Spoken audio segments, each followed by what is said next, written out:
Hello everyone. Welcome to our class of Python for learning the basics of Python. This is a beginner level class, so if you're planning to learn Python, then you are in the right place, because in this class we will cover everything to get you started with Python. So let's take a look at what you will learn from this class. Introduction to Python, getting started and installation, basic code and drawing a shape, variables, working with string, working with numbers, input from users, building a basic calculator, creating a Matplotlib scheme, list functions, tuples, functions, return statements, if statements and comparison, better calculator, dictionaries, while loop, building a guessing game, for loop, exponent function, 2D list and nested loops, and building a translator. After completing this class, you will be able to foundation in programming, grasp keywords or key programming concepts. Career opportunities will open doors in web development, data science, AI, and more. Automation is about streamline repetitive tasks and data analysis for utilizing libraries like Pandas and NumPy for analysis and visualization. This is a project-based class. So during learning, you will have class project. So what you learned, you'll be able to participate in class project and you can practice while you are learning. You will have supporting resources in this class, so it will be easier for you to learn. During learning, if you face any issue or if you have any question, then feel free to ask me. I'm always there for you to help you out. So let's start learning Python together. Welcome to our introduction to this course of Python. Before getting into our course, we have to learn a bit about what Python is. So, without any further ado, let's move on with our presentation. What is Python? Python is a high-level interpreted programming language known for its readability. It was created by Guido van Rossum and first released in 1991. Python emphasizes code readability with its use of significant whitespace and a clean, easy to understand syntax. This makes it an excellent choice for both beginners and experienced programmers. What are the key features of Python? Readability. Python's syntax is designed to be readable and straightforward, making it easy to understand and write codes. Interpreted language. Python code is executed line by line, which makes debugging easier and allows for rapid prototyping. Dynamically typed. You don't need to declare the type of variable. Python infers it at runtime. Versatile and extensible. Python can be used for web development, data analysis, machine learning, automation, scientific computation, and more. It can also be extended with libraries written in C or C++. Large standard library. Python comes with a vast standard library that includes modules for various tasks from file I/O to web services. Community and ecosystem. Python has a large active community that contributes to a rich ecosystem of libraries and frameworks. While Python is a powerful and versatile programming language, it does have some limitations too. Understanding these limitations is important for making informed decisions about when and how to use Python in various projects. Here are some of the key limitations of Python. Slower execution speed. Python is generally slower than compiled languages like C++ or C or C++ because it is an interpreted language. This can be a limitation for performance-critical applications. Global Interpreter Lock, which is GIL in short. Python's GIL prevents multiple native threads from executing bytecodes simultaneously, which can be bottleneck in CPU-bound and multi-threaded programs. Memory consumption. High memory usage. Python's dynamic typing and flexibility can lead to higher memory consumption compared to statically typed languages. This can be an issue for memory-intensive applications. Mobile and game development. Limited mobile development or support where or while there are frameworks like Kiwi for mobile app development, Python is not the primary choice for building mobile application. Languages like Java, Swift, and Kotlin are more commonly used for Android and iOS development. Not ideal for game development. Although libraries like Pygames exist, Python is not typically used for high-performance game development. Engines like Unity, C#, and Unreal Engine, which is C++, are more popular choices. Dependency management. Managing dependencies in Python can be challenging, especially when working on multiple projects with different dependencies. Tools like Virtual env and PyPNV help, but they are not always as seamless as package management system in other languages. Mobile and web application. Not the best for web application, while Python has powerful web frameworks like Django and Flask. It is not as dominant as JavaScript, which is Node.js, or PHP for web development. Python is often used in the backend rather than the front end. Error handling. Runtime errors. Python's dynamic nature means many errors that would be caught at compile time in statically typed languages are only caught at real time. This can lead to runtime errors that are harder to debug and resolve. Ecosystem and libraries. Limited library support for some domains. While Python has a rich ecosystem of libraries, there are still some specialized domains where library support is limited or less mature compared to other languages. Commercial support. Commercial support and licensing. In some enterprise environments, languages like commercial support and comprehensive licensing agreements like Java are preferred over Python. GUI development limitations. Although there are libraries like Tinker or Kinter, PYQt, and Kiwi, Python is the primary choice for developing complex graphical user interface, which is GUI. Other languages and frameworks like JavaFX or C# with .NET are often preferred. Despite these limitations, Python remains a highly popular and versatile programming language. Its strength in readability, simplicity, and a rich ecosystem of libraries and frameworks make it an excellent choice for many types of projects.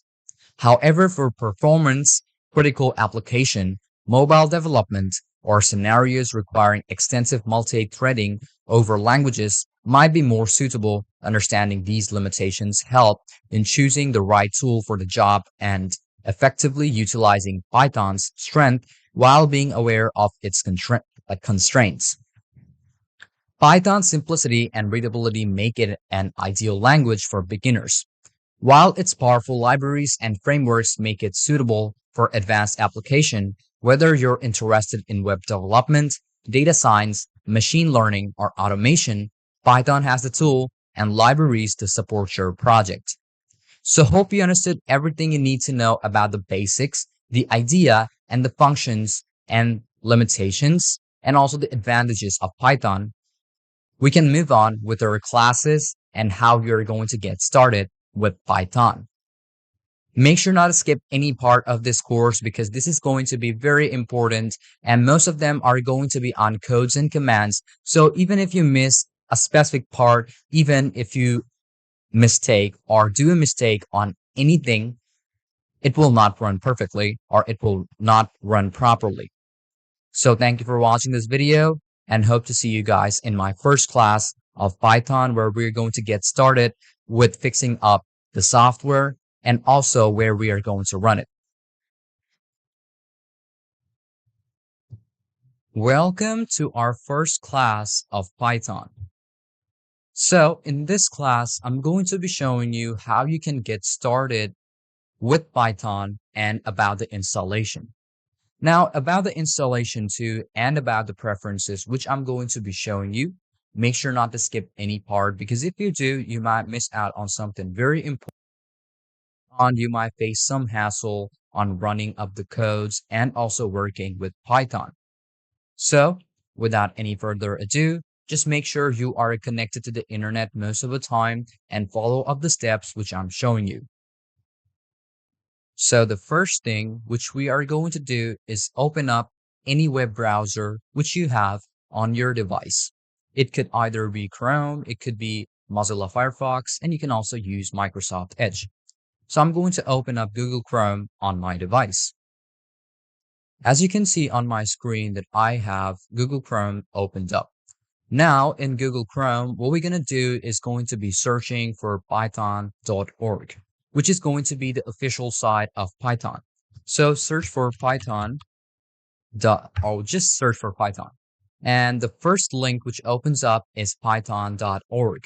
So click on that site. You can see I've already opened it up. And this is how the website is going to be looking like. Now you can see about the abouts of Python. Then we also have PSF, doc, PyP, PyPL, or let's say jobs community, and also about the documentation community and all of those. So what you basically have to do is just click on downloads. And when you click on downloads, you will basically see this type of interface opens up. Now, if you have already used Python, or if you already downloaded it once, you can try using that.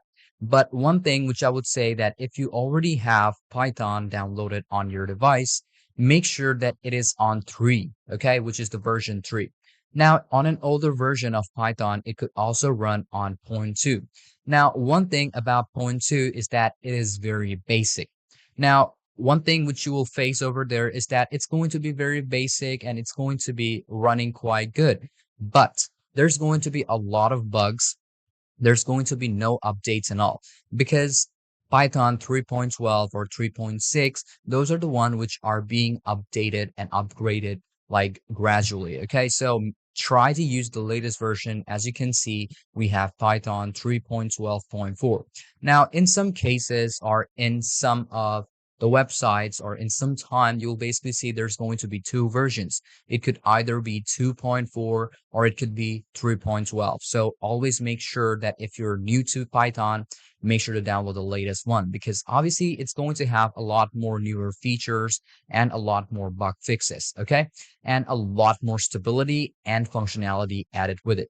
So click on this download Python 3.12.4.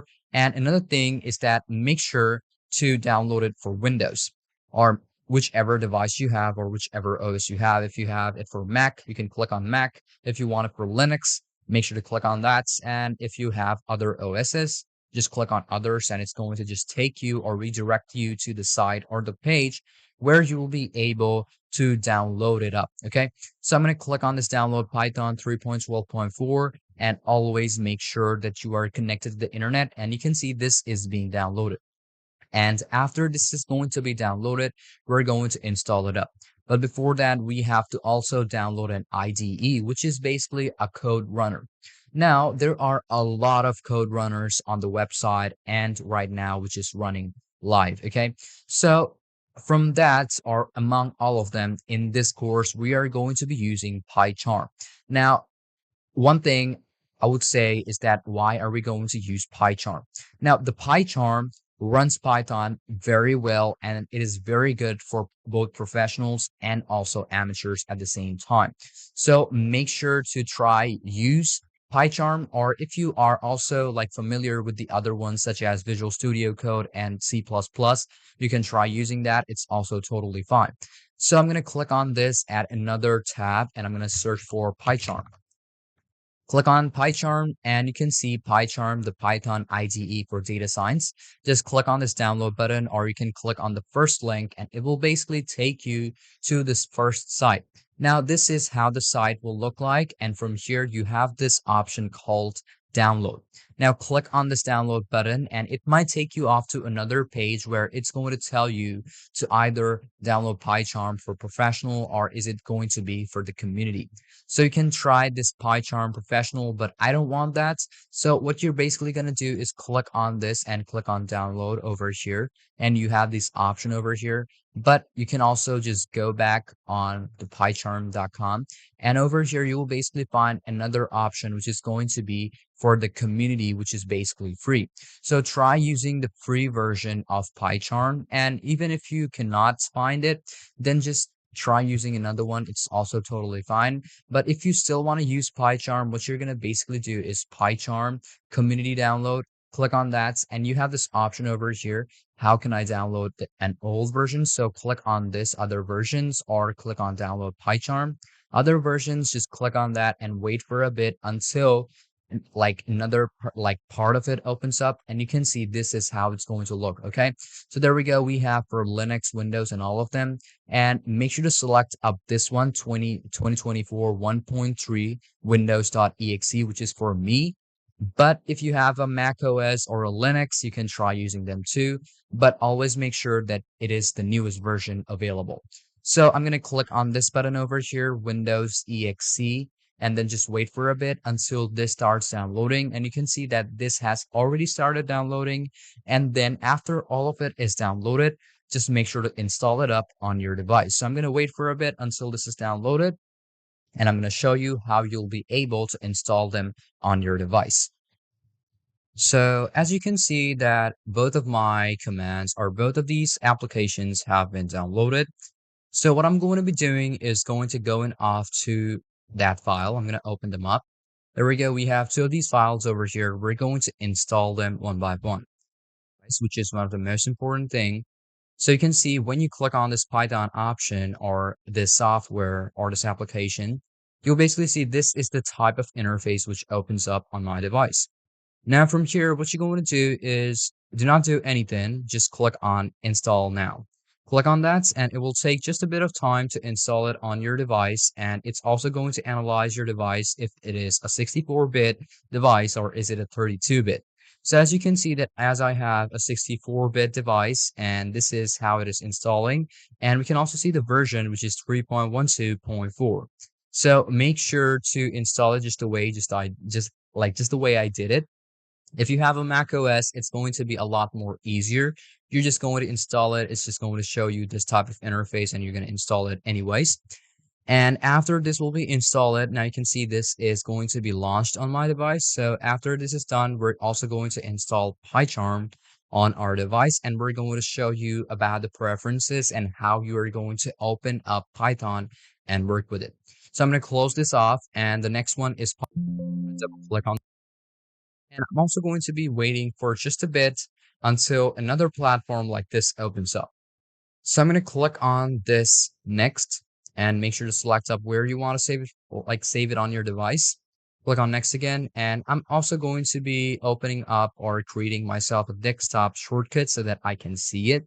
And I'm also going to like make sure to update path variable if you have like extra files or if you're going to work on different projects.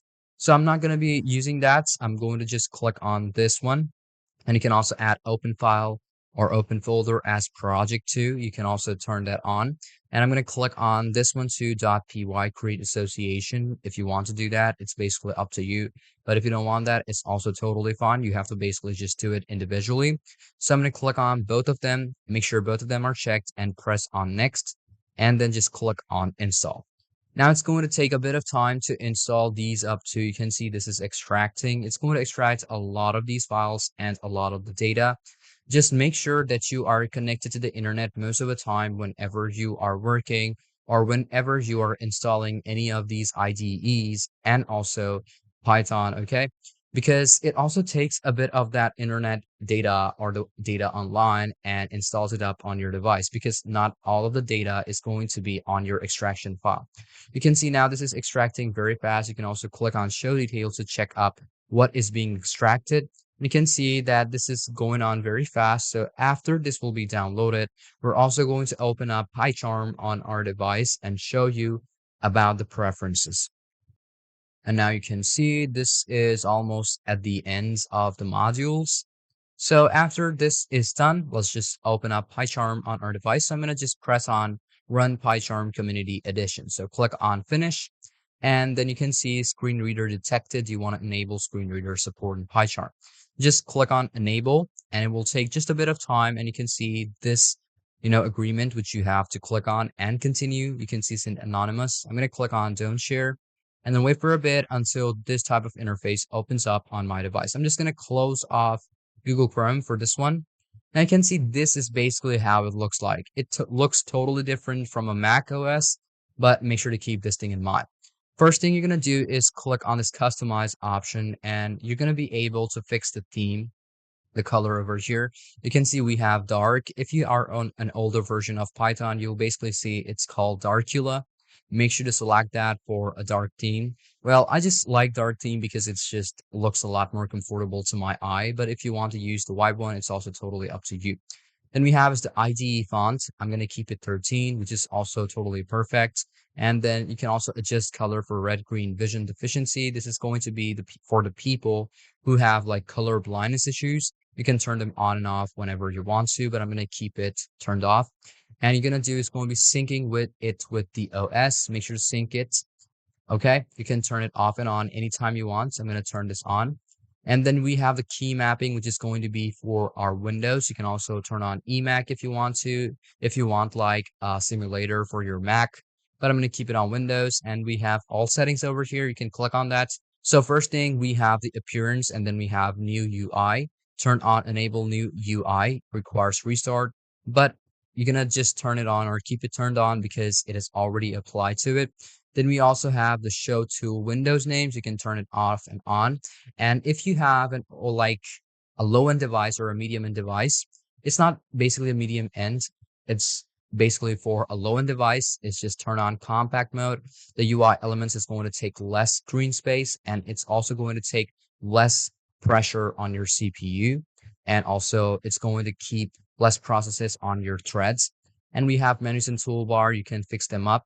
Now, one thing which you're going to do is just go off to advanced settings and always turn on show only line bookmarks in pop-up. It just allows you to find out where your files are, and it's just more comfortable for you to find it. And also you'll be able to delete it and also customize it whenever you want to. And get at the bottom, and you can see this option over here, enable similar usage clusters and find usage view. Turn this on and keep it 100. Okay, and then we also have hide floating toolbar. You can also hide it up, but as I don't want it to, I'm just going to keep it just the way it is. Go off the key mapping. You can select up whichever folders you have, whichever plugins you want to apply. And then we're going to go off the tools over here. And we also have a couple of these tools options. All of these settings, which you see, are basically your preferences and how you want the workspace of Python or PyCharm to be. If you don't want to work with it, you can just press on cancel, or you can just go on apply or make a new project. One thing you're going to do over here is one of the main thing about languages and frameworks. Just go off over here, and you have all of these options over here, configure the settings related. Now, from here, what you're going to do is open up Django and get PyCharm Professional. You have this option over here. If you want to get off the Professional, you'll be able to customize each and every one of these languages and frameworks which you have available. It's not basically about using whichever language you want to use, but it's going to be about which computer language you want to work with and how you want to customize it. Okay. So I'm going to press on cancel because I have all of the things applied already. And in default on the newer version, which is 13.12 or 3.12, all of them are based and also applied to the most optimized state of the workspace. Okay. So let's just go off the project. And now the first thing which you have to do to open up a new project is click on new project. Click on that button, and basically you will see where you want to save it. So now you can see this is being saved on users met PyCharm projects. There we go. And you can name up your project. Let's say it's going to be named new. Okay. And over here, one of the most important thing which you have to select is the Python version. Now, on an older version of Python, you'll basically see there's going to be 4 different types of Pythons. Okay. And over here, what you're going to basically select is 13.12. So click on that. You can see this is going to download and install on your device. Oh, so always just try to use the 13 or let's say the 3.12, which is the newest version. You can also try for 3.11. That's also totally fine. Just I would suggest you do not go anywhere near 2, okay? But if you are on a Mac OS, you will basically see by default it's going to be 2.11 or 2.6. So try just using 3.12, which is basically the latest version running on right now. And we also have a create a new welcome script. You can also turn it off and on anytime you want. And after selecting or fixing up all of these, just press on create and you'll basically see the workspace will open up on its own. It will just take a bit of time to open up 3.12.3 AMD64 EXE on your device, and it's preparing for the installation. Okay, so wait just for a bit until this has been installed on your device and the workspace will open up. And I'm going to show you how you'll be able to, just write yourself a Python code and run it on your device. Now on my screen, you can see that we have already opened up our workspace. Now you can see we have the file where it is being saved, and we also have extended libraries and all. So I'm going to show you about the workspace first. You can see on the left side, we have the folder where we already have it opened. Then you can go after the project. If you have like multiple projects opened up, you'll basically see it over here. And on the third one, it just allows you to apply bookmarks, find it, run it, debug it. If you're an older version, such as 3.10 or 3. And on the last one, you can see we have the three dot. It just allows you to apply bookmarks, find it, run it, debug it. If you're on an older version, such as 3.10, 3.9, 3.6, you'll basically see them at the top over here. All of these are going to be like ribbons, which you see in common softwares. So basically this is right over here. So make sure to find it and use it. And we also have like a couple of shortcut keys assigned to each and every one. So I'm going to show you how you're going to be running them. At the bottom, we have the Python option. It just helps you to run the console over here. Interpreted and not selected like yet. So you just basically have to select the versions. And then we have is the Python packages. If you have like packages or plugins, you'll be able to open up over here. And then we have is the run platform. It just allows you to apply whichever services you want. Then we have is the local one, which you'll be able to type in over here too, and also print them out. You can basically see this is the new file, which is already opened up. And we also have about the info about the file. You also have services, project errors, and also vulnerable departments or dependencies.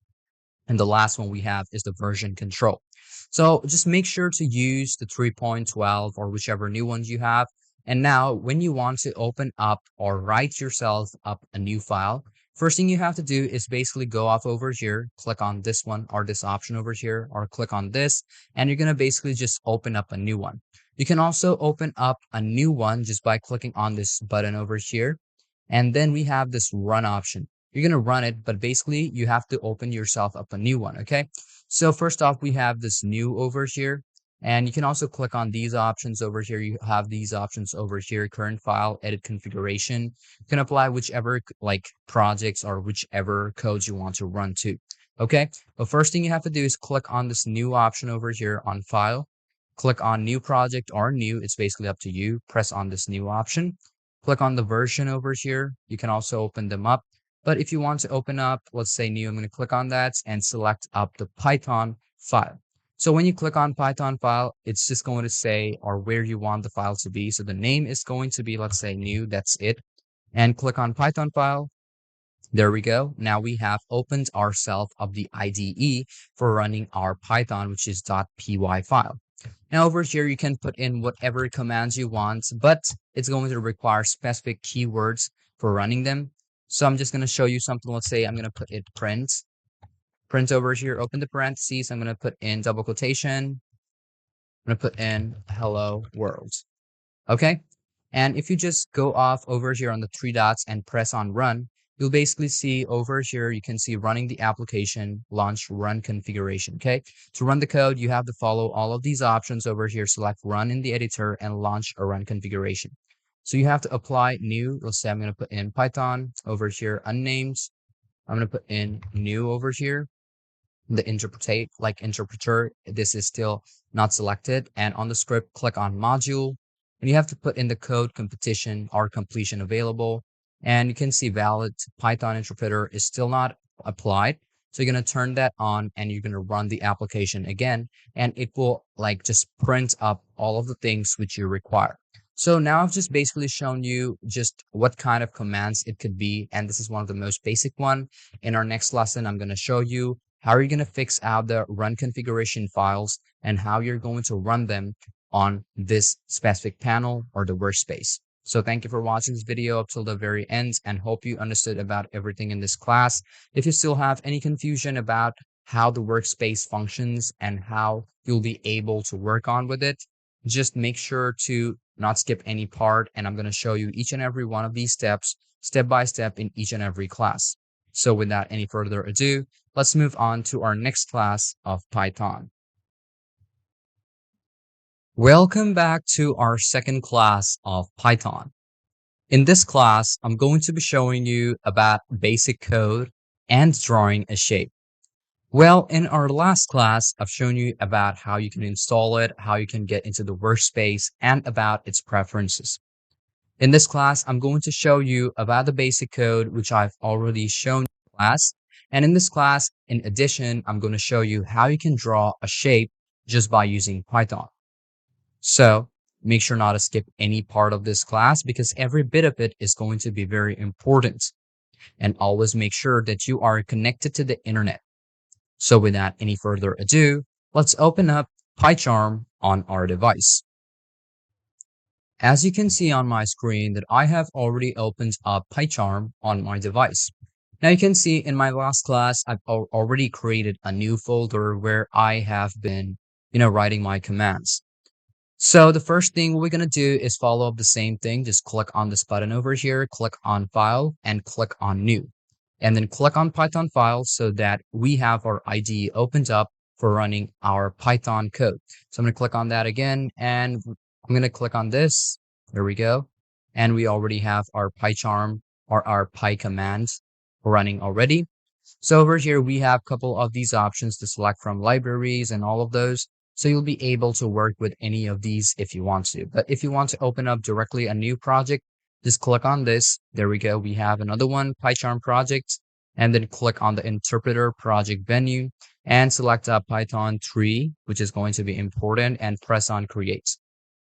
I'm going to do is going to be this window and wait for a bit until this opens up on my screen. There we go. You can see creating virtual environments. And from here, we're going to open up our Python command or our Python file again. So click on this button over here, click on new, and select a Python file. There we go. We have our Python file already opened up. And now over here, we're going to go off the file or go to file and make ourselves a command script. So over here, instead of that, we're going to just click on this option over here and click on new scratch file. Click on that. And then go down and find Python. Click on this, and the command or where you're going to write it is going to appear up. In my last class, I've shown you about print. So that is the most basic command, which is useful for, just applying it or running any command. So if you want to make anything visible on your panel or your control panel, whatever it is, you have to use the print command. First thing we're going to do is going to be typing in print. There we go. And then you're going to press on tab. You can either press on tab or you can just open up a bracket, and you can see, well, it just opens up and also closes it off at the same time. Well, this is basically called parentheses in the coding language. So I'm going to cut this off again. And when you press on tab, and it will just basically skip a couple of lines. So whenever it shows you, let's say, the suggestion, so I'm going to type in print, only then you'll be able to use tab to open up the parentheses. And you can see that the print has also been colored. That means it has analyzed it, or the software which we're running on, which is the IDE, has analyzed it and also just certified that it is a command of Python. So over here, what you're going to do is going to be putting in double quotation when you are working with alphabetical values and you want to just, visualize something or represent something. So if I type in hello world, and if I just go off over here and press on run, you can see this has already run this up. Now, sometimes you might face an issue just like I did on my previous class. Okay, so how are we going to fix that up? First thing you're going to do is going to be selecting up or go after the run section. You can see we have the settings. So go off the settings, and then we have is run anything and all of those. So click on settings first, and then we have is are these, okay? Key maps, editor, and run, and all of those. Okay, so you can also go off the system sync or tools and select up how you want it to be visible. So always make sure to select up the file with which you are working with. Okay, so you can also click on over here, run with parameters. You can run with them. Now, one thing you have to keep in mind is that always make sure that the selected file or the selected version is always turned on. And over on the script or whatever it says, sometimes it's going to say module. So make sure that the file which you have opened up, such as scratch.py, it is also written over here. Okay, so if I close this off, and even if I have this scratch.py, and if I click on apply and run it, it will also be the same. You can see process finished with exit code. Now, if I change the whole thing, or if I want to print another one, I'm going to go down, hit on enter, type in print again, and you can see this is how it will look like, double quotation. And if I type in orange, and if I just press on this play, you will see that the orange will also be printed. And then you will basically see that the error which you have been facing or I have been facing is going to get fixed. So always make sure that whatever name you have on your data or on your project should be on the script or should be on the module. Okay. You're also going to face sometime the run settings. So go after the run settings and paste the name which you are trying to, let's say, run. Okay. And it's going to analyze it, scan it up, and you're going to have this over on your panel. Okay. So we have both of these done. And now I'm going to show you how you'll be able to make a shape. So first thing we're going to do is going to be typing in this print command over and over again. Let's say I'm going to put in print a couple of times. Go down, print, print, and the last one, print over here. There we go. We have a couple of these already turned on. And I'm going to go off each and every one of them, and I'm going to put in double quotations. Okay. Double quotations on each and every one of them. There we go. Now over here, we're going to start off with the forward slash. So I'm going to do is going to be starting off from the bottom. So there we go. We have our forward slash. And there we go. I'm going to put it like this over here. I'm going to put this one over here.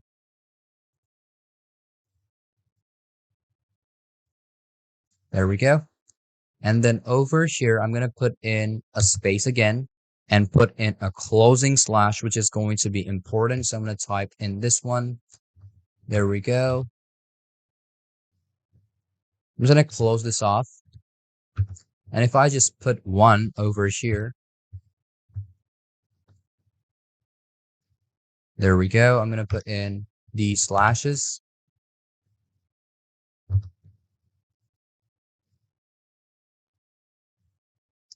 Put a space. If I put in this one over here at the ends, there we go. We have all of these. Close this off. There we go. We have all of these already done. And I'm going to put in a couple of dashes over here. Okay. So I'm going to just put in, hold on to shift, underscore, and I'm going to close this off. There we go. And then I'm going to just run the whole thing. And whenever I just run the whole thing, you can see, even though we have invalid escape sequence, but yet the printed file is over here and we have created ourselves a shape. So you can see this is very simple to do in, Python. But if you try to do it on C++ or Java, it's going to be very hard for you to do it, even on HTML and CSS. Now, if I want to customize it again, what am I going to do? Do you have to cut the whole thing? No. You just customize it over here on the command and you just run it back again. So if I just change it to like this, press on shift. If I just put in like this over here, if I just put in another slash over here, and if I put some spaces over here, and still if I run the whole thing, it's just going to change the way it looks like. Okay, so you'll be able to create your own type of shapes however you want. Even if you want to make a square, I'm going to show the whole thing. Let's just cut this off. I'm going to cut this off too. There we go. Just cut the whole things off over here. There we go. And now over here, I'm going to do is going to be putting in an L on each and every one of them. You can also put in an L like this. It's going to be up to you how you want to work with it. So instead of that, I'm going to put in an I. I'm going to put in an I over here again. I'm just going to put an I over and over again on each and every one of them. There you can see this is how it's going to look like.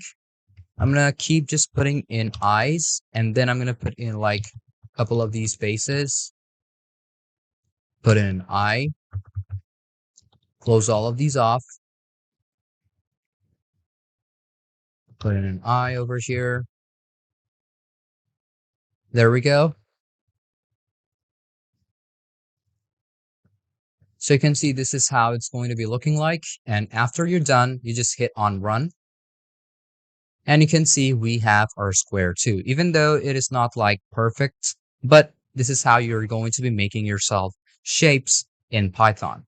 So hope you understood everything about this class on how you'll be able to use the basic commands or the basic code of Python, and also how you're going to make a shape just by using the Python codes in any of the IDE of Python or running a Python command.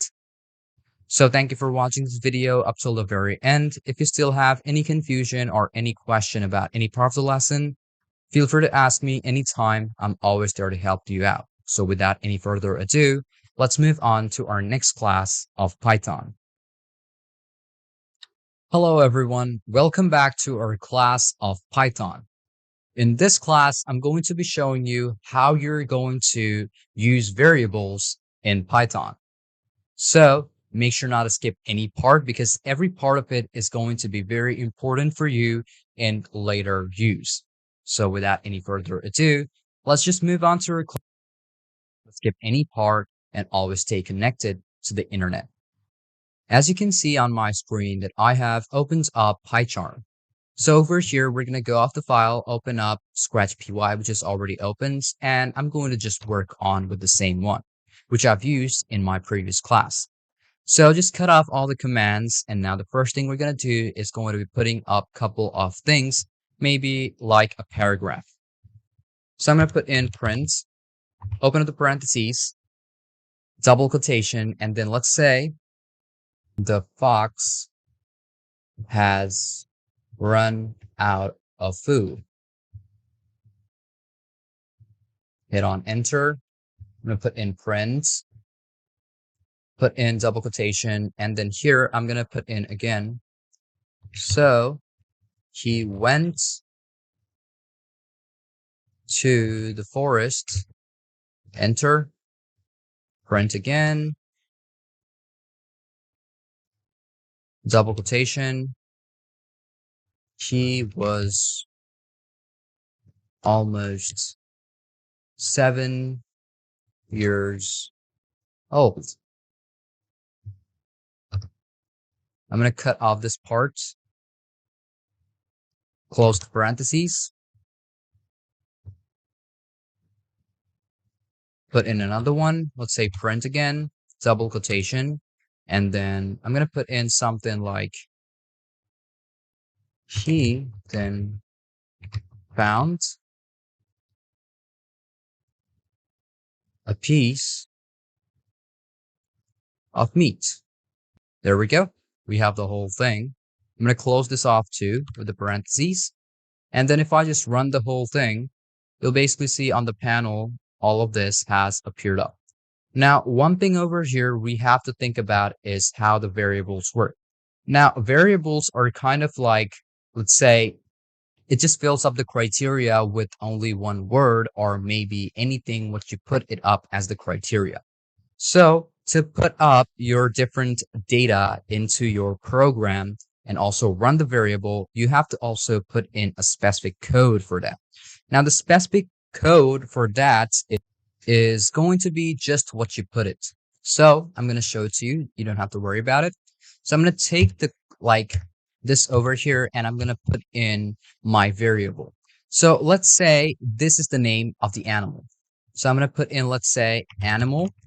And now you cannot put in anything like a space. So you have to keep in mind when you are working with, let's say, maybe like a space you want to make Python understand, you have to put in underscore. So I'm going to put in animal underscore name and then put in equal. Okay, you have to put in an equal because if you do not, it's not going to work. But you can put in a space over here, put in an equal. If it doesn't work, you just have to put it right over here like this, equal, and then put in a space again, and then put in double quotation, and then type in box. There we go. We have one variable applied, and now you can see, so he went to the forest. That's the name of, let's say, where he's going. So I'm going to do is put in place, put in an underscore, place name, space over here, Control Z to undo the process, place name, equal, space, double quotation. I'm going to put in forest, and let's just run it out. Now, how are you going to put this variable over here? To put the variable over here, what you basically have to do is you can see the fox, okay? So over here on the fox, what we're going to do is going to be putting in double quotation. So I'm going to do is going to be changing the command or changing the line or the sentence. There was no food for the. Now over here, I'm going to put in something like a fox. Okay. So here, first thing I'm going to do is going to be putting in this quotation over here. I'm going to put in a space. So inside of the space, you're going to put in the command inside so that it can understand. First thing you're going to do is going to be putting in a plus, and after the plus, put in a space, and then put in the variable. Let's say the animal name. There we go. We have the animal name. As I've put in the animal name, you have to make sure that it is also going to be another plus, okay? So put in a space over here again, and put in the plus over again, okay? Now, it is still not done. You have to put in another space, put in a double quotation. Inside of the double quotation, put in a comma, and then put in a bit of space again. There we go. Now, if you run the whole thing, you'll basically see there was no food for the fox. So now it is taking up the variable and putting this value right over here, or let's say right over here. But you can see we have no space over here. So to put in the space, we just have to put another space over here on this command, which is going to be very simple for you. Okay. So I'm going to do is going to be just running up the whole thing again to check it out how it works. But to just work on with it, we're just going to be putting in a space over here. Okay. There we go. Put in a space and then run the whole thing. And there you can see there was no food for the fox. So basically this is how it's going to work. Now you can see, so he went out to the forest. So I'm also going to be cutting this part out. Make sure there is a bit of space over here.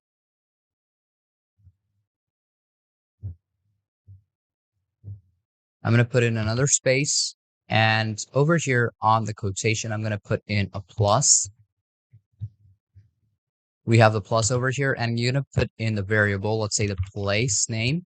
This is the variable. Put in another space, put in another plus, another space, double quotation, comma, another space, and then run the whole thing. You can see, so he went to the forest. Now, he was almost 7 years old. Now, this is old, okay? So if you want to put in more variable, that's also fine. So I'm going to just show it to you.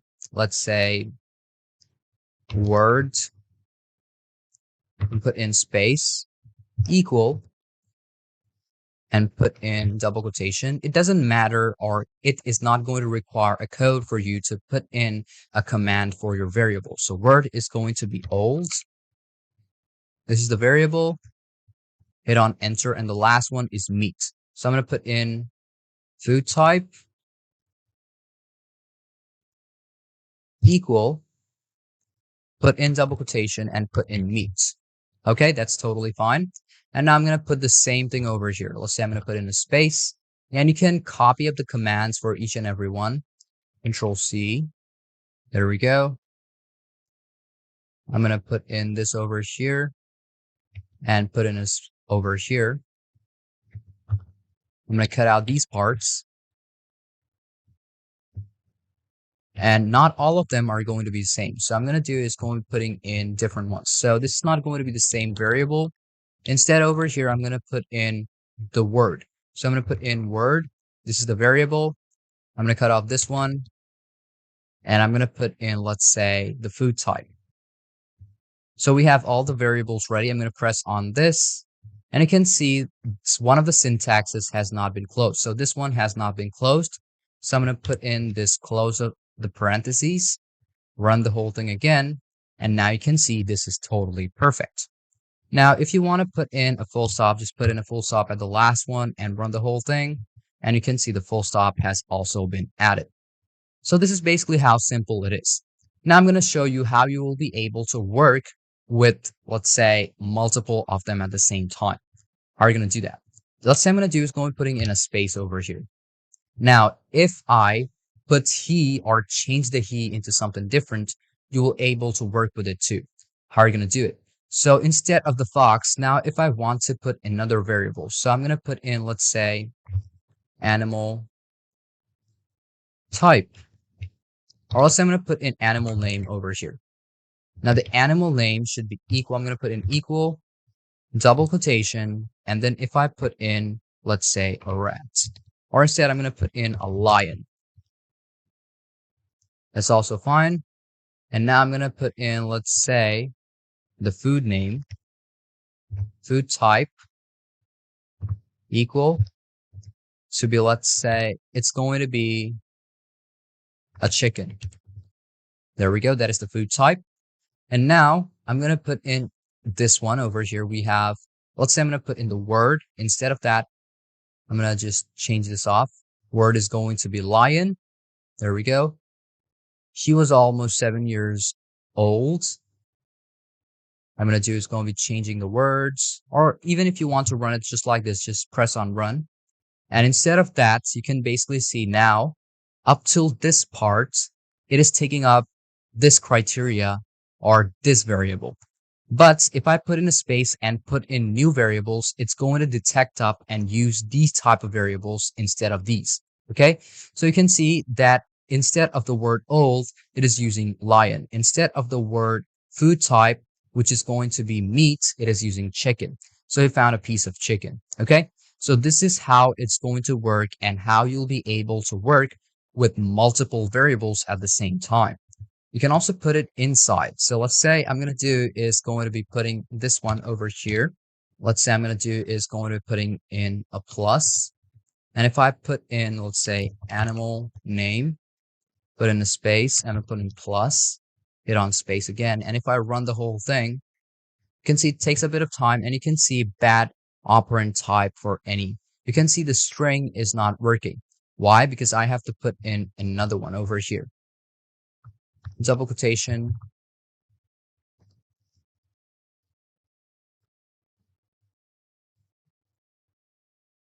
And it will run the same thing. Okay. You can see syntax error untermined detected at line 10, which is basically this one. So you have to make sure that this has a bit of space to it. If I cut this off,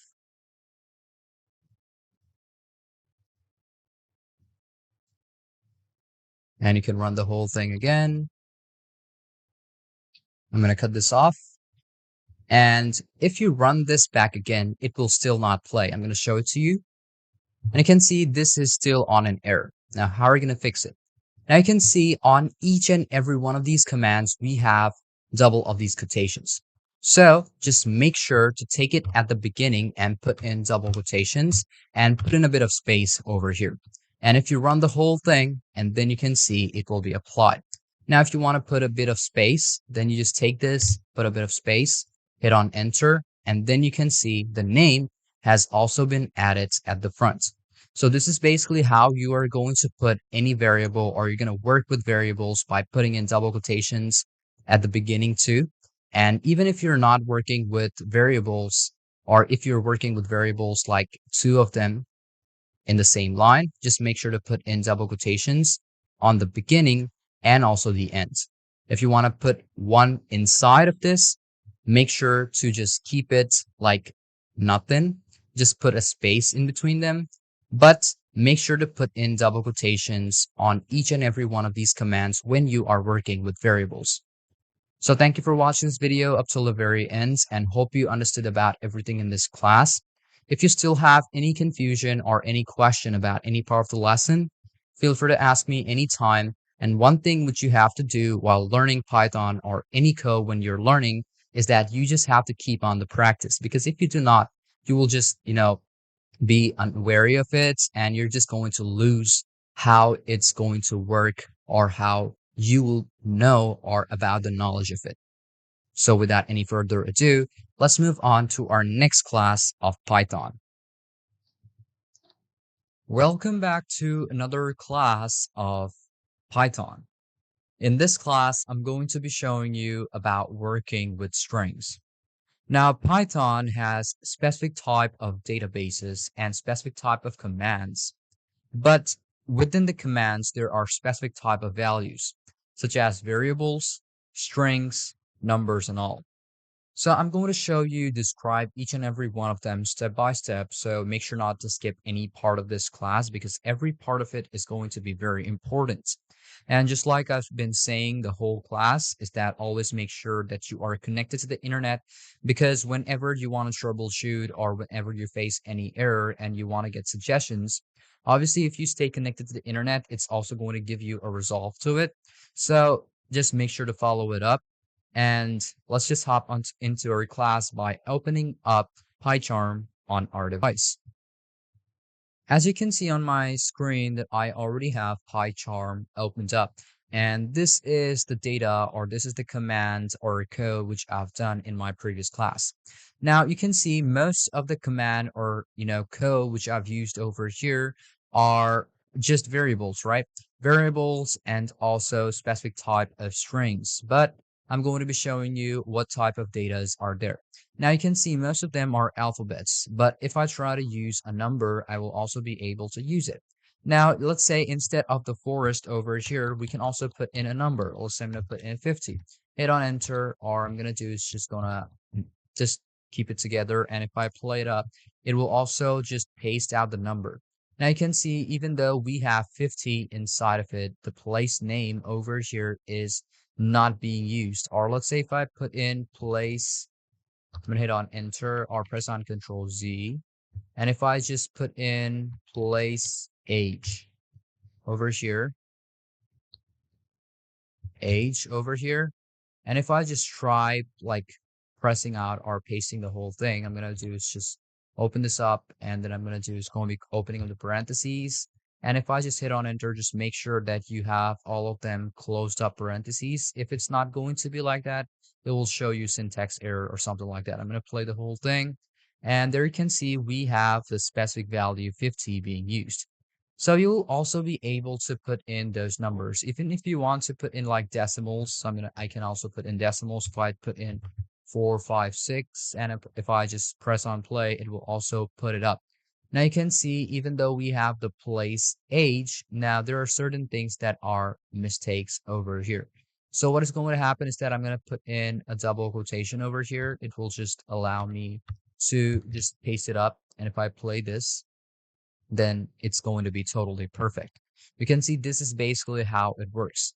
Now, when I want to work with strings, there's going to be a couple of strings which I'll be able to use, and each and every one of them are specific type of codes. So make sure to follow it up, okay? So I'm going to start off with a variable, but with a specific data, which is going to be alphabet, most of them, okay? So I'm going to do is going to be printing out something. Let's say I'm going to open off on print. And then if I just click on our double quotation, I'm going to put in double quotation inside. And if I put in something like a text, maybe let's say yellow. And if I just play the whole thing, you'll basically see it will print it out, right?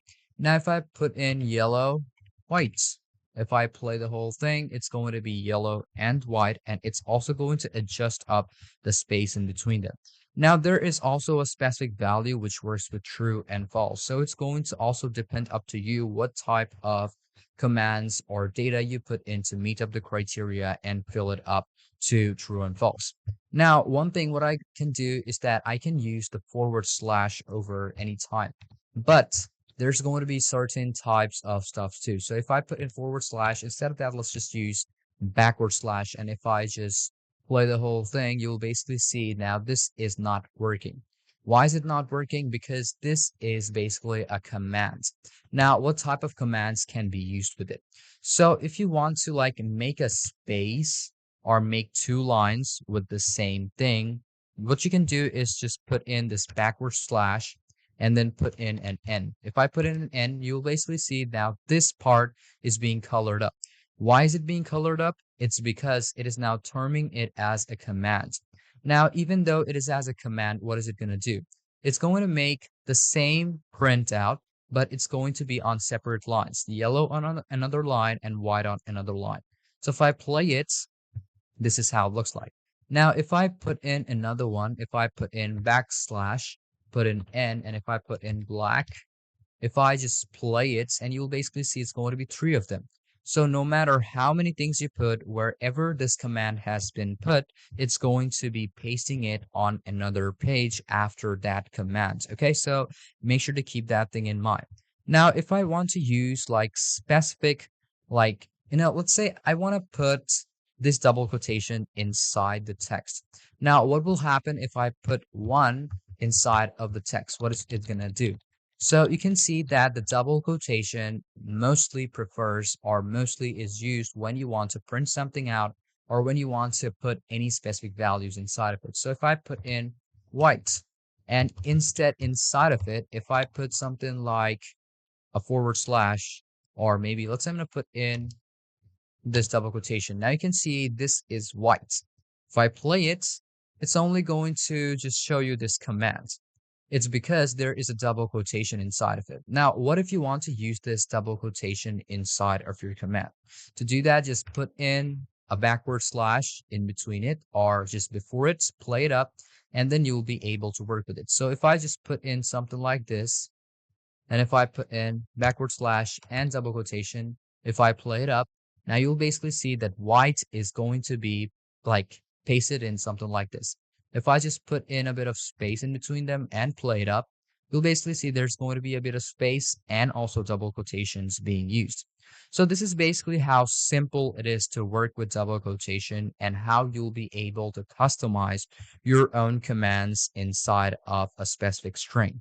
Now, even though I worked with this specific string, what I'm going to do next is going to show you how you'll be able to use specific phrases. It's also kind of like, like a variable, but it's going to be a bit different from it. So I'm going to do is going to be putting on space, and on the first line, I'm going to put in my phrase.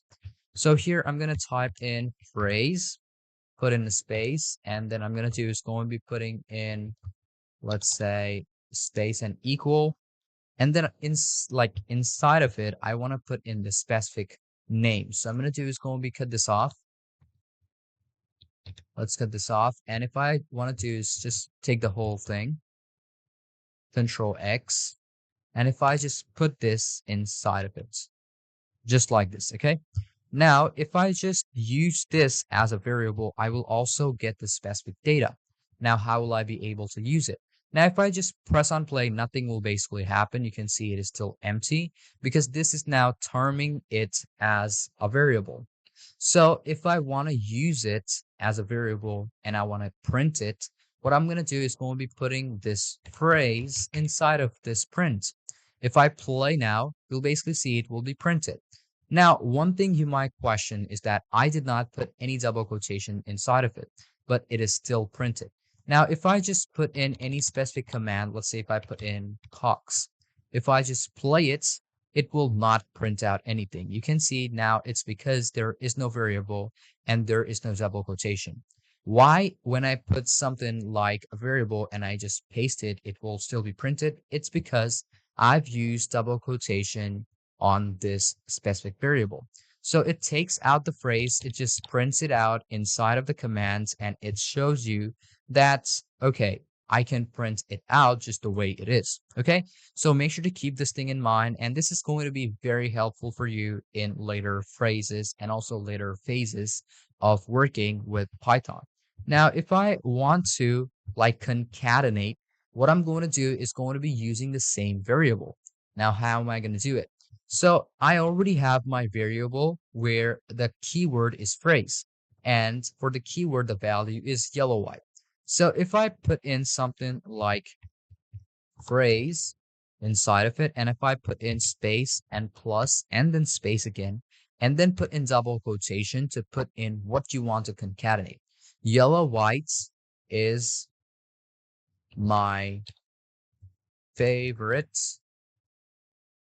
color. Now, if I just press on play, now you will basically see that it is going to be concatenated together. Okay, you can see yellow, white is my favorite color. So here I'm going to do is just put in another space or one space and then play it up, and then it's going to be putting in a space in between it.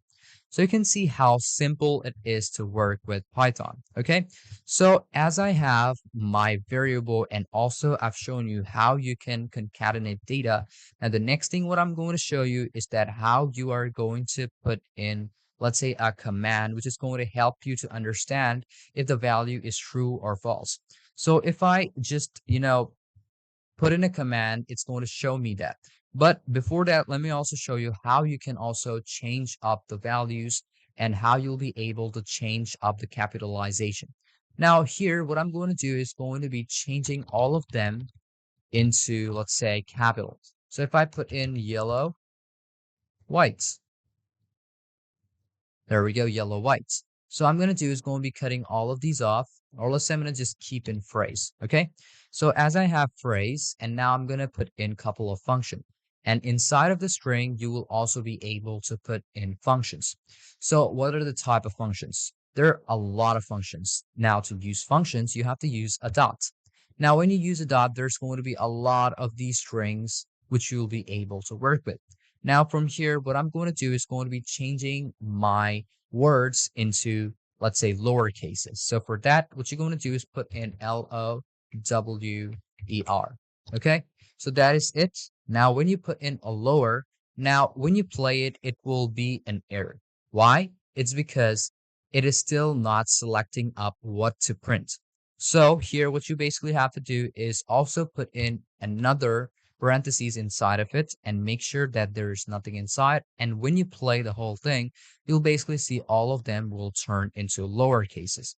So basically that is how easy it is. And if you want to turn them into upper cases, you can also turn them into uppercase. Just I'm going to do is going to be changing up the values. I'm going to do is going to be putting in yellow, white. Now if I put in upper instead of lower, dot upper, there we go. That's it. Double quotation, not double quotation, but just open and close parentheses. And if I just play it up, all of them will be capitalized. And that is basically how easy it is to work in, let's say, Python. Now, the next one is going to be showing me if the value is true or false. If it's upper, it's going to show me, let's say I'm going to do is going to be using the command or function, which is upper. So here, instead of the phrase or instead of upper, what I'm going to do is going to be clicking on this parentheses from here. And I'm going to put in, let's say, is upper. Now it's going to term it if it is upper cases or not. But you can see this is all lower cases. Now, what value is it going to give me back as the result? Now, just like I said at the beginning, there is also another type of data which is used in Python, which gives you the value of true and false. So it's going to tell me if it is upper, it's going to tell me it is true. But if it is not true, or if it is all lower cases and is not upper cases, it's going to show me false. So if I just play it on, and you'll basically see it is still showing me nothing. So I'm going to put in my like parentheses, and then I'm going to play it up, and you can see the value is false because all of the cases over here is lowercase. Okay. Now, what I'm going to do is going to be turning all of them into upper, and then I'm going to turn it, or then I'm going to ask Python if it is upper or not. So you'll also be able to work with multiple functions at the same time. Now, how are we going to do that? Just I'm going to take this over here at the beginning, and I'm going to put in dot again, and I'm going to put in upper.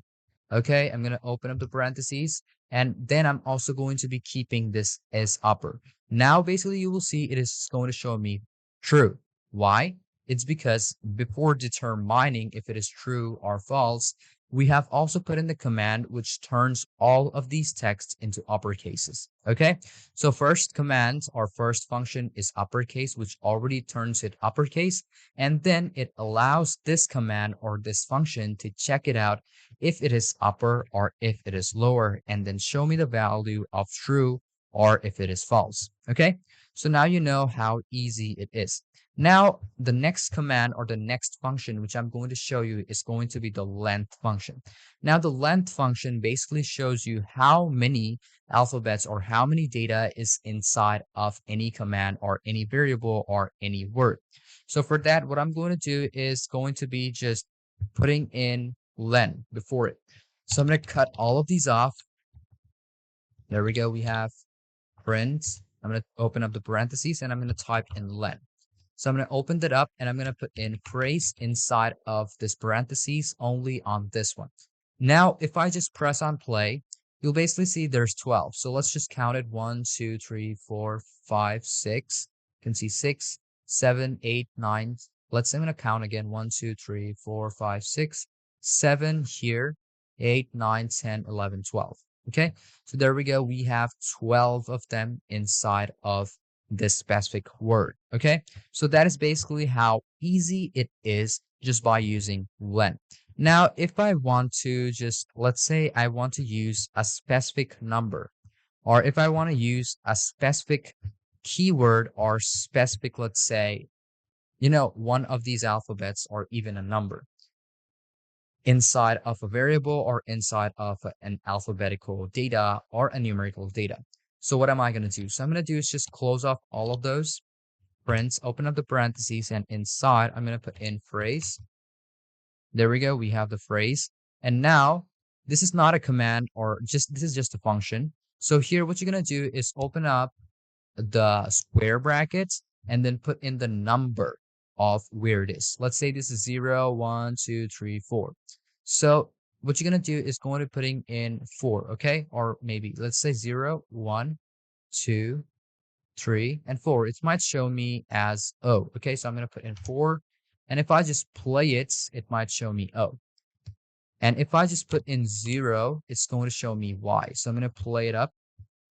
And you can see over here, the value or the result is giving me Y as the answer, because now you can see this is the 1, 0, and this is 4. If I put in something like, let's say 10, and even if I play it up, it will also show me 10 is basically white. Okay, so this is how you'll be able to use this number or this function of finding out which number it is using or which data or which alphabet or which data is being used in that specific variable. So here I'm going to show you another example, or let me show you an easier way to understand. So if I just take it up over here, let's say I'm going to do is going to be showing you, let's say this is going to be 0, then 1, 2, 3, 4, 5, 6, 7, 8, 9, and then just so on 10 and 11. Okay, so this is the number of the data, okay, which we are using to find out that specific data out of this variable just by using this function.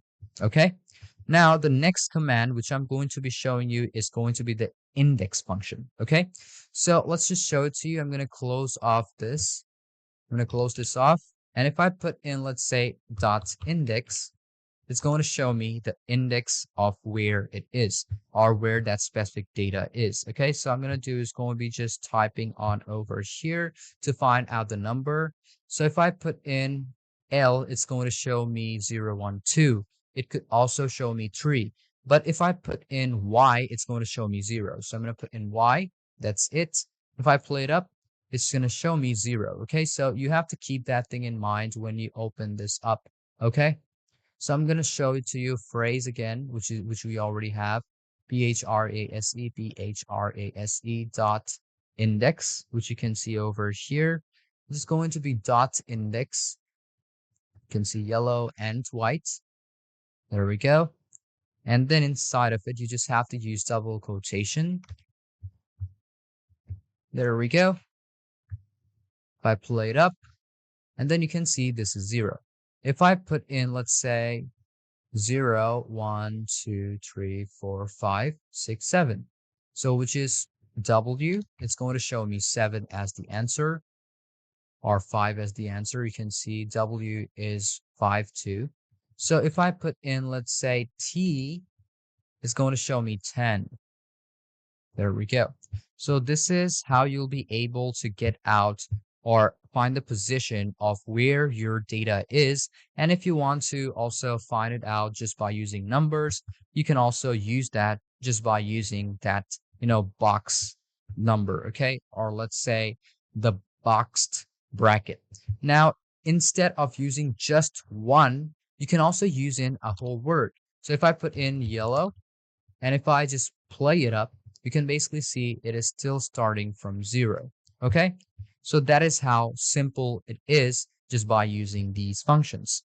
Now you'll also be able to replace out anything from a specific variable or a specific data just by using the command replace. So I'm going to do is going to be closing off the whole thing, and instead of index, I'm going to put in replace. Replace, and there we go, we have the replace. Now here, what I want to replace it, or we have to select first what we want to replace. So I'm going to do is going to be opening up, let's say, double quotation. And here in replace, I'm going to do is going to be typing in yellow. And outside of the, let's say double quotation, I'm going to put in a comma and then space again, and then what you want it to replace it by. So let's say I want to replace it by red. So you can see this is the new one. So I want it to be replaced by red. After you are done, what you're going to basically do is just play the whole thing. And basically you can see that yellow has been replaced by red. Okay? So this is one of the command which you can use, or a couple of these functions which you can use to make your work a lot more easier. Okay? So hope you understood everything about this class, and just make sure to practice it on. And if you still have any confusion or any question about any part of this lesson, feel free to ask me anytime. I'm always there to help you out. So without any further ado, let's move on to our next class of Python. Welcome to another class of Python. In our previous classes, I've shown you about the data, strings, and also variables.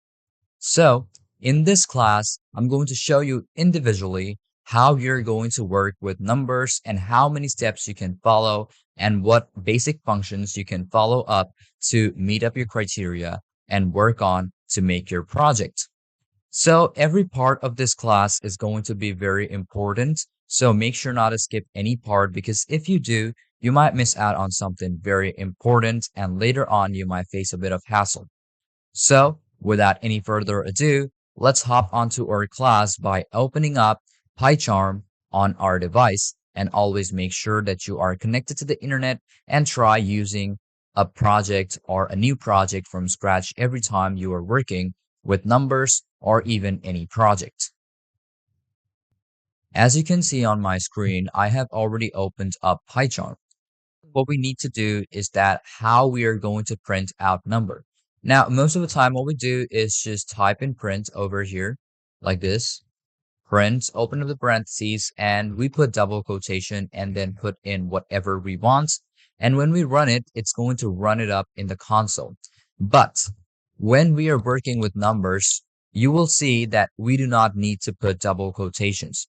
Because if you've already worked with HTML, you might have that basic idea that when you're working with numbers, you do not need double quotations. So if I just put in like 7, and if I just run the whole project or run the whole thing, you can see that the number which I need has been printed. So even if I change it to, let's say, decimal number, it's also going to print it out just perfect for me. You can see 5.1 or 7.57, and that is basically how easy it is. And it doesn't matter what number you put, it just needs to be inside the parentheses, and that's it. Let's say whatever we're going to put, I'm just going to play it, and there we go. But if you just put any alphabet inside of it and play the whole thing, you can see that it will show us the syntax error. So you have to keep that thing in mind whenever you are working with alphabets. Always make sure to put in double quotation. But when you're working with numbers, you do not need to put double quotations inside of it. Okay. So now you know how you'll be able to put in numbers and also decimal numbers at the same time. Now, it doesn't matter what number you put, even if you want to put it like, let's say, a negative number. So if I put in a minus and then put in my number and run the whole thing, it will also print out the whole thing just the way it is. It doesn't matter if there are decimals inside of it. Even if I print it out, it's going to print it just the same way how I input up my whole data. Okay. Now, if I want to do some mathematical equations or maybe some arithmetics, Python can also read that out and also give you the exact answer which you need. So if I cut out the whole thing, let's say I'm going to cut out the whole thing. Okay. Now, if I put in 3, you have to put in a space plus, I'm going to cut this off.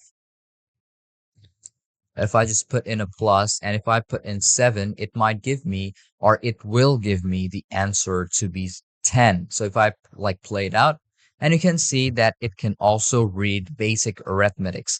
Now, if I put in a minus, it will also give me a minus. So I'm going to cut this off. And if I put in 6 minus 3, and if I just play the whole thing, it will give me the exact answer. Okay. So you have to keep that thing in mind, that working with numbers in Python or whatever IDE, when you're working with a Python project, it is very simple and it is more easier than the other languages which you're going to work with in this whole course, or let's say even when you are trying to extend up your skills. Okay.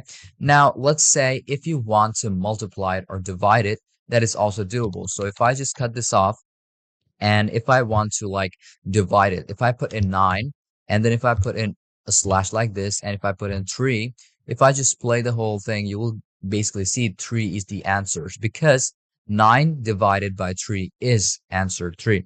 If I want to like multiply, that's also doable. Now, if I put in, let's say 9.4, let's say maybe 9.3, if I play the whole thing, you can see 3.1. Okay, so even if you are working with decimal numbers, it is also very easy to work and get the results inside or working with Python. Now, let me show you how you are going to multiply it. So if I put in like 5, and obviously you know that your keyboard does not have the multiply sign. Most of the people just use the X when they are typing. But when you are doing arithmetic, or when you want to multiply it with anything or any number in any IDE working with any language or code, you have to use the asterisk sign. And you have to keep this thing in mind. Okay, so I'm going to put in the asterisk sign. And if I put in 4, it will give me the answer as 20. So if I put in like this and play the whole thing up, you can see the answer is 20. Okay, but what if I put in X inside of it? If I put in X inside of it and play it, you can see it is still terming the whole command, or the whole, let's say, the variable or value inside of it as an alphabet inside. Okay, so you have to keep that thing in mind, not to use the X, but instead always try using the, let's say, asterisk sign. If I put in 100, and if I put in asterisk, and if I put in 4, now if I play it, you can see I have double space. If I play it, it will still give me the answer. So basically, it doesn't matter how many spaces you have, but it will still scan up, analyze the data which you have inside of the parentheses and the command or code inside your print command, and it will print out the exact result which you exactly need. Okay, so this is how simple it is. Now, you might think that we have been working only with single digit or double digit only, but what if we want to extend up our arithmetic equation? So we can also do that, and that's totally fine. Now, if I put in like this, and if I put in a plus, and if I put in, let's say, 6, Now, if I just play the whole thing, it will give me the answer of 406. Now, how does it work? It is because 100 into 4 is 400 and 400 plus 6 is to 406. Now, if you want to, let's say I want 4 and 6 to be multiplied first, and then I want it to be multiplied by 100. Now, what are you going to do? So to do that, first off, you have to work with parentheses just like you do in calculators or other IDEs or commands. So now if I play it, you'll basically see it is going to be 1000. Why? Because 6 plus 4 is 10 and 100 into 10 is 1000. So you can see how simple it is to work with arithmetics inside of Python. Now we can also do the same thing if I just press in Control Z to undo the process. And if I just put in something like this, let's say I'm going to put in brackets and another bracket or parentheses inside. And if I play it up, it will give me 406. Now, if I put in 6 minus 2, if I play the whole thing, you can see this is how it works. You can increase up your equation with various datas over and over again. It will still analyze it just the way it does on a calculator, okay? Because you can see that it is not just some basic code or command that it's not going to understand basic arithmetics, okay? Now, one thing, what I'm going to show you, which is a bit more different than these arithmetics, is that how are you going to get reminders or remainders out of a specific value or during division. Now, if I say I have 15, okay, I'm going to put in, let's say 15. Now, if I divide it by 7, but I'm not going to put in the slash or the oblique sign. Instead, I'm going to put in the percentage. Now, you can see this is how the percentage is looking like, okay? Now, if I put in the percentage and if I put in 7, and if I just play the whole thing, you can basically see we have 1. So why does it show 1? It's because 7 into 2 is 14, and we have 1 as the remainder. So it's going to do that equation inside, and it's going to give you out the value. Now, if I just put it inside, and if I just turn it, okay, I'm going to do is going to be closing out the parentheses inside. There we go. We have another bracket. Now, if I just add it up with 2, and if I just play the whole thing, you can see we have 3 as the answer. Now, even if we want to multiply the whole thing, let's say I'm going to multiply it with 7 again. So I'm going to play the whole thing, and you can see we have 15 as the answer. So now you can see how simple it is to work with these arithmetics and different type of functions in Python, okay? So now I'm going to be showing you how you are going to be using these numbers as a variable. So just the way we did it previously in our class. So if I put in, let's say, my number, okay? So this is going to be my variable. If I put in equal, I'm going to put in, let's say, 7, okay? Now, if I just print out the whole thing, print, can see, open the parentheses, and I'm going to put in my number. And if I play the whole thing up, you can see we have 7 as the answer. Now, in my previous classes, I've shown you when you are working with a data or an alphabet, obviously you have to put in double quotation. Now, you can also try putting in double quotation over here. I'm going to cut this off. There we go. If I put in 7, if I play the whole thing, you can see we are going to still have the value because it doesn't matter when it is a number. Okay, so keep that thing in mind and just, fiddle through the way on your project just by using, your number. And now I'm going to be showing you how you're going to be using your number as a string. Now, you might think that like we can put in just a number and add in or put in a couple of data inside of it, but no. First thing you have to do when you're working with number and then you want to concatenate with an alphabet in your project, you have to use your number as a string. Now, I'm going to show you is that if I just put in my number and if I just add in plus, and if I put in double quotation and if I put in a couple of alphabets and play the whole thing out, you can see it is going to be like this. So this is also going to be very simple to work with. But if you want to put in commands, then you have to obviously put in a string. So let me just show it to you how easy it is. So first thing is that I'm going to turn this into a string. So if I put in str, and now I will be able to put my variable as the number. So I'm going to put this over here. There we go. Cut this off. My number. And after I put in my number, I will also be able to print out the whole thing. So I'm going to do is going to be closing up the parentheses again and play it out. And there we go. We have 7. Okay. Now I'm going to do is going to be using this as a string. Okay. So let me just put this as my string. So I'm going to inside of this bracket over here, I'm going to put in a space and then I'm going to put in a plus. There we go. And then I'm going to put in a double quotation, put in a space. 7 is my favorite number. If I just play it again, I can see 7 is my favorite number. And if I don't put string now, play it, and you can see this will not work. And this is going to give me a syntax error or a type error. Why? Because now it is not terming my number as a string, and we do not have double quotations over here too. So you have to keep that thing in mind. Either you have to put double quotations on your number and it will just determine as a value as an alphabet. And obviously, if you want to use just a number, you have to put in a string. Okay.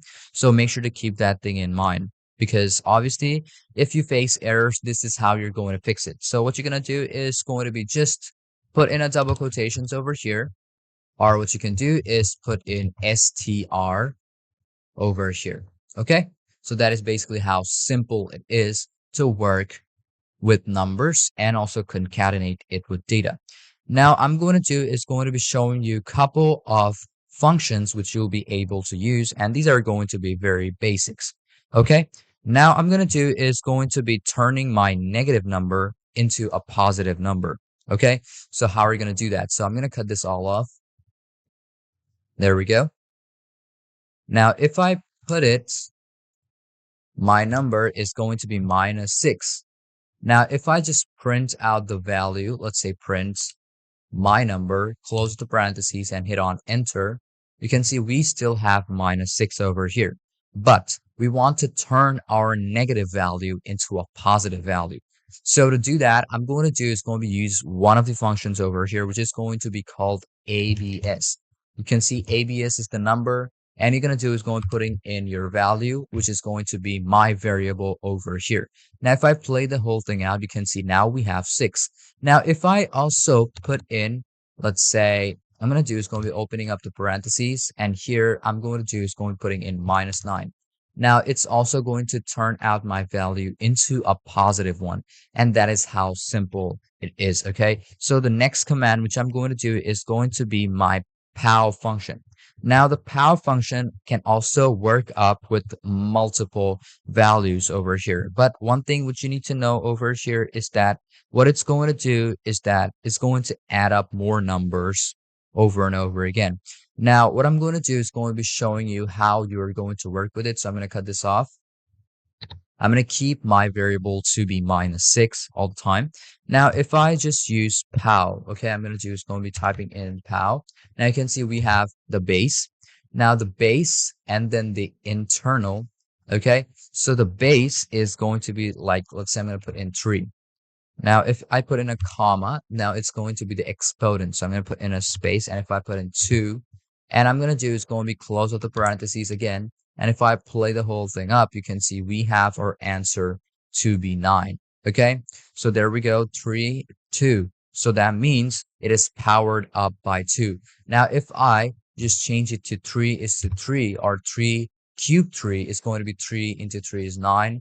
9 into 3 is 27. You can see 27 is our answer. Okay, so this is how the power works. Now you can also add up more numbers and more bases if you want to. Let's say if I just change it to maybe 10. So 10 into 3 is going to be 1000. Now if I just turn it into 4.6 into our cubed by 3 is going to be 97.335. Okay, so this is how you're going to use the number and use the function power. Now, if I want to use the maxed number, I will also be able to do that. So that is also how easy it is. What you're going to do is just cut this off and put in max instead of that. And now you're going to put in couple of arguments. Now, if I put in like 5, comma, 8 and close the parentheses and hit on like run, and you can see we have 8 as the max number. Okay, so you can see this is basically how it works. Now you have to play it out most of the time and check it out how it works. Now if I have like a lot of numbers, so I'm going to show it to you right now. Let's say I'm going to do is going to putting in a comma. Let's say I'm going to put in 5 comma 8 space 9 comma this comma a lot of number. You can put in a lot of arguments. That's just basically up to you. Now if you play it, it's going to find out the maxed out number or the maximum number out of the whole arguments in your, let's say, command. Now I'm going to do is going to be working instead of, let's say, max into minimum. So if you want to find out the minimum value, just cut this off, type in minimum. There we go. And just play out the whole thing. And you can see the minimum number out of the whole argument is 5. Okay. Now I'm going to show you how you'll be able to find out the round value out of your argument. So if I just put in round instead of these, okay, let's just cut all of these off. I want to round it up with a decimal value first. I'm going to do is going to be putting in round. And if I put in like 6.8, now I'm going to close the parentheses. And if I hit on play, it might turn out as 7 or 6.5. Okay, now you can see it has been rounded up to 7. It's because 7 is closer. If I put in 6.2, it might give me as the value of 6 because that is the one closer to that value. If I put in 3.7, it will just take me off to 4. Okay. Now the next thing what I'm going to show you is going to be math import. Now how am I going to do it? So I'm going to do is going to be just using another value, or I'm going to put in another command over here. Now over here I'm going to do is going to be using, there we go, I'm going to take this over here and I'm going to do is going to be typing in from, I'm going to type in from math, I'm going to do is going to be import. Now, if I just do from math import, and I'm going to do is put in an asterisk sign. Okay. Now, as we have the asterisk sign, I'm going to go off the print. I'm going to cut out these values. I'm going to cut out these values. And here, I'm going to put in floor. So it's going to floor out my data. Okay. So if I want to floor out my data, it's going to be, let's say, the base. Okay. So let's say a decimal base. So if I put in 4.6, now the base of this number is 4. So it will give me the answer as 4 over here. Now you can see how easy it is. Now, the next one, what I'm going to show you is going to be the ceiling. Okay. Now, just like floor, the ceiling is going to take us to the next number, which is going to be the base. So now if I just change it to ceiling, so I'm going to do is going to be typing in ceiling. There you can see seal. Now if I just play it up, you can see now 5 is our answer. Okay, it's because ceiling is going to be the next number and the base or the floor is going to be the base number of what value you are on. Okay, now another one which we also have is squirt. I'm going to put in sqrt. So I'm going to do is going to be the square root value. So if I put in sqrt, so if I put in sqrt, if I just put in a specific value, I'm not going to be using 4.6, but instead I'm going to put in, let's say, 90. And if I just put in play, you can see the square root is 9.4. Okay, I'm going to do is going to be 9 into 9 is 83. So if I put in 83 and play it out, you can see 9.110. Okay, so basically that is how you'll be able to use square root and other ones of these, other ones of the functions while you are working with maths. Okay, now the next thing what I'm going to be showing you is going to be working with input from our users. And that's going to be shown in our next class. So always make sure to not skip any part, and hope you understood about everything in this class and some basic functions which I've shown you. Always just make sure to practice it on along. Okay, so that you are going to get more, experienced while, watching up the whole video. Okay. So thank you again for watching up the whole video. And if you still have any confusion or any question about any part of this class, feel free to ask me anytime. I'm always there to help you out. So without any further ado, let's move on to our next class of Python. Welcome back to another class of Python. In this class, we're going to learn how we can get input from users. Now, in this class, I'm going to describe you what it is and how you're going to get the input. Now, let's say you have a form online. Now, you have to put in your own data for, let's say, the admin or whoever the developer and let you get into the site. Let's say in case of your email and your password. Now, how does it get registered or how is it analyzed? So for that reason or for that purpose, I'm going to show you how you can make something like that, such as getting input from your users. Now, you are not going to be getting the input from the command panel, but instead you are going to use that from the console. So every part of this class is going to be very important. Make sure not to skip any part, because if you do, you might miss out on something and face a bit of hassle later on. So without any further ado, let's hop onto our class by opening up PyCharm on our device. As you can see on my screen that I have already opened up PyCharm. Now I'm going to be showing you how are you going to get those input data. Now, most of the time what we do is just put in a print and put in whatever we want. Even if we want a value as an alphabetical value or a numerical value, we just paste it inside. We just put in a double quotation and put in our alphabets. And when we just play it, it just puts out the data how it is. But I'm going to show it to you like how you'll be able to use that instead, and how you're going to get it inside of your prompt and how you're going to put that data inside your console. I'm going to play this whole thing, play, and we will basically have it played on our console. Okay, so when you want to get those input data from the users, what command you have to use is input. Okay, so when you put input and then put in your own data, you'll be able to add your own data over here. Now you can see when I type in over here, I cannot put in my data inside the console. But when we work with input code or the input function or the command, we will be able to put in our own value. Let's say, how am I going to do it? So I'm going to show you a couple of examples which you're going to follow by. Now I'm going to put in a double quotation first, and I'm going to do is put in, let's say, enter your name. Okay, now enter your name and this over here. I'm going to put in a bit of space where I want it to be. And now if I play the whole thing, it's going to give me this console over here, and I will be able to put in my own data.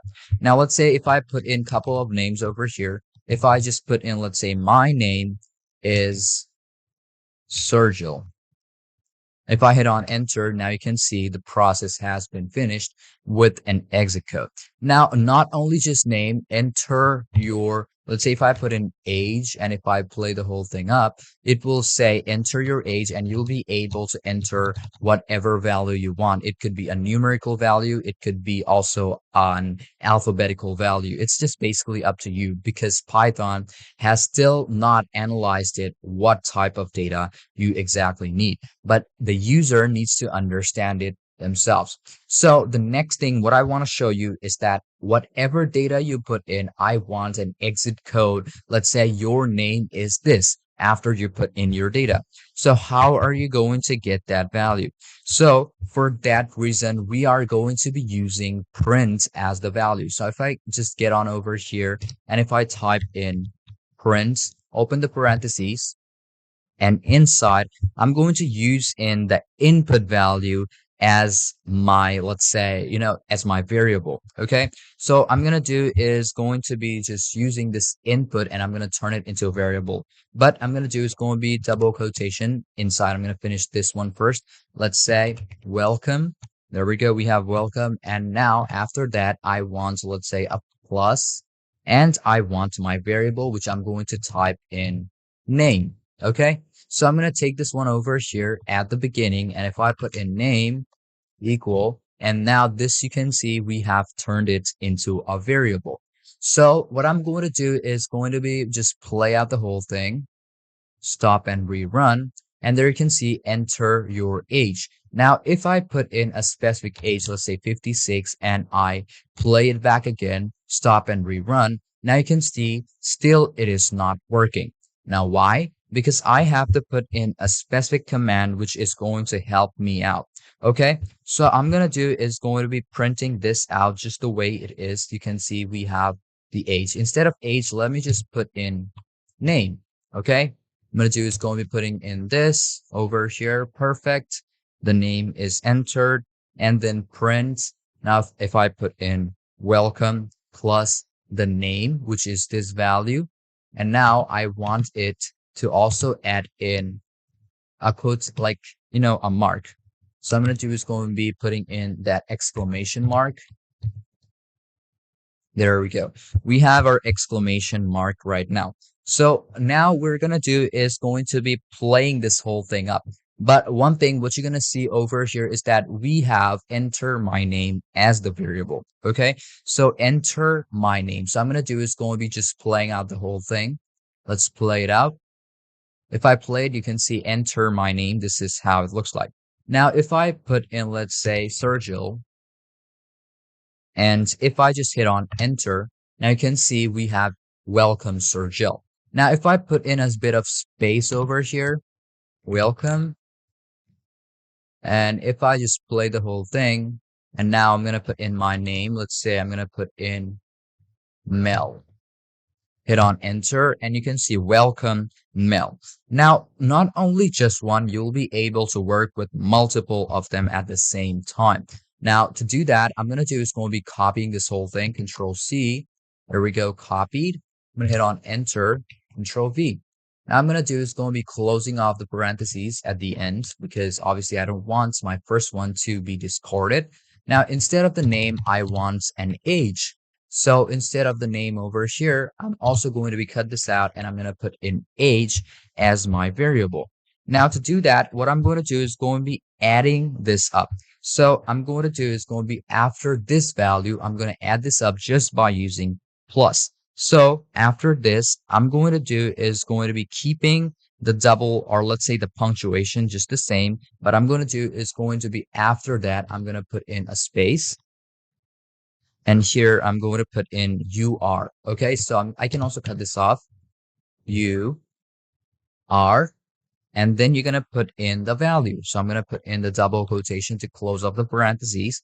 And I'm going to hit on space again, add on plus. And if I put in the variable, which is age, written right over here. So if I play the whole thing, you will basically see it is going to also tell me enter your name. You can see enter your name is right over here. So if I just put in enter your name after that, I'm going to put in, let's say, Mel 45. If I just hit on enter, or let's say Mel 45, if I put in 56, hit on enter, and you can see Mel 45, you are 56. Now, if I cut this value off, I'm going to rerun this whole thing again. Name is Mel. And if I hit on enter, the age is 67. And if I hit on enter, welcome Mel, you are 67. Now, I'm also going to be putting in another one. Let's say I'm going to do is going to be copying this, Control C, Control V. Now, if I put in, let's say, gender, I'm also going to be adding another one after this, plus age. You can see this is how it works. I'm going to put in a space, plus, and then I'm going to do is going to be putting in double quotations again, double quotation. And here I want it to be, let's say, I want it to say, and it's going to be the gender, obviously. I'm going to type in your gender is space plus, and now I'm going to put in my variable, which is going to be named gender. Okay, now you can see I'm going to put in enter your gender. There we go. And if I just play the whole thing, you're going to see this is how it works. So the name is going to be Mel. Hit on enter. The age is going to be 34. Hit on enter. And the gender is going to be male. Hit on enter. And you can see, welcome Mel, you are 34. Your gender is male. Now over here, after the age, I'm going to put in another space. And here I'm going to put in a double quotation. I'm going to do is going to be putting in double quotations over here. There we go. Play the whole thing. And if I just, write it back again, it's going to be Mel, 34. It's going to be male. Hit on enter. Now you can see this is basically how it is going to look like. Now you can continue it up and make more. Let's say I'm going to make the last one. Let's say I'm going to do is going to be typing in, let's say institution. There we go. I'm going to put in institution. There we go. Institution. I'm going to put in an equal, and the institution is going to be the same as these. Control C. I'm going to cut this off. Institution. Enter your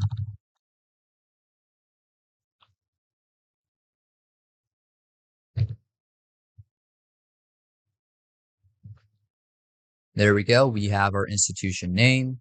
Institution. So I'm going to do is going to be typing in over here after the gender. I'm going to put in a bit of space and plus, hit on space again, double quotation, the name, institution is, and after that, put in a bit of space,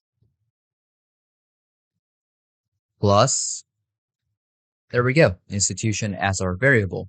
Now, if I print this whole thing out, let's just play it up again, stop and rerun.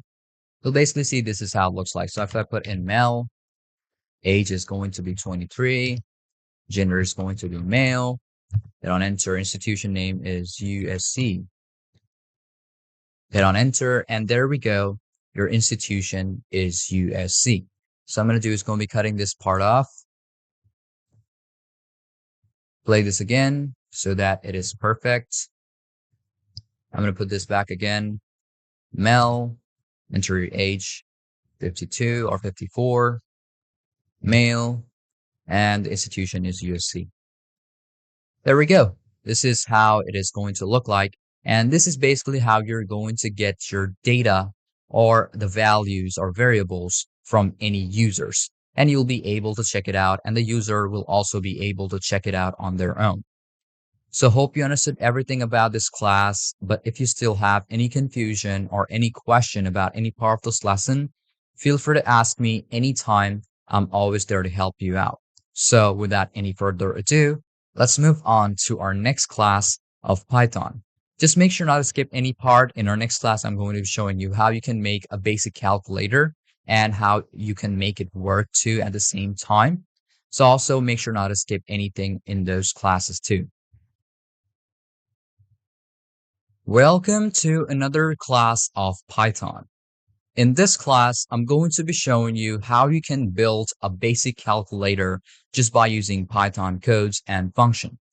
Well, in this class, I'm going to be showing you a basic calculator, but I'm also going to be showing you a couple of functions, which is going to be important functions, which you have to follow up and know while you are making a basic calculator.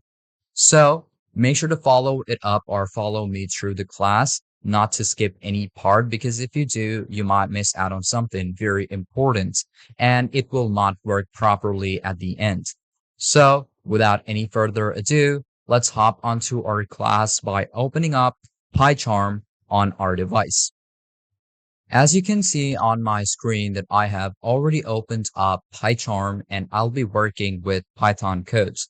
Now, when you are making, let's say, a basic calculator, obviously you need to have the input command on because you have to let the users put in their own data and get the results at the end.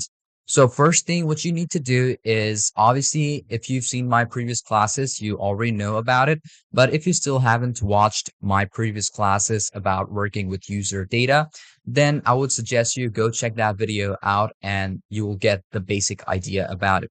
Now, the first thing what I'm going to do is going to be making myself a variable. Now, let's say my variable 1 is going to be number 1, or I can also put in no1.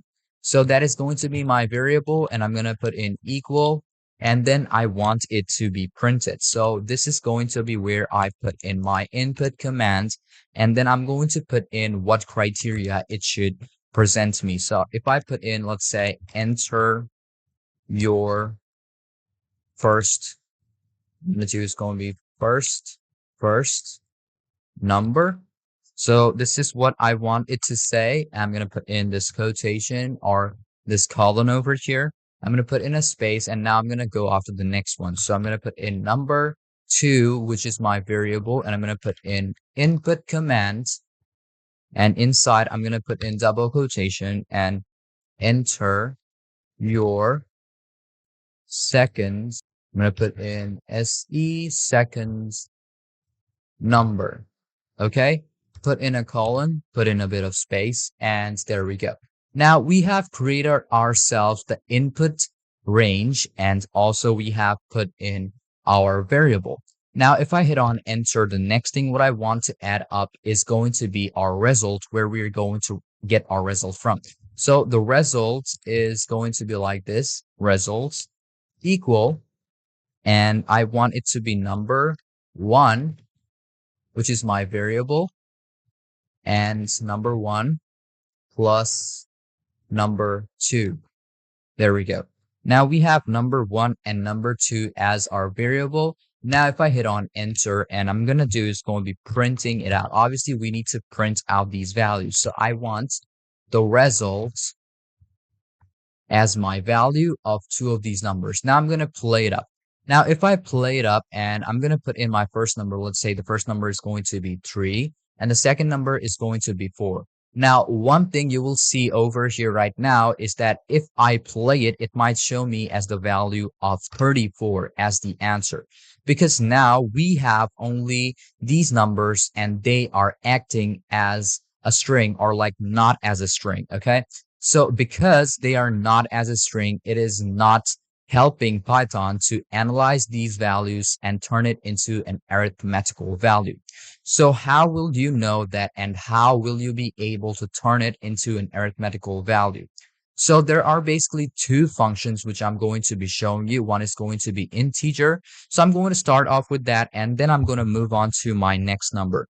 Okay. So first thing, what you basically have to do is put in the command. So here it is very simple. Just take it before the first one, or whichever number it is. If I put in int, open up the parentheses, I'm going to open up the parentheses and I'm going to close up the parentheses. I'm going to put in integer, open up the parentheses, and I'm going to close up the parentheses over here. So there we go. Now if I print it out, now you can see it is still the same. But if I put in 4, enter 4, it will show me 8 as the answer. Now, Python has the readability to understand that both of these are integer numbers, but not alphabetical values, neither as a basic command or a basic data. Now, one thing what I'm going to do is going to be rewrite the whole thing again. Now, if I put in 4.5, hit on enter, and if I put in 7 and hit on enter, you will basically see this might show me as a syntax error. You can see now this is a value error because we have used a decimal number inside of it. Now, you might think that, oh, okay, I've made myself, or I've created myself up a command which is going to help me to get the numerical value and the arithmetical value of how it's going to work. But if it contains a decimal value, there is a syntax error or an error value. So for that, there is going to be another command or another function of Python, which is going to help Python to understand that we are going to be working with decimal values too. So instead of integer values, what you're going to put inside over here is going to be floats, F-L-O-A-T, floats. I'm going to do the same thing over here.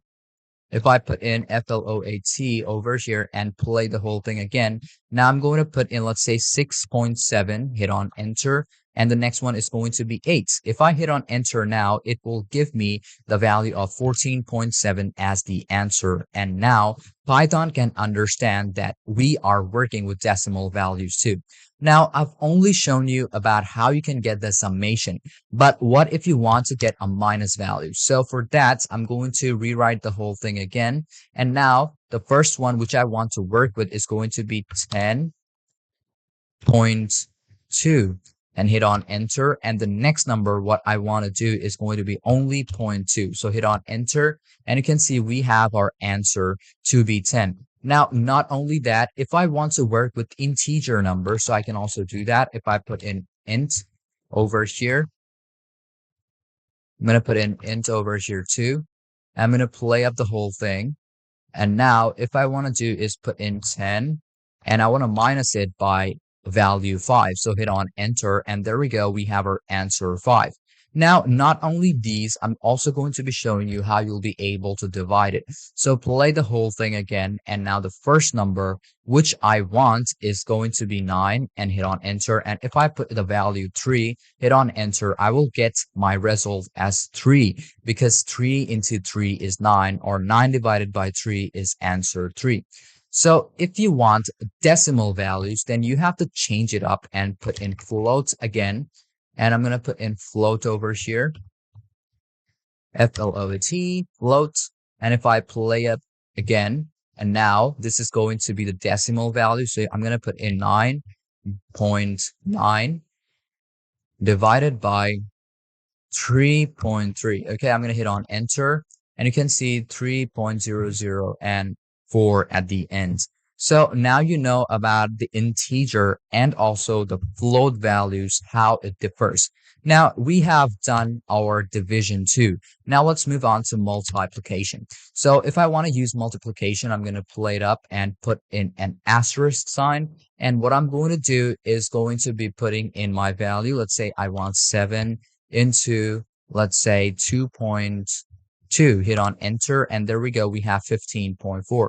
If I put in 1, I cannot cut this up, but if I play it back again, I'm going to put in 7, enter, 2.1, hit on enter, and there we go. We have our specific value. Now, we've only worked with 2 of them at the same time. Now, what if you want to work with a third value? So the third value is also going to be the same. Just put in the cursor at the end, and I'm going to put in or make another, let's say, variable, put in equal. I'm going to put in input. Open up the parentheses, and here I'm going to put in enter your third number. Put in a colon, put in a bit of space. There we go. Play the whole thing up. But one thing which you have to always make sure that you are putting it up on the result. So even if I put like 4 into 2 into, and if I put in, let's say 5, it will still not give me the result because we have not yet put the last variable over here. So to put the last variable over here and to also make it or to validate it, I want to add it up. Okay, I'm going to add it up by, let's say, float. Open up the parentheses, floats, and I'm going to put in, let's say, number 3. There we go. Now, if I play it up, and now if I work with it, let's say it's going to be first off 4. I played it up, stop and rerun. I'm going to put in, let's say 4 over here, 2 over here. 4 is plus 2, or into 2 is 8. 8 plus 2 is 10. So there we go. We get our answer to be 10. And just like we did it in a previous classes, that if you want it to be different, or if you want another thing, or let's say I want both of these to be added first and then multiplied. Now, if I play it up, now you can see this is how it will work. Now you'll basically see that if I put in, let's say, the first number to be 5, and now I want the second number to be added with the third number. So I'm going to put in 2 plus 3. It's going to be 5 into 5, and it's going to be 25. So there you go. Now you can see how easy it is to make yourself up a calculator just by using Python codes in Python or any IDE. So thank you for watching this video up till the very end and hope you understood about everything in this class. If you still have any confusion about any part of this lesson, feel free to ask me anytime. I'm always there to help you out. And the last addition which I'm going to show you is that if you want the first one and the second one to be together, you can also do that. It's very simple. Just take it or make another parentheses inside of it and play it up. Now, if I put in, let's say, 2 into 5 is 10, 10 plus 30 is 40. There we go. We have our answer. So, without any further ado, let's move on to our next class of Python. Welcome back again to our class of Python. In this class, I'm going to be showing you something very interesting and how you can create it on your own. So in this class, I'm going to be creating a Matplotlib game. Now, if you don't know what a Matplotlib game is, I'm also going to be showing you a preview of what kind of game it is. So make sure not to skip any. Make sure you are connected to the internet this time. And if you want preferences, there's like a lot of preferences which you will get online. But I'm going to be giving you an example of a very simple one. So make sure to follow through this class and not skip any part. So without any further ado, let's open up PyCharm. And if you have any browser on your device, it could be Google Chrome, Mozilla Firefox, Microsoft Edge, doesn't matter. You're going to search up for Madlibs or Madlibs game online and check it out first. Okay, so let's just move on with our class. So as you can see that I have already opened up PyCharm on my device. Now I'm going to open up any web browser which I have on my device. I'm going to search up for Madlibs. Okay, so Madlibs game. Hit on enter and search for Madlibs game.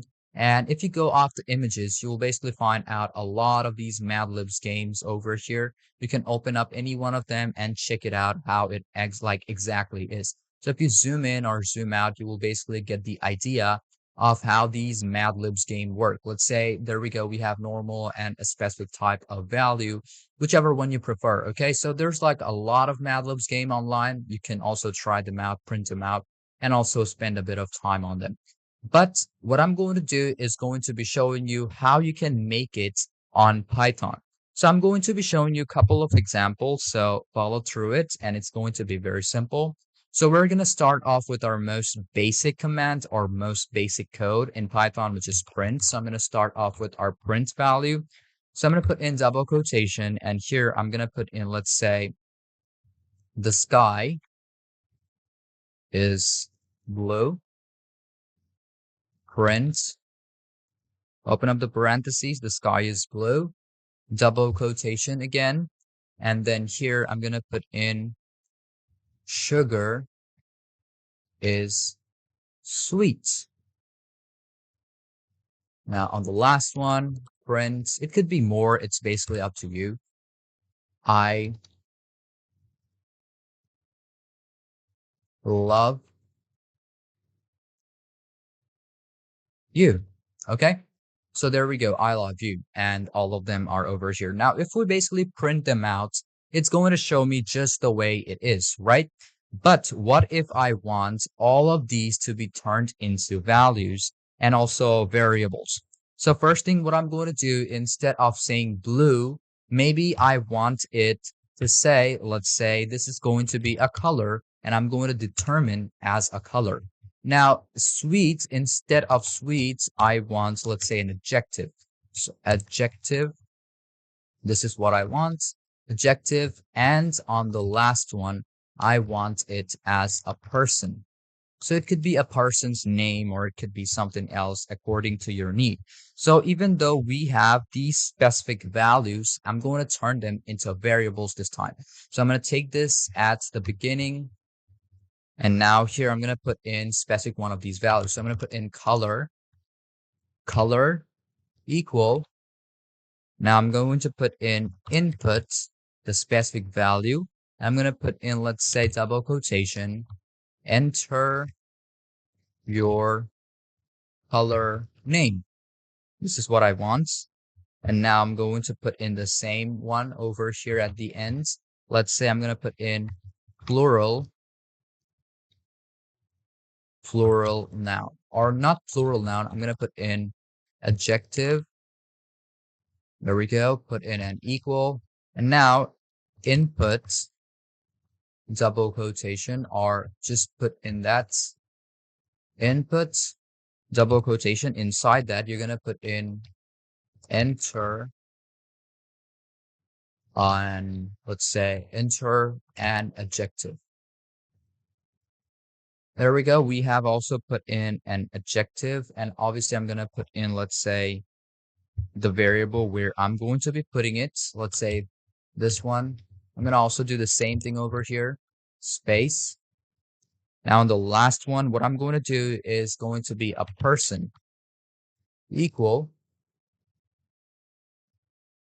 There we go. We have person as the value. I'm going to put in input, the value, enter the name of the person. There we go. So this is basically what I want. Now, even if I print this whole thing out, and if I try to work with it, it's not going to work. So why is it not going to work? Because we did not put in the variables over here. So if I put in the name of the color, let's say maybe red, the adjective is going to be black. And if I put in the person, let's say Tom, and if I hit on enter, you can still see this is still the same. So to change it up, what we're going to do is going to be changing up the values over here. So I'm going to cut this off. Now hit a space plus. Now I'm going to put in my variable. There we go. We have our color. Now do the same thing on each and every one of them. Plus adjective. There we go. Cut all of these off. Plus, now it's going to be the person. Okay. Now, if I play this out, and now if I put in the name, let's say the color, I'm going to put in black. Adjective is going to be thin. Now, if I put in the name of the person, let's say jolly, hit on enter. Now you can see that this has turned it into something like this. The sky is black. Sugar is thin. I love jolly. Now you can also add in more data if you want to. You can also use more than one variable inside of it. If you want to use more than one variable, now let's say the sky is black, and I'm going to put in a space, double quotation, and the next one is going to be putting in something like this, a plus, and then put in the adjective. There we go. Now, if you play this whole thing up, now you can see there is a syntax error inside of it. Now, you might think that why is there a syntax error inside of it? Now you can see we have only the person over here used once. And there we go. We also have the adjective being used. The sky is this color and also adjective. You can see adjective is being used twice. So you can see there is and, but here we did not put any plus. So you have to put in a plus, hit in a bit of space, and then play it up. And now it's going to be perfect. So if I put in the name of the color, so the name of the color is also going to be black, Control Z. Black, adjective is thin again. And the name of the person is jolly. Hit on enter. Now you can see the sky is black and thin. But over here, I'm going to put in the space so that it makes up a bit of space over here. I'm going to play it out again. Now you can see we don't have something, or we have something missing over here. So we're going to check all of this out. Sugar is sweet. And there we go. I'm going to put in a bit of plus over here. Now play this whole thing up. Now if I put in blue, adjective is going to be vast, and the name of the person is going to be your. If I now hit on enter, you can see the sky is blue and vast, sugar is vast, I love your. Now, this is basically how you're going to add all of these up. Now, I'm going to show it back to you again so that you can practice more. It could be something different too. So start off with prints most of the time. So in print, I'm going to put in let's say the sentences or the words. So let's say this time I'm going to put in I love going to, let's say instead of putting anything, I'm going to start off with a variable. Now I'm going to put in, let's say, location. This is what it is. Print, double quotation. I love the, now you can put in more inside of it. I love the, now I'm going to put in plus. I'm going to put in space, food,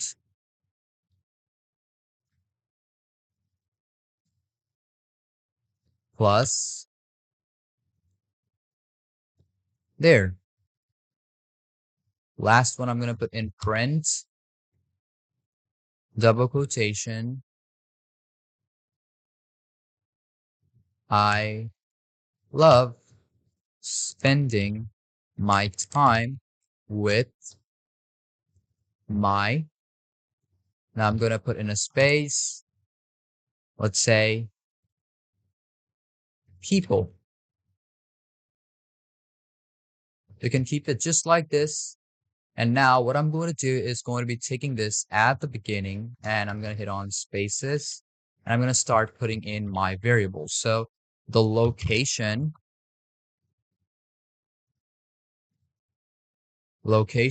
is going to be, let's say, put in an input command. And inside the input command, you're going to put in type, the name of the location. There we go. Space. Then the next one is basically food. I'm going to put in input. Now inside, I'm going to put in, let's say, type, the name of the food, space. And the last one is going to be people. Input, and then put in double quotation inside, and put in type, the name of the people.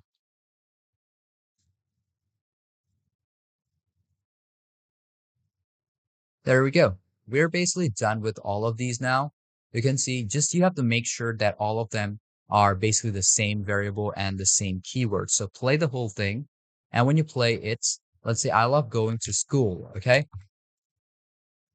Name of the food. I love the pizza there. And name of the people with my friends. Or you can also put in company. It's basically up to you. Now, if I hit on enter, I can see I love going to school. I love the pizza there. I love spending my time with my friends. So basically now you know how you'll be able to create a Madlib scheme in Python. And this is going to take a bit of time if you create like a lot of these sentences and a whole chart. And you might think that why can't I do it inside of, let's say, a doc or maybe Microsoft? But obviously, if you want to do some coding and you want to create something like this on a website or maybe on your console, well, basically you can use this commands and you can use Python. And obviously Python is a lot more easier than the other, languages there are. So you can try using that. It's going to take a bit of time, but if you still do not understand it, if you still have like questions or confusion about any part of this class, feel free to ask me anytime. I'm always there to help you out. So thank you for watching this video again. And without any further ado, let's move on to our next class of Python. Welcome back to another class of Python. In this class, I'm going to show you something very interesting and very organizing in Python, which is going to be working with lists. So obviously, there's going to be very important stuff, which I'm going to be showing you in this class. So make sure not to skip any part. And if you've seen my previous variables, booleans, and also numerical values, alphabetical values, then it's going to be very easy for you. But if you didn't check those out yet, I would suggest you go check them out right now, because if you have not completed those, it's going to be a bit more confusing for you. And if you also skipped a couple of parts of my previous classes, then it's also going to be a bit confusing at some parts. So I would suggest you not to skip any part of any classes. So without any further ado, let's move on with our class by opening up any IDE which you have on your device, but I'm going to be using PyCharm for this class too. As you can see on my screen that I have already opened up PyCharm. Now, you might think that we've worked with print, input, and all of those, but about list, it's going to be a whole different thing. But one thing which is going to be the same is that we are still going to be using variables. So now the first thing, what I'm going to do is going to be creating myself up a variable. So I'm going to put in, let's say, my friends, or maybe my company. So there we go, company equal. And now I'm going to put in my list. Now, when you are working with lists, you have to keep in mind that to use the square bracket instead of the parentheses, which we use. So even if you use this bracket, it's not going to work, okay? So for lists, make sure to keep in mind to use the square bracket all of the time. Now, the first thing, what we have to do is put in our list. So I'm going to put in a double quotation. And now here, I'm going to put in a couple of names. Let's say I'm going to put in Nezuko. Now, after Nezuko, we have our first variable. Now go to the next one, and you have to put in like another one. Let's say if I put in logic. Now, on the next one, put in a comma, and the last one, I'm going to put in, let's say, wrap. Okay? Now, after all of these are done, just go hit on enter, and I'm going to put in print. Now, if inside print, if I put in the variable company, and if I just play the whole thing, you can basically see all of them has been printed out on the console. Now, one thing you can see, we have used all of them at once. Now, if I cut these quotations over here, and if I try to work with it, you can basically see this is how it's going to be working like. But one thing you will find out is that when we are trying to get the values of any friends, it's not going to work. Now, I'm going to show you why. Okay, let's just show you why first, and then let's get on with why we use it. So now you can see company. Now, if we want to find out any specific value, let's say I'm going to make another space over here for you to understand. So even though you have listed orders or listed data, so even on listed data, it is also going on a specific index. So the first name on the list is going to be 0. Now on the next one, it's going to be, let's say 1. And the next one is going to be, let's say 2. So this is how the index goes, 0, 1, and 2, and goes on and on. Okay, now if I want to find out any index of any specific list, what I want to do is put in another square bracket inside of it. And now if I put in the index 0, and if I play it out, you can basically see this is going to show us as an error. Okay, why? Because this is not turned as a list anymore. So to turn them into a list of each and every one, you have to put in double quotations on each and every one of them. So I'm going to put in double quotations over here. There we go. So now we have all of them. And now if I play it, you can basically see this is how it's going to show me, because I have to put in a comma and a bit of space on each and every one. Play it back again, and you will basically see this is how it is showing me. Okay, now you can see why is it still showing me this error. Now you might think that, okay, this is still not working. But one thing you have to always keep in mind is that when you are working with print, and also when you are working with a specific variable, this is not going to work just the way you want to as an alphabetical, numerical, or Boolean value. So first thing you always have to keep in mind is that always keep these double quotations on each and every one. Okay. You can also put in this comma after each and every one of them. If you do not put this comma, it's basically not going to work. Okay. And now here you're going to put in a bit of space, close up the parentheses, and keep this just the way it is. Okay. So I'm going to cut off this line, keep it similar, or keep it just the way it is, play up the whole thing. And now you can see we have Nezuko as the answer. Okay. So always make sure to not put anything inside. Okay. Now, the first thing I'm going to do is going to be showing you over here is that how you're going to change the values. Now, if you put in number 1, it's going to show me logit as the answer. If I put in number 2, it will show me Raf as the answer. Now we're working with positive numerical values, but what if you want to work with negative values? So if you want to use negative values, if I put in -1 and if I hit on like play, it's going to show me ref. Now, why is it working like that? It's because Nezuko is still on -2. So if I put in, let's say -2 or 3, hit on enter and play, you can see it's going to show me Nezuko. Now this time it is working as 0 right over here and minus values over here. So you'll be able to work with minus values and positive values at the same time. Let me show it to you again. Let's just take it over here. If it is on the positive value, it's going to be 0. Then it's going to be 1. And the last one is going to be 2. But if we are on the negative value, you can see after this or after the list, it's going to be 0. And then over here, it's going to be -1. Over here, it's going to be -2. And over here, it's going to be -3. Okay. So basically, this is how it is going to work. And you have to also keep that thing in mind. Okay. So basically, this is just simple arithmetics and simple math, but you can also work it or work it up in Python too. Now, you might think that, okay, we only have 3 values. So I'm going to show you a couple more, put in a comma. Now I'm going to put in double quotation and I'm going to keep or add more of these values. So if I put in Dan, comma, and if I'm going to do is going to be putting in this one.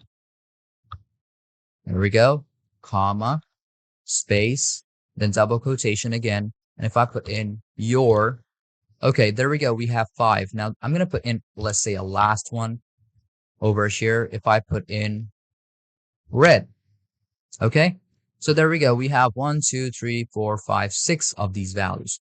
Now inside, if I put in, let's say, 5 as the value and play it up, it will show me red as the answer. If I put in, let's say, 6, which is no value over here, play it up, and there you can see there is no 6 or list index out of range because there is no value as 6.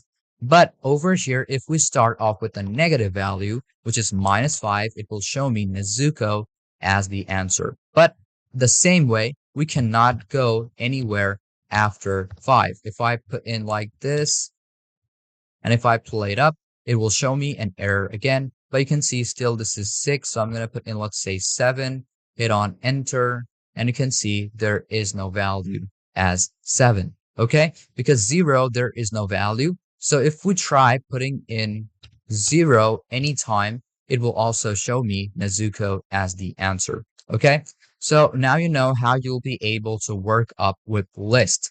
But another thing, what I'm going to show you is about how you can use ratio. Okay, so now let's say, even though we are using just simple values, what if I want to use, let's say, 1 is to 3 or 1 is to any value? Okay, so when you're using ratio, you have to keep one thing in mind is that it's going to take 1, which is going to be 1 over here as logit. Now, if I put in 2 and if I play it up, it's going to show me logit as the answer. But what happened to 2? So it's going to take out the value in between 1 and 2. So 1 is just the base and inside there is no value. So it's going to be only logit. So if I keep it 1, let's say 0, 1, 2, 3, 4, 5. If I put in 5 over here, it's going to like remove red and put it everything inside of logit ref than and your over here. Okay, so keep that thing in mind. If I put in 6 and if I play it up, you can see we have all of them. Now, if I put in, let's say 0 is to 2, hit on enter, and it's going to show me 2 of these Nezuko and logit as the answer. Now, it could also be numerical values at the same time and Boolean at the same time. If I put in like 2 over here, and if I, instead of this, I'm going to put in, let's say, false as the answer and play the whole thing up, you'll basically see Nezuko and 2. Now here, what I'm going to do is going to be keeping it 0 is to 6. Hit on play, and you can see we have Nezuko, 2, ref, false, your, and red. So I'm going to do is going to be cutting off these parts, so it's also going to know that there is a number inside of it, because when you're working with list, Python already analyzes and reads the whole thing and finds out which value is alphabetical, which value is Boolean, and which value is numerical. So you don't have to worry about putting extra codes such as, let's say float or integer for Python to understand in a specific list when you are working on any project. Okay, now you can see over here we have an error, which is over here. Okay, so you can turn them on and off. You can see no new line at the end of file 2. So there is no new line, but if you want to make more lists, it's also up to you. You can also increase it up. Now you can also add up more and work on at the same time. If you want to add, let's say, a new line over here, that is also basically up to you how you want to work with it. But it's going to be still the same when you add up, the same commands, or when you follow up these commands and these keywords and also the format. So thank you for watching this video up till the very end, and hope you understood about everything in this class. If you still have any confusion or any question about any part of this class, feel free to ask me anytime. I'm always there to help you out. So without any further ado, let's move on to our next class of Python. Welcome to a new class of Python. In this class, I'm going to be showing you about list functions. In my previous class, I've shown you about how you can work with list on working or while working with Python and making a project. So in this class, I'm going to show you a vast amount of list functions which you'll be able to use to make or meet up your criteria at the end. So there's going to be a lot of important stuff in this class, so make sure not to skip any part. And without any further ado, let's move on to our class by opening up PyCharm on our device. As you can see on my screen, that PyCharm on my device. Now you can see that the list which I made in my previous class, I'm going to be using the same things. Okay, so I'm going to show you. First thing is that how you will be able to edit up your index in your list in Python. Now, in my last class, I've shown you about how you'll be able to use this ratio to get your exact data. So first thing, what we need to do over here is make some space or make myself a line. And then I'm going to put in, let's say, company. And there we go. We have company. And instead of putting up a space, I'm going to open up my square bracket. And then I'm going to do is going to be change any one of these data. So to change any one of these data, what I'm going to do is going to be select any one. So let's say I'm going to fix or change ref. Okay. So instead of ref, I want it to show me, let's say, Raphael. So what I'm going to do is going to be first off, select the number of index. So let's say 1, 2, and 3. So I'm going to put in 3 as my index. So after that, I'm going to use it as a variable, and I'm going to put in an equal. And instead of ref, I want it to put Raphael. So I'm going to put in Raphael. There we go. So that is basically done. And now what I'm going to do is going to be changing up this criteria too. So instead of print, I'm going to do is going to print company. And then I'm going to put in company. There we go. And now I'm going to put in the square bracket inside, and I'm going to use that specific value, which is going to be 3. So the 3 is going to be changed. So if I play the whole thing, you can basically see Raphael is being printed out. Now, if you want to print out the whole thing, you can also do that. So if I just cut off this bracket and if I just play it up, you can basically see Nezuko to Raf, Raphael, Yor, and Red. So now you can see that we have edited ourselves of the data, but we did not remove that specific part. Okay, so this is how it's going to look like, and you have to follow up these steps. Now, the next thing, what I'm going to be showing you is going to be a bit more advanced functions of Python of making lists. So first thing, what we need to do over here is that we're going to keep this just the way it is, and I'm just going to remove out this part. And instead of this one, I'm going to put another line and I'm going to put in another criteria or another list. So if I put in, let's say, good numbers, okay? So if I put in good numbers, I'm going to put in an equal, and I'm going to put in a square bracket, and I'm going to put in a couple of numbers. So if I put in 7, comma, I'm going to put in 90, comma, I'm going to put in like 123, 123, comma. If I put in 8, or let's say I'm going to put in 9, comma, 32, comma, let's say 63, and I'm going to put in the last number, which is going to be 200. Okay, that's basically it. Now, what I'm going to show you is that how you'll be able to customize your list. And the first thing I want to show you is how you'll be able to concatenate these data, or concatenate both of these lists. So to concatenate both of these lists, we have to use a specific function, which is called .extend. So what I'm going to do here is we have this print company, okay? But instead over this, I'm going to put in another one. Let's say I'm going to put in company. First off, use your variable and then put in dots, and I'm going to put in extend. There we go. Now, when I've used extend, I'm going to open up my parentheses. And instead of putting in our numbers, we're going to use another variable, which is good number. So I'm going to put in good number, and there we go.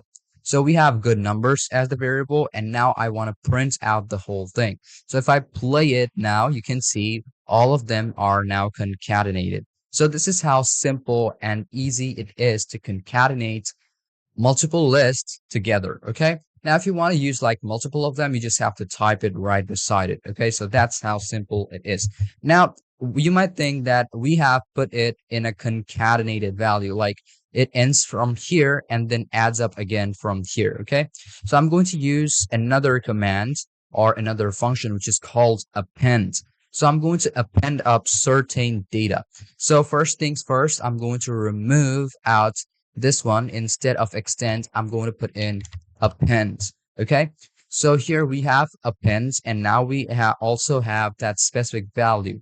So if I want to put any specific value inside of that data, what I want to do is that I want something to add up. Let's say I'm going to put in double quotation first and TO. And you'll basically see that this specific value or this specific data will be added inside of this specific list. So if I print it out, you can basically see Nezuko to Raf, false, Yor, red, and TO. Okay, so this is how you'll be able to concatenate and also add it up inside your list together. Now, if I want to put in another specific value inside of a specific index number in our listed order, we can also use another function, which is going to be called .insert. So if I want to change it, let's say I'm going to cut this off, and I want to put in company and .insert. Okay, so insert is going to change that value up, or just put in that specific value inside of that specific index number. So if I want to use, first off, we have to put in the index. So the index goes such as 1 or 0, 1, 2. So beneath or like between 2, I want another specific value to be added up. So here I'm going to put in number 2 over here, put in a comma, and then inside of that, in double quotation, I'm going to put in, let's say, it's going to be called Titan. Okay, so Titan is the name, and if I just play it up, you'll basically see Titan will be added on the second index. Now, if I want to change up the number, first off, let's just change the name. If I change up the name and if I put in Umbro, play it up, it will be changed. You can see Umbro is over here. Now, if I want to change up the index, I'm going to just change up the number. Let's say I'm going to put in 5. So if I play it, you'll basically see Umbro is now on the 5th index of this specific list. Okay, so now you know about how you'll be able to add in that specific value inside of that specific index. Now, what if you want to remove any specific data from any specific list? For that reason, you have to use the specific function called remove. So I'm going to remove out that. So I'm going to put in remove over here. And then you're going to do is going to be adding in the name which you want to remove. So if I want to remove your, and if I just put in double quotation inside of it, there we go. I'm just going to put it over here, double quotation and double quotation over here. Okay. So if I just press on play right now, you'll basically see your will be removed from that specific list. Okay. Now, if I want to remove like numerical values, I can also do that. I'm just going to type in 2. And if I play it up, you'll basically see it will give you this type of error. But to fix it up, what you're going to do is just remove out these quotations because this is now, just turned as a number. So if I play it, you can see that 2 will be removed from that specific list. Even if I want to change or remove the Boolean or the Boolean value inside my list, I'm just going to type in what it is. So if I type in false, and I'm going to just remove this, play, and you can see false or the false value inside of the list has been removed. Now, what if you want to remove out the whole list altogether? So for that, you have to use the command or the function which is called clear. So I'm going to just remove out the specific value over here, and I'm going to type in clear. Okay, so clear, and then you have to put in the self. So I want the whole thing to be removed. So if I just play it right now, you'll basically see everything inside the list will be removed. Now, another thing, what I can do is if I want to remove out another variable. So what I'm going to do is going to be just remove out this. And if I put in good, and if I put in numbers dot clear, and over here, I'm also going to remove this value. And if I put in another variable, good numbers, and if I play it, you'll basically see that specific value will also be removed. So if I change this, and if I just put in another value, such as it could be pop or it could be insert. So if I want to append, and if I just put in any specific value, let's say I'm going to put in, or let's say here, I'm going to put in 8. So if I play it up, it will give me 8 inside of that specific value. So now you can see that we will also be able to work with numerical values and alphabetical values at the same time. So basically, this is how simple it is to work with Python. Now, if you want to remove out any random number out of your list, what you can do is just cut this off. And then you're going to do is going putting in pop inside. So after pop, what you're going to do is just keep this open and play it up. And you can basically see any one number like from there is going to be removed. So 90, 123, 9, 32, 63, and 200 is missing. If I play it back again, you'll basically see another number is now removed. Okay, so this is how simple it is. Okay, now the next thing what I want to show you is going to be the count function over here. So if you want to count any specific function, what you're going to do is going to be just typing in count and putting in a specific value. So I'm going to do is going to be removing this. If I put in dot count, now over here, what I'm going to do is going to putting in another value. Let's say it could be 200. So if I just play it up, you can basically see 200 is right over here and has been added inside. But this is 2 times, so it just counted up how many numbers there are inside of the list, and it just uses one of the value instead of 2. Now, if I want to find out any specific value or the index of any specific value, I can also use a specific command, and it's going to be called index. Okay, so open up index, And then what you're going to do is going to be finding out which value you want to search for. So if over here, I'm going to just type in, let's say 123, and I'm going to search for that 123. And if I just hit on play, you'll basically see it will still give me the same number like this. But we have to use any specific value, or we have to change out the way it looks like. So what I'm going to do over here is that we're going to remove out this value. And instead of using this over here, we're going to work with this over here. So I'm going to put in print good numbers. And then over here, I'm going to put in another one. Let's say I'm going to put in dot index. And inside of this index, I'm going to search for that specific value. Let's say I'm going to put 123. If I just hit on play now, you can see that we have 2 as the answer, and this is number 2 on the index. Now, if I just change up the variable, if I put in company now, company dot index, and if I just put in ref, double quotation, let's start off with over here. And if I play it up, and you can see ref is also 2. If I want to find out the Boolean value, I have to type in false. Hit on play, and there you can see we have it on the 3rd index. Okay, so we also done our list. Now the next thing what I want to show you is how you want to sort out any specific value. So first thing what I'm going to do over here is that we're going to remove out this one, print, and in print, and I'm going to do is going to be opening up, let's say, good numbers. And inside of good numbers, I'm going to put in another value, but here I'm going to do is going to be, first off, let's just apply another line of command. So if I put in good numbers, and I'm going to do is going to be dot sort. There we go. I'm going to put in sort. And now I'm going to go off to the next line again. And if I want to sort them out, if I just have to, like, customize our numbers and keep them, like, let's say jumbled up. And if I just play it up, you can see 7 and then 9 and then 32. It's going on an ascending order. Now, if you want a reverse value, you just have to put in the command of reverse.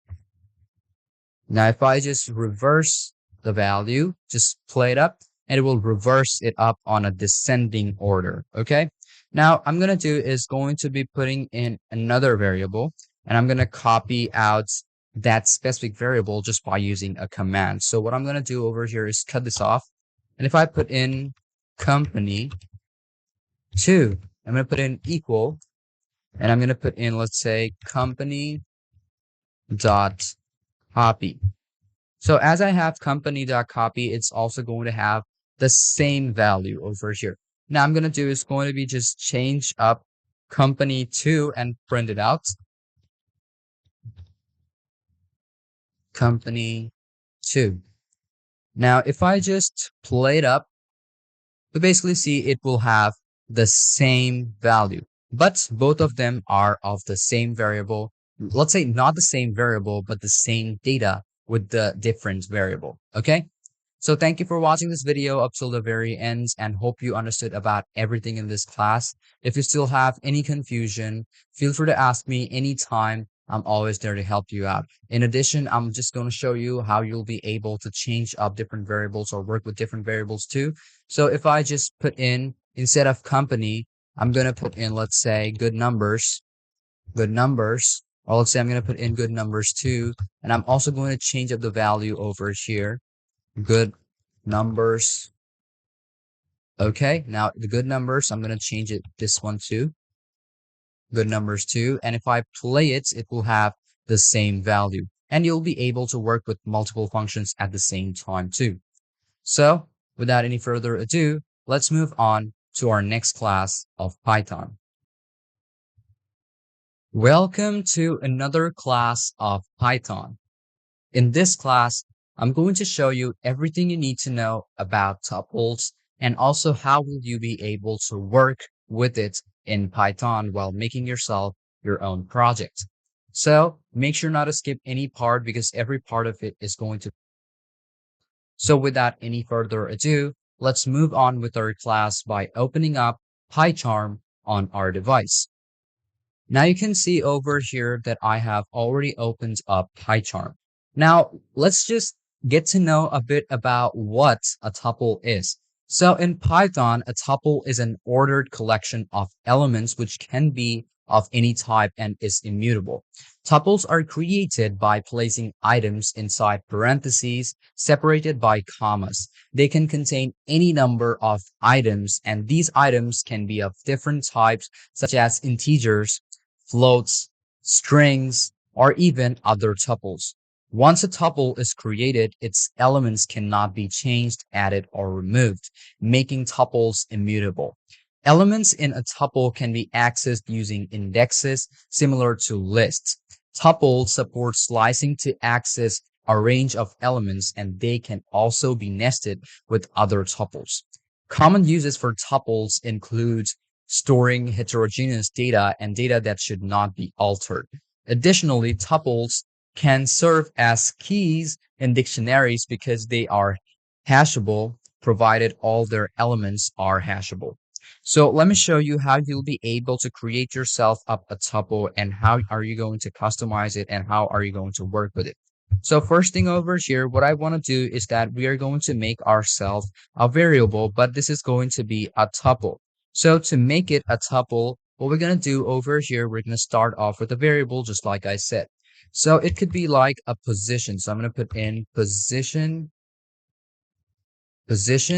and I'm going to put in an equal, and then I'm going to do is going to be opening the parentheses, and I'm going to put in 5 comma, put in a bit of space, and then put in 9.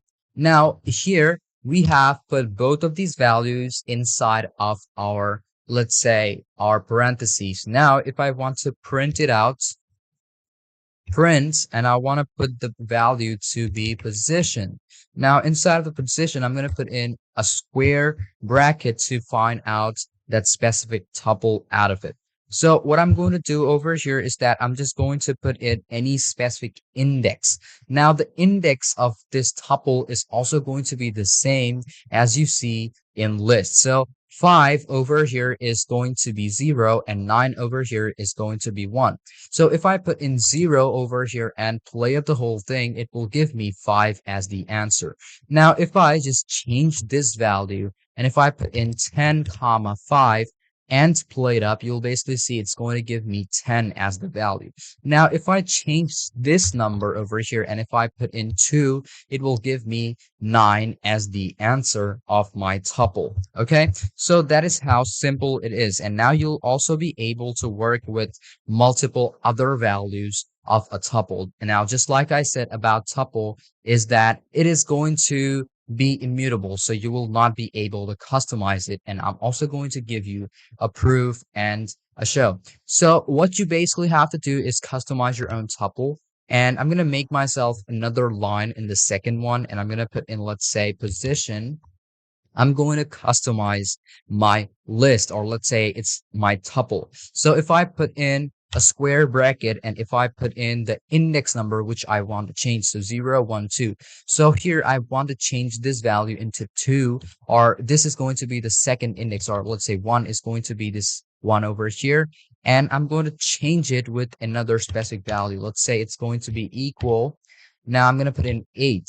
So if I want to change it, you will basically see an error will appear up because just like I said, a tuple is immutable. So whatever you put, let's say remove, clear, and all of them, it is not going to work. Okay, so what you basically have to do is change it back into a list, and then you'll be able to work with it, or you'll be able to change it. So how am I going to do that? Now, instead of using single or let's say 1 digit, I'm going to show you about 2 digit. Okay, so if I just remove this value, and I'm going to do is going to be using square brackets inside over here. So if I put in square bracket and if I put in, let's say 5 comma 9, and if I change this or play it up, I'm going to put in 9 over here.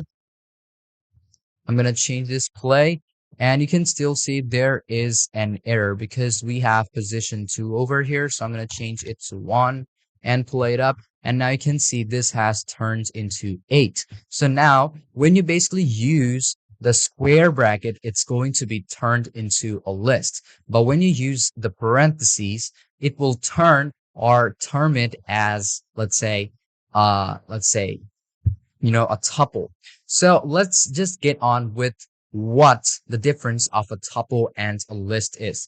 So in contrast, a list in Python is an ordered collection of elements that is mutable. Just like you can see, when we've changed it into a list, we were able to change up the value. But whenever we turn it into a parentheses, I'm going to put in 9 and I'm going to close the parentheses and I'm going to open the parentheses here. And if I play it up, it will not be able to change it because tuples are immutable. Okay, so I'm going to close this off again and I'm going to keep this as a list. Okay, so lists are created by placing items inside square brackets separated by commas like tuples. Lists can contain any number of items of different types. However, unlike tuples, lists are mutable, meaning their elements can be changed, added, or removed. Elements in a list can be accessed using indexing, and list also supports slicing to access a range of elements. Lists can be nested within other lists, allowing for complex data structures. Lists are typically used for homogeneous data and collections of items that may need to change during program execution, offering greater flexibility compared to tuples. Okay. So now I'm going to be working or showing you how you'll be able to work with multiple numbers and turn it into a list. So if I put in this bracket and it's going to term it as a tuple. So I'm going to put in a comma and I'm going to make more lists. So I'm going to put in, let's say, 6, comma, 10. There we go. I'm going to put in another comma over here. I'm going to put in a bracket. I'm going to put in 11, comma, 17. After the bracket, I'm going to put in another comma, open parentheses. I'm going to put in 13, comma, 20. So basically, we're done over here. Now, if I want to change up the whole thing, what we basically have to do is just play it. And you can see we have 8, and this has turned the whole thing into 8. So if I'm going to Control X, remove the whole thing, and I'm going to do is going to play it up. And there you can see we have 6 and 10. Okay, so this is the position. If I want to change up the value, what I'm going to do over here is that I'm going to turn both of them into, let's say, 2 different values. I'm going to do is going to be keeping 18, comma, 27. So if I just hit on enter or play the whole thing, it will give me that specific value. If I change this value into 3 and this value into 3, I'm going to change that value into 18 into 27. So if I put in 4 over here and play it, it will still show me an error. So you have to keep one thing in mind is that both of these values have to be the same. So if I play it, you can see this is still an error because there is no specific value on 4. So I'm going to show you that if you want to add more, just put in a comma, open up the parentheses, put in a specific value. I'm going to put in like this, play the whole thing, and there we go. We have our answer. Okay. So this is how simple it is to work with tuples and to understand about tuples. So the last thing what I want to share to you is that the primary difference between tuples and lists is mutability. Tuples are immutable, meaning their content cannot be changed after creation, which can help ensure data integrity and can lead to slight performance improvements. While on the other hand, lists are mutable and allow for modification. This fundamental difference dictates their usage. Tuples are often used to represent fixed collection of items such as coordinates or return values from functions, while lists are used for collections that may need to be modified. Understanding these differences is crucial for writing efficient and maintainable Python code. For example, a tuple might be used to store coordinates 10, 20, which remain constant, whereas a list could be able or be used to store fruit such as apple, banana, cherry, where items can be modified or items can be added. So as we have it as a list, we can also change this specific value into an alphabetical value where we will not be able to change that in a tuple.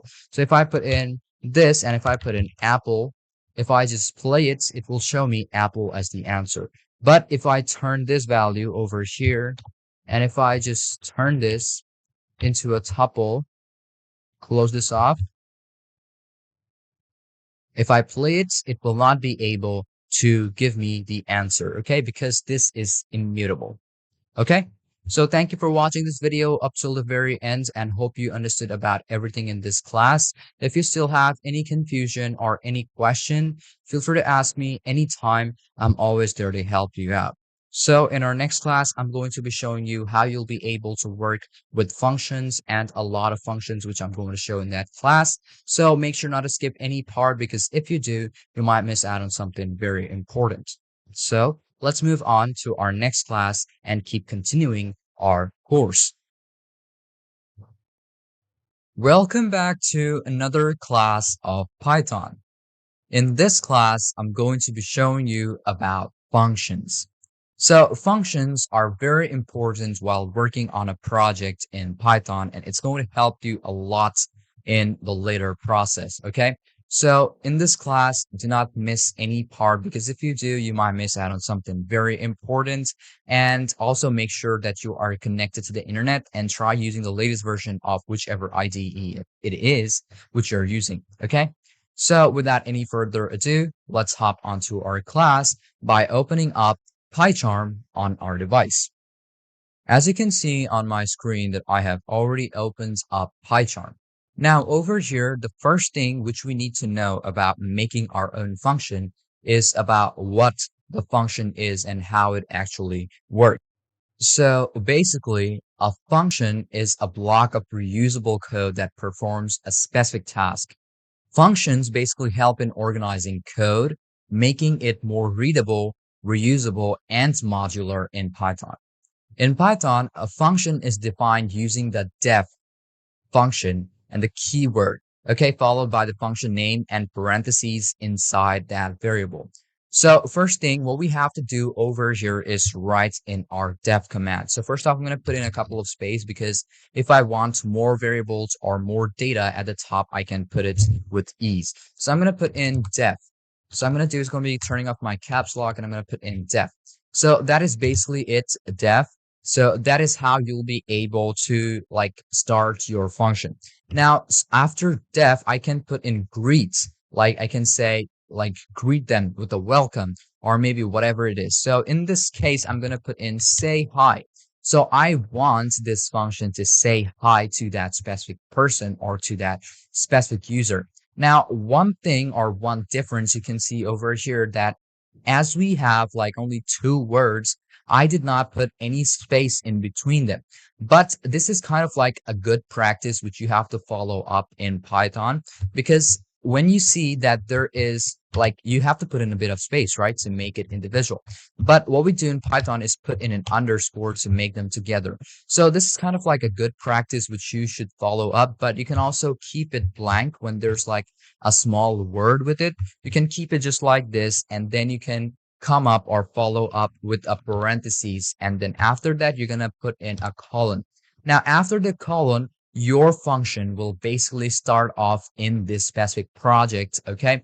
Now one thing you will see over here that after I hit on enter, it's going to start off from this indentation over here. Now, I'm going to go off to my settings. I'm going to go off to settings over here. I'm going to go off the appearance and behavior. Now you can like increase the way your font looks like. That's basically up to you if you want to. You can see go off to appearance and there we go. We have all of these options already applied, which I already, customized it from the beginning. But if you want to increase it up, you can also do that. Let's say I'm going to put in 110 and hit on apply. And you can like zoom in just a bit more and see how it works. So when you basically see this indentation has been created already, you can put in your own command and hit on enter. Now, one thing you will see over here is that each and every one of these lines are going to start off from that specific indentation. Now, any command or any code that you put inside of that indentation or that expected indentation, it's going to be inside of that function. Okay, so starting from over here. But if you start off anything from the beginning of the indentation, it's not going to be turned inside of that function. So basically, that specific indentation has been already removed, or that specific indentation will already, just stop and, start off another one. So you can start off another function from right over here. But just like I said, keep that thing in mind. And now I'm going to show you an example of how you'll be able to see the difference and how are you going to write some commands using these options. So if I put in a couple of names over here like this, it is going to be still inside of that specific, function. Okay. So now what I'm going to do is going to show you an example of how you'll be able to use any specific command to run this function altogether. So I'm going to cut all of these off, and inside I have to put in one of the most basic command or basic code, which is print. So if I put in print, okay, now inside of print, I want it to say welcome, okay, welcome user. So that's basically it. But if I print it out, it will not show me anything because we only have it inside of a function, something like a variable. But if we need to print it out, we have to use another command to call it again. Now to call it again, we're going to be using another print function inside of our project. Okay, so to do that, I'm going to do is going to be putting in a couple of spaces and do not write it inside of that indent. Because if you do print it or do put it inside of that indent, like if I put in print, and I'm going to do is going to be just say hi. Okay, so I'm going to put in, let's say, print the top value, and here, if I just say hi, open up the parentheses, and if I put in print, there we go. Inside of the print, I'm going to say bottom. It's not still going to give me any value. There we go. Now, if I play it up, you'll see there's still nothing. But if we just take the whole thing over here, Control X, and put it outside of the indent, I'm going to cut this off. There we go. Now it is outside of that specific function. So I'm going to cut this off and paste it at the next line. Play it. And now you can see we have top, which is this one. And then we have this welcome user, which is say hi, which is basically this one, this variable. And the bottom is just written bottom. So now you can see that when you have it inside of the function, it's not going to work. But if you put it outside of that indentation level, then obviously it's going to just print it out or going to give you out the result. Now, one thing, just like I said about, official or formal practice is that try putting in an underscore whenever you're putting, let's say, anything, okay, such as a variable. So now it looks a lot more better. Okay, so there we go. We have say hi, and basically this is still the same. So you can see both of them are the same. And now I'm going to cut out certain data inside over here. So inside of print top and bottom, inside of say hi, I'm going to do is going to put in additional information. So if I put in name over here, and then I'm going to use it as a variable. So here I'm going to put in the value too. So if I put in, let's say, Mike, or let's say Michael, there we go. So I have put in Michael, and I want it to say hi, okay? And also over here on welcome user, I want that specific value or data to be applied to. So I'm going to put in a plus, and here I'm going to put in the variable, which is name. So you can see say name, and this is the one over here, and the name which we are using, or the variable which we're using, is Michael. So I'm also going to apply another one. Let's say, or let's just say I'm going to print this out. So I'm going to play this, and now you can see that we have welcome user Michael. So if I just remove this value over here, and if I print it out, you'll basically see it is going to be written hello Michael. Now, if I want to say or apply another value, I'm going to put in say hi, and inside I'm going to put in say ref. If I play it, you'll basically see it's going to say the same thing. So now you can see why a function is used like most of the time, it's because you can use it multiple times over and over again, and you'll also be able to customize it anytime you want. So if I just put in another word, let's say I'm going to put in say hi.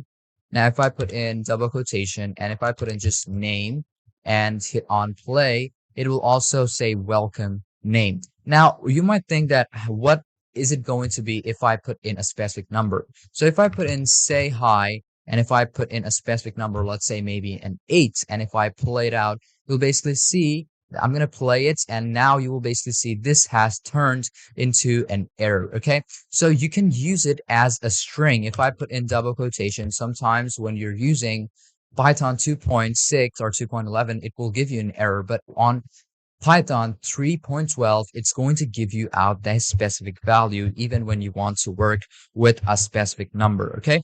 So you can also apply more numbers inside of your value. So how are you going to do that?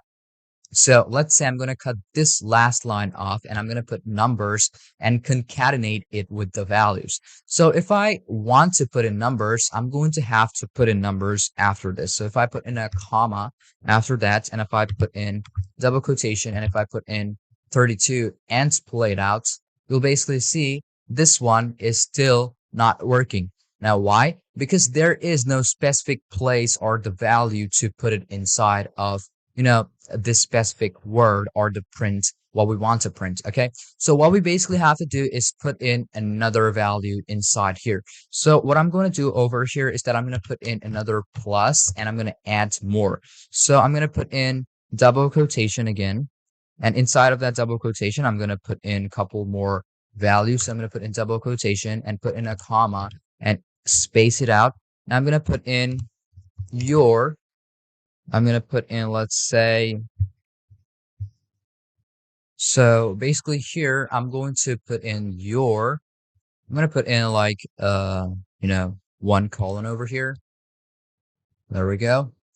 Your, now I'm going to put in a bit of space because obviously I don't want them together again. So I'm going to put in a plus, and I'm going to put in age. So if I put in age over here, obviously we don't have that specific age yet inside of our function. So I have to put in a bit of space and put in another variable, which is going to be applied. So if I put in space, comma, and space, and then age, now if I play it out, you can see now this is already terming this as a function that it's going to require a name and then the age, okay? So if I just play it out now, and you'll basically see it is still not working because say hi and say one required positional argument age is missing on them. So now we basically have to do is do this on the same, or do the same thing on all of them. If I put in double quotation and 54, that is the age, put in a comma, and I'm going to put in double quotation if I put in 14. And now if I put in play, you'll basically see it will give me out the answer. You can see welcome Michael, you're 32. Welcome Raf, you're 54. And welcome name, you're 14. Okay? So you can see how simple it is when you are working with these type of values. Now, you might think that, okay, we have only 2. So what if we can apply more? Obviously, you can. Now, if you want to apply another variable, you just have to take this one over here, put in a comma. Now, if I put in gender, okay? So I'm going to put in gender, and I'm going to put in a bit of space again, space plus double quotation. I'm going to put in, let's say, comma, your sex is, now I'm going to do is going to be adding in a plus again. And here I'm going to put in gender. There we go. Now it's going to require another variable. So if I play it, it will give me an error because all of the requirements or the required criteria value is missing. So if I put in this value over here, so I'm going to put in another comma, and I'm going to put in space double quotation. I'm going to put in male. There we go, male. And this is the gender. So if I just put in comma over here, and I'm going to put in double quotation, and the gender is male. And the last one, I'm going to put in comma, I'm going to put in double quotation, and I'm going to put in male. If you want to put in female, that's also fine. So you can put in female and play out the whole thing. And now you can see, welcome Michael, you're 32, your sex is male. So you can see that how much or however you want to customize your own function, you'll be able to do it. So if you want to like apply another line in this function, I'm going to take this one over here, and inside you want to print another value. So if I want to print another value, I'm going to say, let's say I want another specific value. So I'm going to put in like welcome only age. So I'm going to do is going to be welcoming my age. So if I put in welcome, now here I'm going to put in only plus, I'm going to put in name. And if I play at the whole thing, you'll basically see it might give me an error sometimes, but it is already going to take out the value of the first one on each and every line. So Python is or has the ability to read the lines too, or read the data too. You can see, hello, Michael, you're 32, your sex is male. Welcome, Michael. Now, if I want to like change the name over here, if I just remove all of these and still remove that specific value, I'm going to put in double quotation over here. Your age is this. And if I play it, you'll basically see this is how it will look like. You're 32, your sex is male, welcome Michael. You're 54, your sex is male, welcome Raf. And then on the next one, we have you're 14, your sex is female, welcome name. So you can see how simple it is to work with Python and these functions, okay? So thank you for watching this video up till the very end, and hope you understood about everything in this class. If you still have any confusion about any part of this lesson, feel free to ask me anytime. I'm always there to help you out. So without any further ado, let's move on to our next class of Python. Welcome back to another class of Python. In this class, we're going to learn about the return statements in Python. Now, most of the time when we are working with functions, we get our results, but sometimes we are also going to need something to return as a statement. It could be various stuffs, and you can also recall values out of that command or the code which you've applied. So I'm going to show you about how you can get it done, and also I'm going to give you a description about what the return statement is. So basically the return statement in Python is used to exit a function and return a value to the caller, or let's say the user. When a function is called, the code within the function executes it until it reaches a return statement, which then sends the specified value back to the function caller. If there is no return statement, the function will return none by default. So you can also customize it what you want as a return statement and then follow up through the whole command or the whole string. So without any further ado, let's move on with our class by opening up PyCharm on our device, and make sure not to skip any part of this class because every part of it is going to be very essential. As you can see on my screen that I already have it opened up. Now, I'm going to say, let's say I'm going to do arithmetical values or simple arithmetics. Let's say I want to put it with square number or maybe a cube number, which I'm going to follow by in this class. So maybe I'm going to cube it or cube any specific value. Now, how am I going to cube it? Well, the most easiest method is just to put 2 or whichever value you want to cube it by, and then with the power of cube, which is 3. Okay, so cube is 3, that everyone knows that. So I want that specific value to give me a return statement when I get myself up a specific amount. So here I'm going to start off with a function. So to start off with a function, obviously we have to use def. So I'm going to put in def over here and def, and I want cube values. So inside of my cube values, I'm going to put my parentheses, which is going to be named number, or I can also put in no.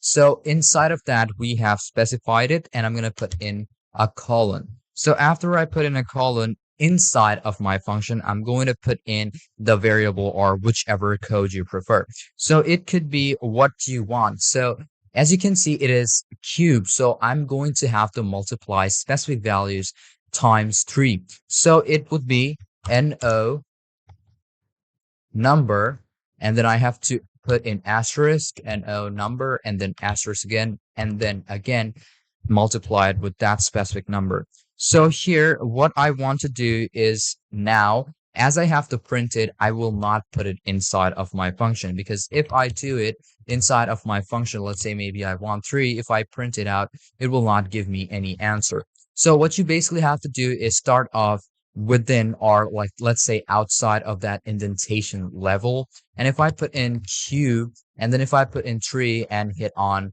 like play, you can still see there is still no value because we did not put in the print command. So first off, what we basically have to do is put in our print, and then inside of that parenthesis, I'm going to put in code. So inside of that, I'm going to put in value 3. So if I put in value 3 inside of it, and now if I play it, you'll basically see there's going to be this type of error. Okay. And there we go. We have process finished with the exit code. So now you can see that here we have print. We also have code over here. Okay, instead of code, I'm going to put in Q. Now it will just basically fix it up. Q, hit on play. And now you'll basically see there is still none as the default answer. But obviously we don't want that specific value. But here, what I want it to do is give me off the return value. So if I just put in enter and if I put in return, there we go. We have this return value. And here, if I just use this specific value, if I put in number and into number, now if I print it out, you'll basically see we have the return value to be 27. So one thing you can see over here is that when we are working with those values, or when we want certain values like that, we have to use the return value while using any function. Because if we do not use this function of return, just like you can see when I remove out the specific part control X, and if I play it, you can see the answer is none because it has already given us the results, but not the arithmetical value. So I'm going to keep it at the beginning. There we go. And if I play it back again, it's going to be something like this. Now I'm going to also print it out with a specific result. So here, what I'm going to do is going to be using results over here. So I'm going to put in results. There we go. Now the result is going to be equal to, let's say, Q4. Okay, so that is the specific value which I want. And instead of this over here on the whole print, instead of using this code, I'm going to just put in my value. So I'm going to put in results over here. So as we have my result over here, now you can print it out and it's also going to give you out that specific value. But before that, we have to put in another result over here, which is going to print out that specific value. So hit on enter. If I just go over here, and if I put in print, now here, I'm going to put in the code, parentheses, code, okay? So here, if I just play it up, you'll basically see we have 64 as our answer, and that is basically the whole, the value of 4, or let's say the cube of 4. Now you can also open up, let's say, a calculator and check it out. So if I just go over here, type in calculator, and then I'm going to open it up. Let's just reduce the size. And if I put in 4 into 4 into 4, it's going to be like this. Okay. So it's 704, or we can just go back to standard. I'm going to close all of these off. Put in C. And 4, you can also put in power into, let's say I'm going to cut this off again. 4 into 4 into 4. 64 is the answer, and that is exactly it right over here. So now you know how you'll be able to get these return values. Now, if you say that you want a square value, obviously you can do that. What you're going to do is just basically remove any one of these and play. And when you see there is 16. Now, not only just 4, you'll be able to work it up with different values. If I put in 10 and if I play it up, it's going to give me 100 as the answer. Now, it could be like various different codes and different commands, but here you can use code over here. If I want, let's say, a slash. I want to divide it by that specific number. I'm going to play it up. And if I see, there we go, we have 1. But one thing over here is that we only have one value over here, and it's obviously going to give us 1. But if we do not use this return over here, it's not going to give us that specific value. Now you might think that, okay, what if I try to put in a comma and put in 2 over here and play it up? You'll basically see there's going to be error, because in this specific command or in this specific code, it's only going to require 1. And you can see number over here is 1, and what you basically have to do is put in another comma and put in another value over here, and then you can put in 2 numbers. So if I play it right now, it will still give me this def q number, and number is missing. Or let's say this is how it is working. So what you basically have to do is put in a comma like this, and then you have to put in a slash. Now, if I play it, you'll basically see an error might appear up again, because this is still not being turned as the answer. So if I have to play it, I just have to play it like this. And there we go. We have 2 of these nodes which are putting up an error. So one thing you can see over here, when you want to return a specific value, you'll be able to customize your results, but you will not be able to customize what you want to return it or what value you want to return it to, because it only gives you 1 return statement, not 2. But obviously, as this is a function, you'll be able to make up more criteria values, but that's just definitely up for show. That's it. So what most people would prefer doing over here is that just doing 1 of these values and return over here. If I put in no number into number, or if I put in number plus number, and if I hit on play, you'll basically see it will give me the answer 10 plus 10 is 20. Okay, so try using it on addition, then minus, and also not minus, but addition, then power, and also multiplication. That's it. But rest of the ones, I would suggest you not doing the rest of the ones, such as division and subtraction, because it's going to become very complex when you want a return statement. Okay, so this is the function of Python of return statement, and hope you understood about everything in this class. If you still have any confusion or any question about any part of this lesson, feel free to ask me anytime. I'm always there to help you out. So without any further ado, let's move on to our next class of Python. Hello, welcome back to our class of Python. So in this class, I'm going to be showing you about if statements. Well, before getting into our class and examples, we have to know a bit about what the if statement is in Python and how does it actually work. So in Python, if statement is used for conditional execution of code. Program to execute certain blocks of code only if specific conditions are met. So you can think of it as like, okay, if this person is this years old, I want that value. But if that person is or is not turned eligible, I don't want that specific value. So now you can understand a bit, but it is very complex when you go over and over again about the if statement. So in this class, as it's going to be very complex, do not skip any part, because I'm going to show you each and every one of these examples and how does it actually work. Well, at the beginning, I'm going to start off with very simple examples so you can follow that up too. So without any further ado, let's hop onto our class by opening up PyCharm on our device. As you can see on my screen that I already have opened up PyCharm. Now, when I say about or talk about if statement, it is also kind of like a code or a function. So you have to keep that thing in mind. First off, what we're going to do is going to be using Boolean most of the time, okay? So your Boolean value is going to result, or in result, it's going to represent that specific value which you want. So keep that thing in mind. So first off, I'm going to start off with is. Let's say I'm going to put in is. I'm going to put in this variable is female. So is female is going to be, let's say, true or false. So if I put in true over here, now I'm going to start off printing my commands or my functions. So here I'm going to put my if function if function is going to be over here, and it's going to be is male. So I'm going to put in is female over here. I'm going to put in a colon, and I'm going to start my function, which is going to print out that specific value. So I'm going to put in double quotation, you're a female. There we go.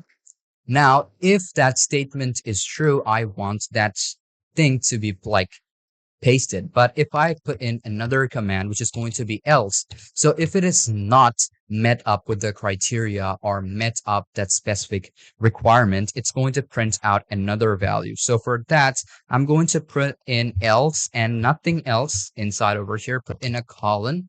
I'm going to put in a colon over here. I'm going to put in a bit of space, and I'm going to print, let's say, double quotation, you're not a female.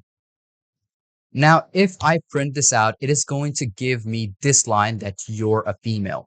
Okay, I'm going to like play it, and you'll basically see that it will take a bit of time and it will play you're a female. But it's going to take out the value of this Boolean data. So if I turn this data into false, you can see false. If I play it, and it's going to tell me that you're not a female. So it's going to depend on which Boolean value you are working on.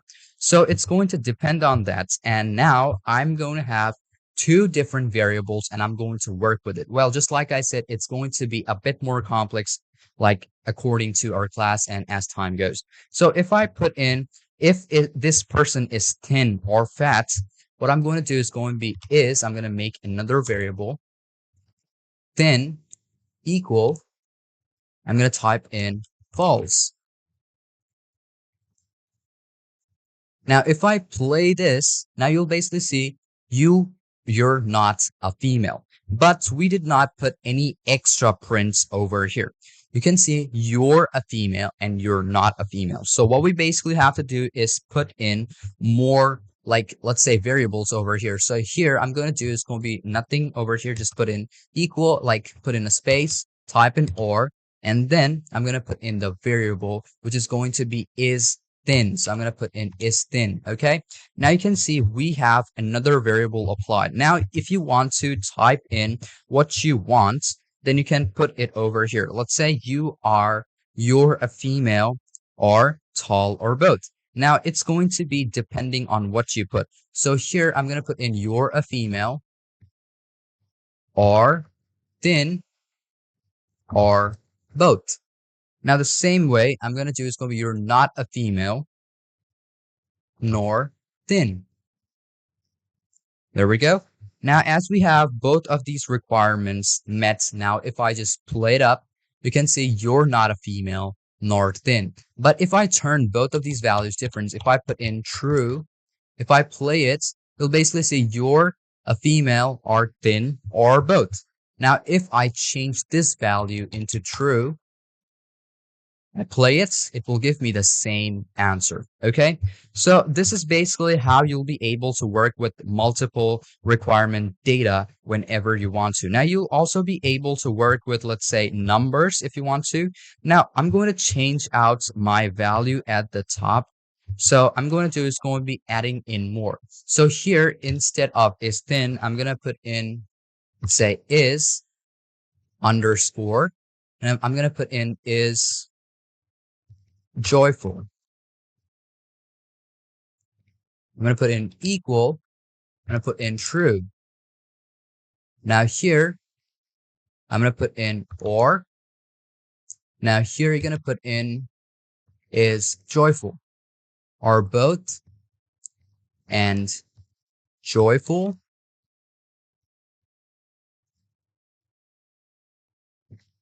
and sad. Now, if I play this out, you'll basically see it will give me the answer. You're a female or thin or both and joyful. But if I turn all of them false, but if I type in just false over here, it's going to tell me you're a female and joyful. But I'm going to put in, let's say, false. False here. Also, I'm going to put in false. So every one of them meets up this criteria. So if I play it out, you'll basically see you're not a female nor thin and sad at the same time. So if you want to use another one, let's say I'm going to do is going to be putting in another command over here. So here you can see we have all of these values, but here what I can do is cut specific values off. So I'm going to cut this specific value off because I don't want like a lot of these things to like confuse you. So I'm going to cut this off. Is thin, that's it. And now I'm going to cut this one off too so that you can understand it better. What I'm going to do is going to be cutting this off.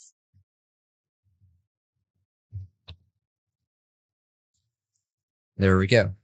Now here, what I'm going to do is going to be typing another command over here after this. So here, I'm going to do is going to be taking this off and start off with this one. And I'm going to put in elif. Elif. I'm going to type in is female and not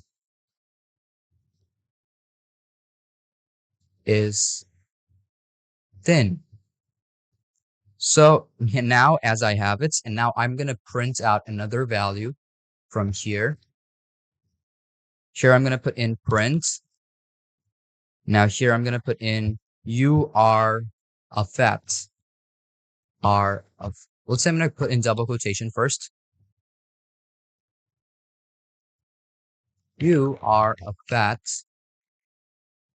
female. Now, if I just play this whole thing out, you'll basically see, there we go. We have these values over here, which does not meet up the criteria. But one thing you're going to do is going to be turn these into true. I'm going to put in true over here, all of them to true. And I'm going to customize my functions just a bit. There we go.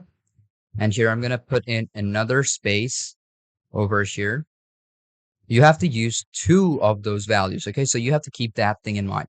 So first thing I'm going to do is going to be changing out both of these. We have elif over here, and we also have to change this elif over here. Now we have like 3 values. Okay, so we're going to have like 3 values. So first off, it's going to start off with if. Now it's going to be is female, the first variable, and then I'm going to put in the second variable, which is thin. Now here I'm going to put in the print.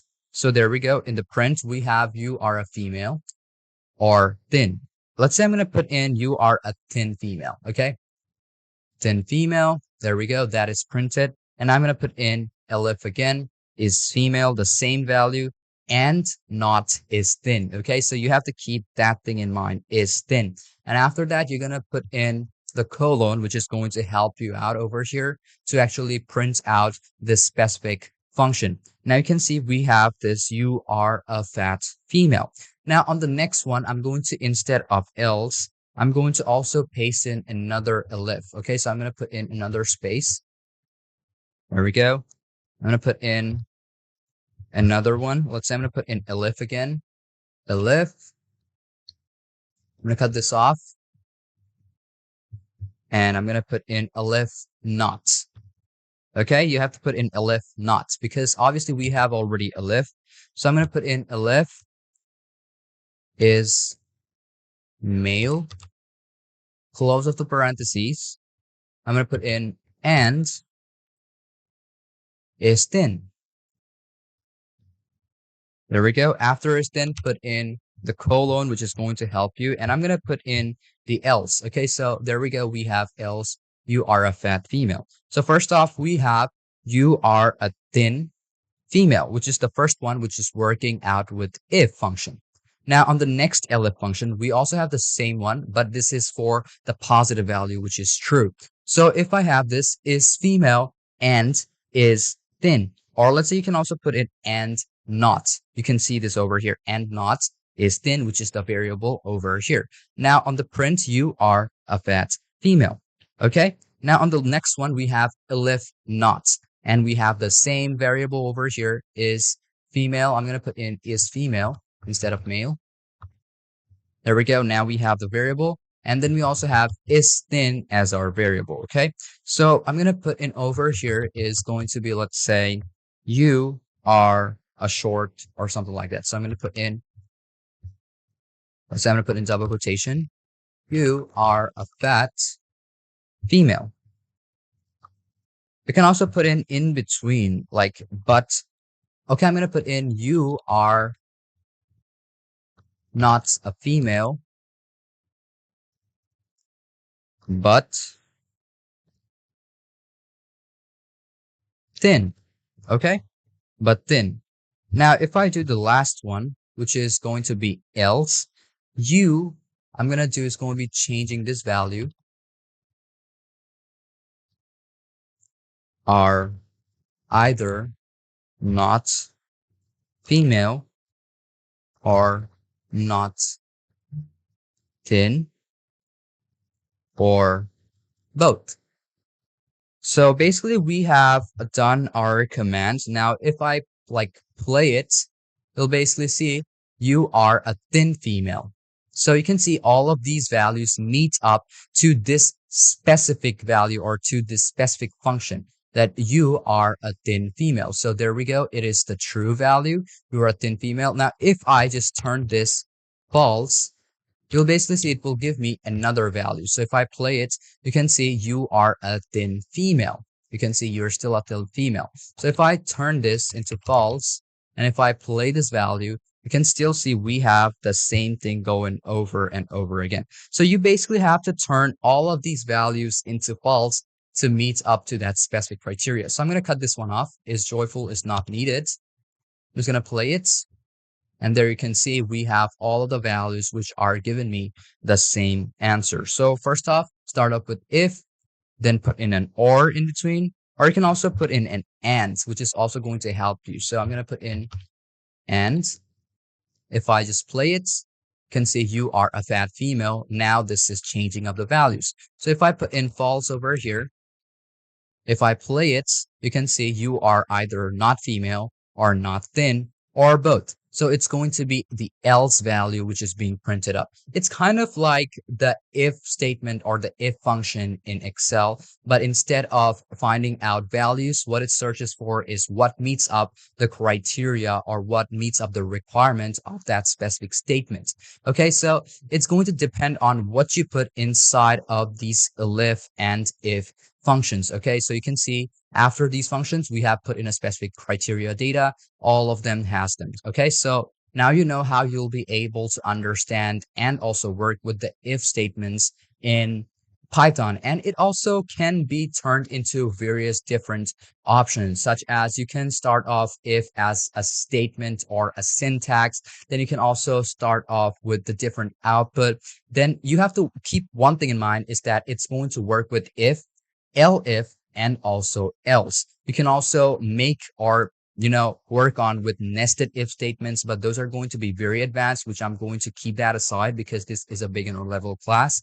Then you can also apply ternary operator like conditional expressions. Then you can also do logical operations in conditions beside these alphabetical values. You can use if and so on. So basically the if statement is a fundamental part of control flow in Python, allowing for decision making in programs based on different conditions. Okay, so hope you understood about everything in this class, and if you still have any confusion or any question about any part of this lesson, feel free to ask me anytime. I'm always there to help you out. So without any further ado, let's move on to our next class of Python.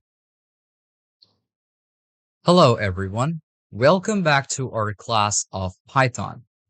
In this class, I'm going to show you everything you need to know about the if statements and about the comparison which you can do just by using the function if in Python project. So make sure not to skip any part and also stay connected to the internet most of the time because there's going to be a lot of complex stuff which I'm going to be showing in this class. So without any further ado, let's just hop onto our class by opening up PyCharm on our device. As you can see on my screen that I have already opened up PyCharm. You've seen on my previous class, if you've seen it on if, well, you already know about how the function starts with def.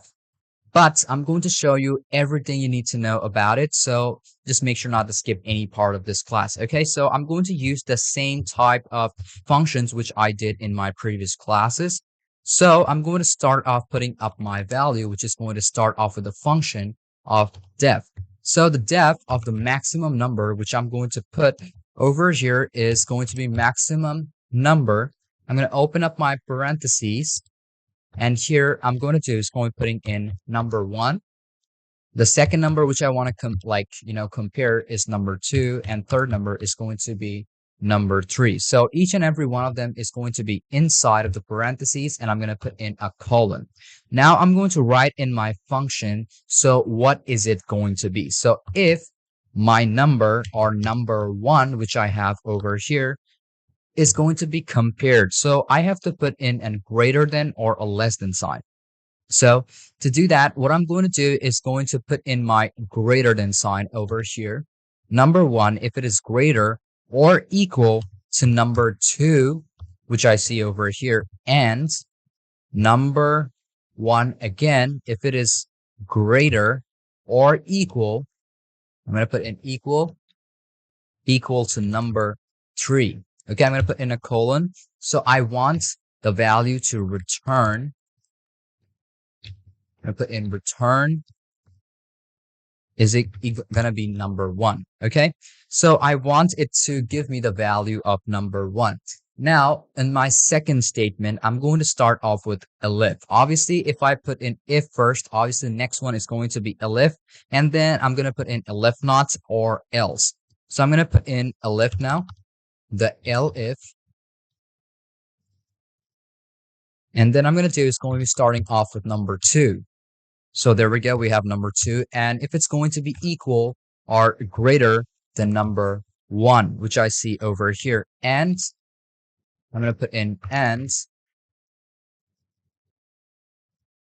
and let's say number 2 again, if it is greater or equal to number 3, which is I'm going to compare, and I put in another colon right over here, and I'm going to return number 2. So return number 2 right over here. And now the last one, which I'm going to put inside of my def function, is going to be my else function. Okay, so and the last one, I'm going to keep it just how it is. I'm not going to put any function. So in return, I'm going to put in else right now. So I'm going to do is going to be putting in else, put in a colon, and I'm going to put in return number 3. Okay, so we have number 3, and all of our function has been put. Now I'm going to do is going to be putting in my numbered list. So I'm going to put in a couple of spaces, and I'm going to put in what I want to print. So if I put in print, I'm going to print out my values, and it's going to be the max number, which I see over here at the top as my variable, which I'm using. Inside, I'm going to put in, let's say 7, comma, I'm going to put in space 8, comma, and the 9th number is going to be 9, or third number is going to be 9. Now, as I have all of the list inside, if I just put in play, it will find out the max value over here, which is going to be 9. So if I just put in, let's say 8, and if I put in 90 over here, and if I put in, let's say 102, if I just play the whole thing, it's going to give me 102. It doesn't matter if I just put in a decimal and 3. Now, if you play it up, you can still see it is also going to recognize what value is it being used, because all the numbers which I see over here, I'll be able to work with every one of them, because this function is how it works.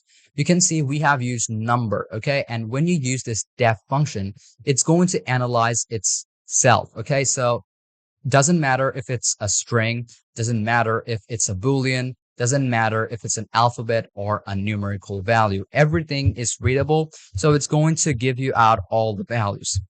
Now, the next thing, what I'm going to show you is that you can also change up the numbers. Let's say if the number 1, which I want, is less. Okay, so if I put in less, and over here, I'm going to keep all the same. And if I play the whole thing, it will still give me 102.3. But I will be able to use 2 equals at the same time. So if I just put in equal over here, number to equal 2 times, and if I put in play, you'll basically see it will still determine it as a command. So I'm going to put in all of these as equal So all of them are same. So I'm going to put an equal over here too. I'm going to play it out. It will still find out the maximum number out over here. But when you want to compare it, it is better if you use this. Okay. So now I'm going to show you another option of how you'll be able to find out, specific values of alphabetical ones. So if I cut this off, I'm going to paste myself, or I'm going to write myself up a command. This is going to be a bit complex, but I would suggest you that you follow through the whole thing. So I'm going to start off with a variable. So if I put in age, in age, I'm going to put in, let's say 27, and the name, which I'm going to write as a variable, is going to be Lily. Okay. So I'm going to put in Lily. There we go. Lily over here. Now I'm going to put in my statements. So here in my statements, I'm going to start off with the if function. So if I put in if over here, if the age, which you can see, is greater. So if I put in greater than, let's say, the specific value, if it is 18, okay? So if it is 18, I want it to print. Let's say I'm going to put in print. And inside the print, I want it to say, let's say, you are a minor. So I'm going to put in, you are a minor. Okay. Now on the next line, what I'm going to do is going to be putting in the else function. So if I put in else over here, I'm going to cut this off. Now I'm going to do is going to be putting in else. You can put an else at the later on too, if you want to. But let's say if the value, this is greater, this is not a minor, but this is an adult, or she's an adult. Okay, so I'm going to put in a couple of spaces right now. And here I'm going to put in age. Okay, I'm going to put in, let's say, if. Okay, so I'm going to put in, or start off with if. If that specific value or the specific age, which I'm going to work with, is, let's say, less than 18, which we see over here, I wanted to say you are a minor. So I'm going to print out that specific value. So I'm going to say you are a minor over here. Now in the else statements, which you can already see over here, I'm going to do is going to be keeping this closed off. I'm going to do is type in else. You can also do it like over here. I'm going to keep this else over here, else, and I'm going to say print out you are an adult. So I'm going to open up the parentheses, which you can see over here. I'm going to type in print, open the parentheses, and I'm going to say you are an adult. Are an adult.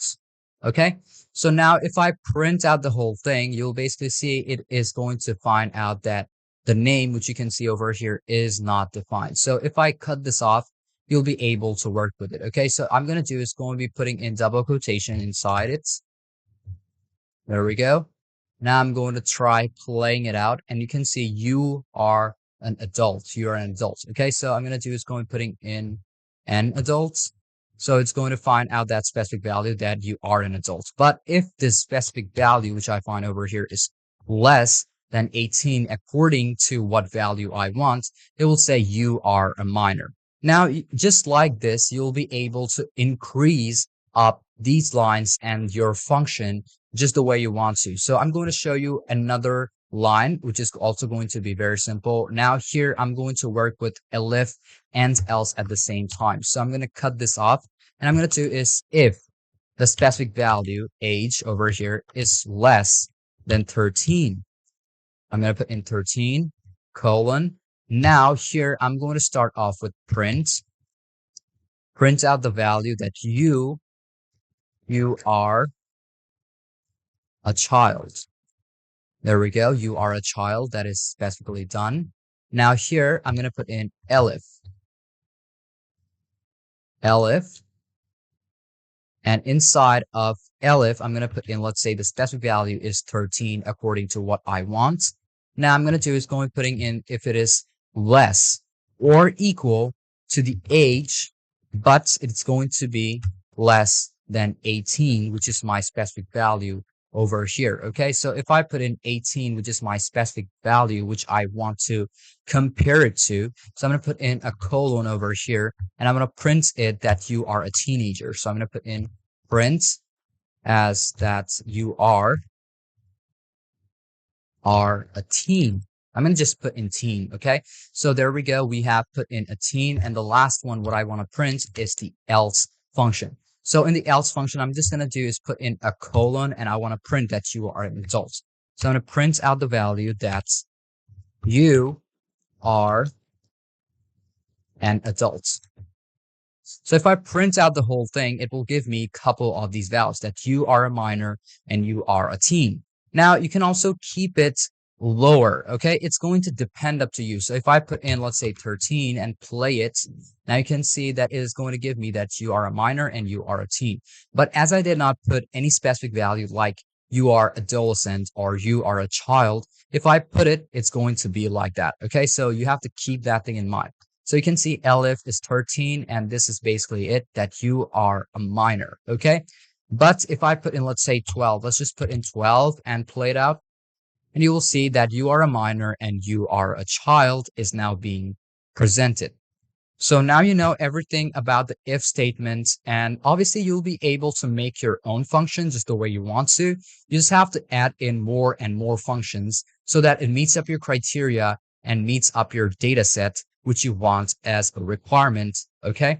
So thank you for watching this video up till the very end, and hope you understood about everything in this class. If you still have any confusion or any question about any part of this lesson, feel free to ask me anytime. I'm always there to help you out. So without any further ado, let's move on to our next class of Python. Welcome back to another class of Python. In this class, I'm going to be showing you how you can make a better calculator in Python.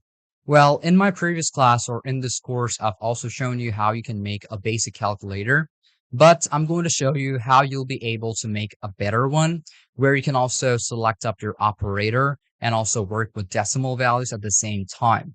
So without any further ado, let's just hop onto our class by opening up PyCharm on our device. So you can see on my screen that I have already opened up PyCharm on my device. Now, if you don't remember what we did when we are working with user values, we use the command or the function, which is input. So I'm going to use that specific option or that specific function in this class too. And another thing, what I'm going to be using over here is that I'm going to make myself my own functions just by using if, elif, and else statements at the same time. So it just helps me to operate or select up the operator when I am working with any specific values. So it's just going to make my work a lot more easier, and it's going to help Python to understand what type of arithmetical value or what type of, functions I want to use. So first thing, what I want to do is that I want to put in my variables. So I'm going to put in number 1 as my variable, and I'm going to put in equal over here, and I'm going to put in the command, which is going to be the input command over here. And inside my input command, I want to put in, let's say, another bracket so that it just helps me to put in my own value and what I want to print. So I want this to print, let's say, enter your first number. So this is what I want my operator to say. Okay, so I'm going to put in a number. There we go. We have our first value. And now I'm going to select up my operator. So I'm going to put in operator to say enter the operator. So I'm going to put in input now. Input again. Input up the value, which I already have. And I want it to say, let's say, enter your arithmetic. OP. So this is just going to say this is my arithmetic operator or operation, which I want to do. And then I'm going to put in number 2 as my variable. I'm going to put in input my value, which is going to say enter your second number. So here we have it, number 1 operator and number 2. We have 3 of these variables, and I want to put in my operator, and I want to set up my operator right now. So what I have to do is when I want to work with these operators, so I have to put in the if function. So if I put in or start with if, I'm going to put in or start with the operator because that is what I want to customize. If you want to customize your numbers, you can also do that too with specific values or specific signs, or even you can work with booleans at the same time.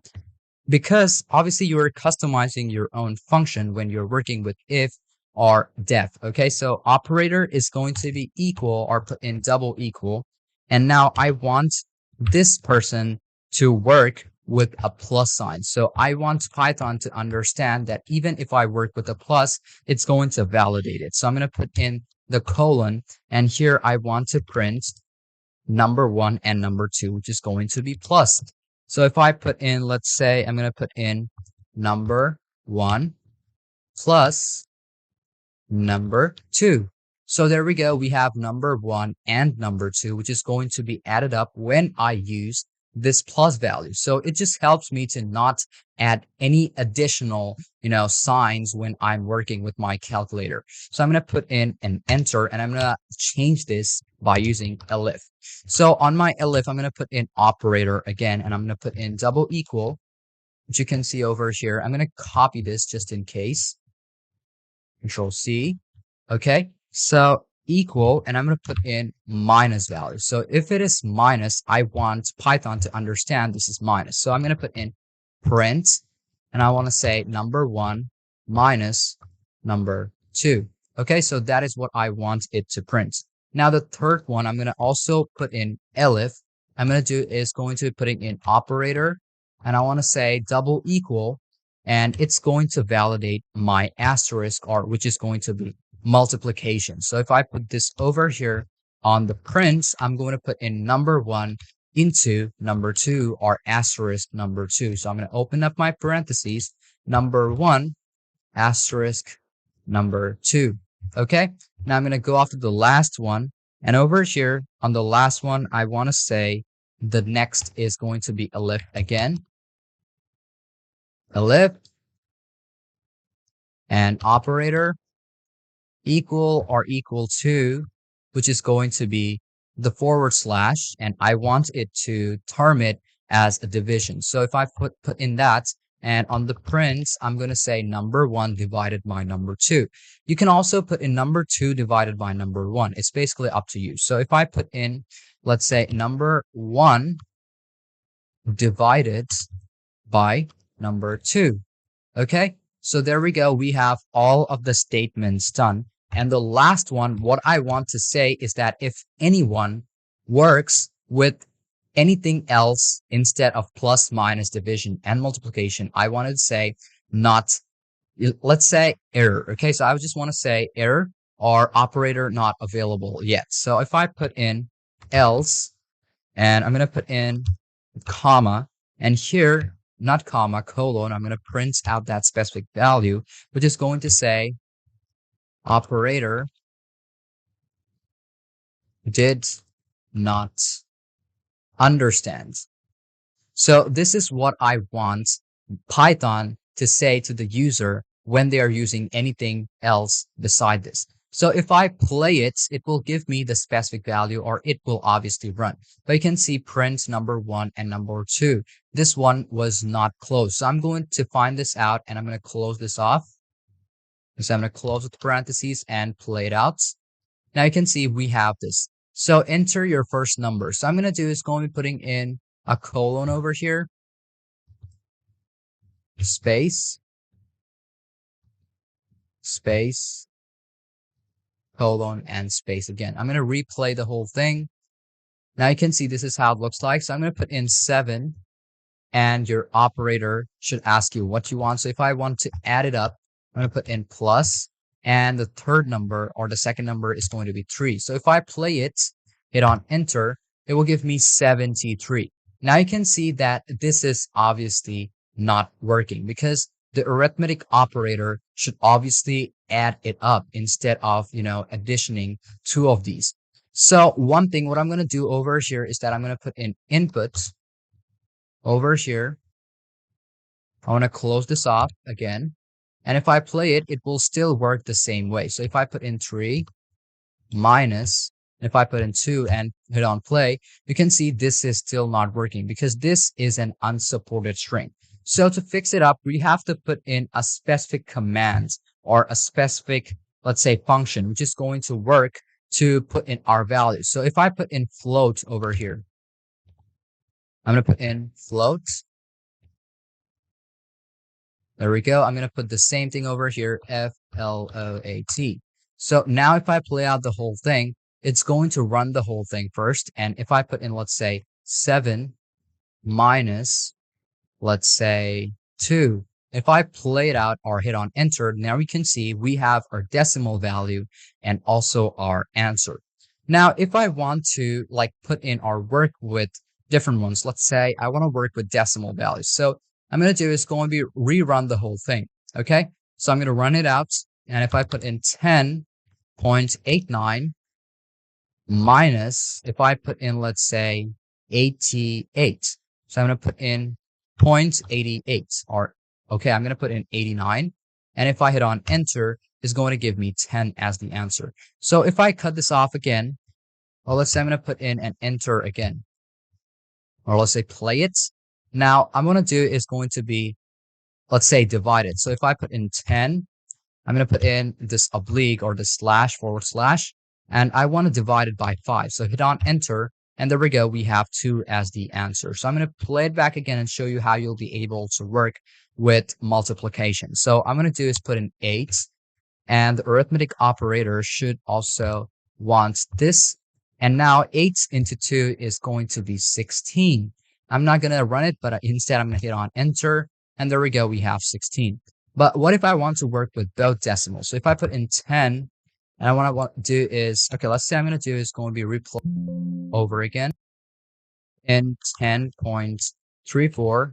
And I'm going to do is going to be adding in minus, hit on enter, 4.23. Okay, so I'm going to put in 3 points, whichever value you want. And if you hit on enter, it's going to give me the exact answer, which is going to be totally perfect. Okay.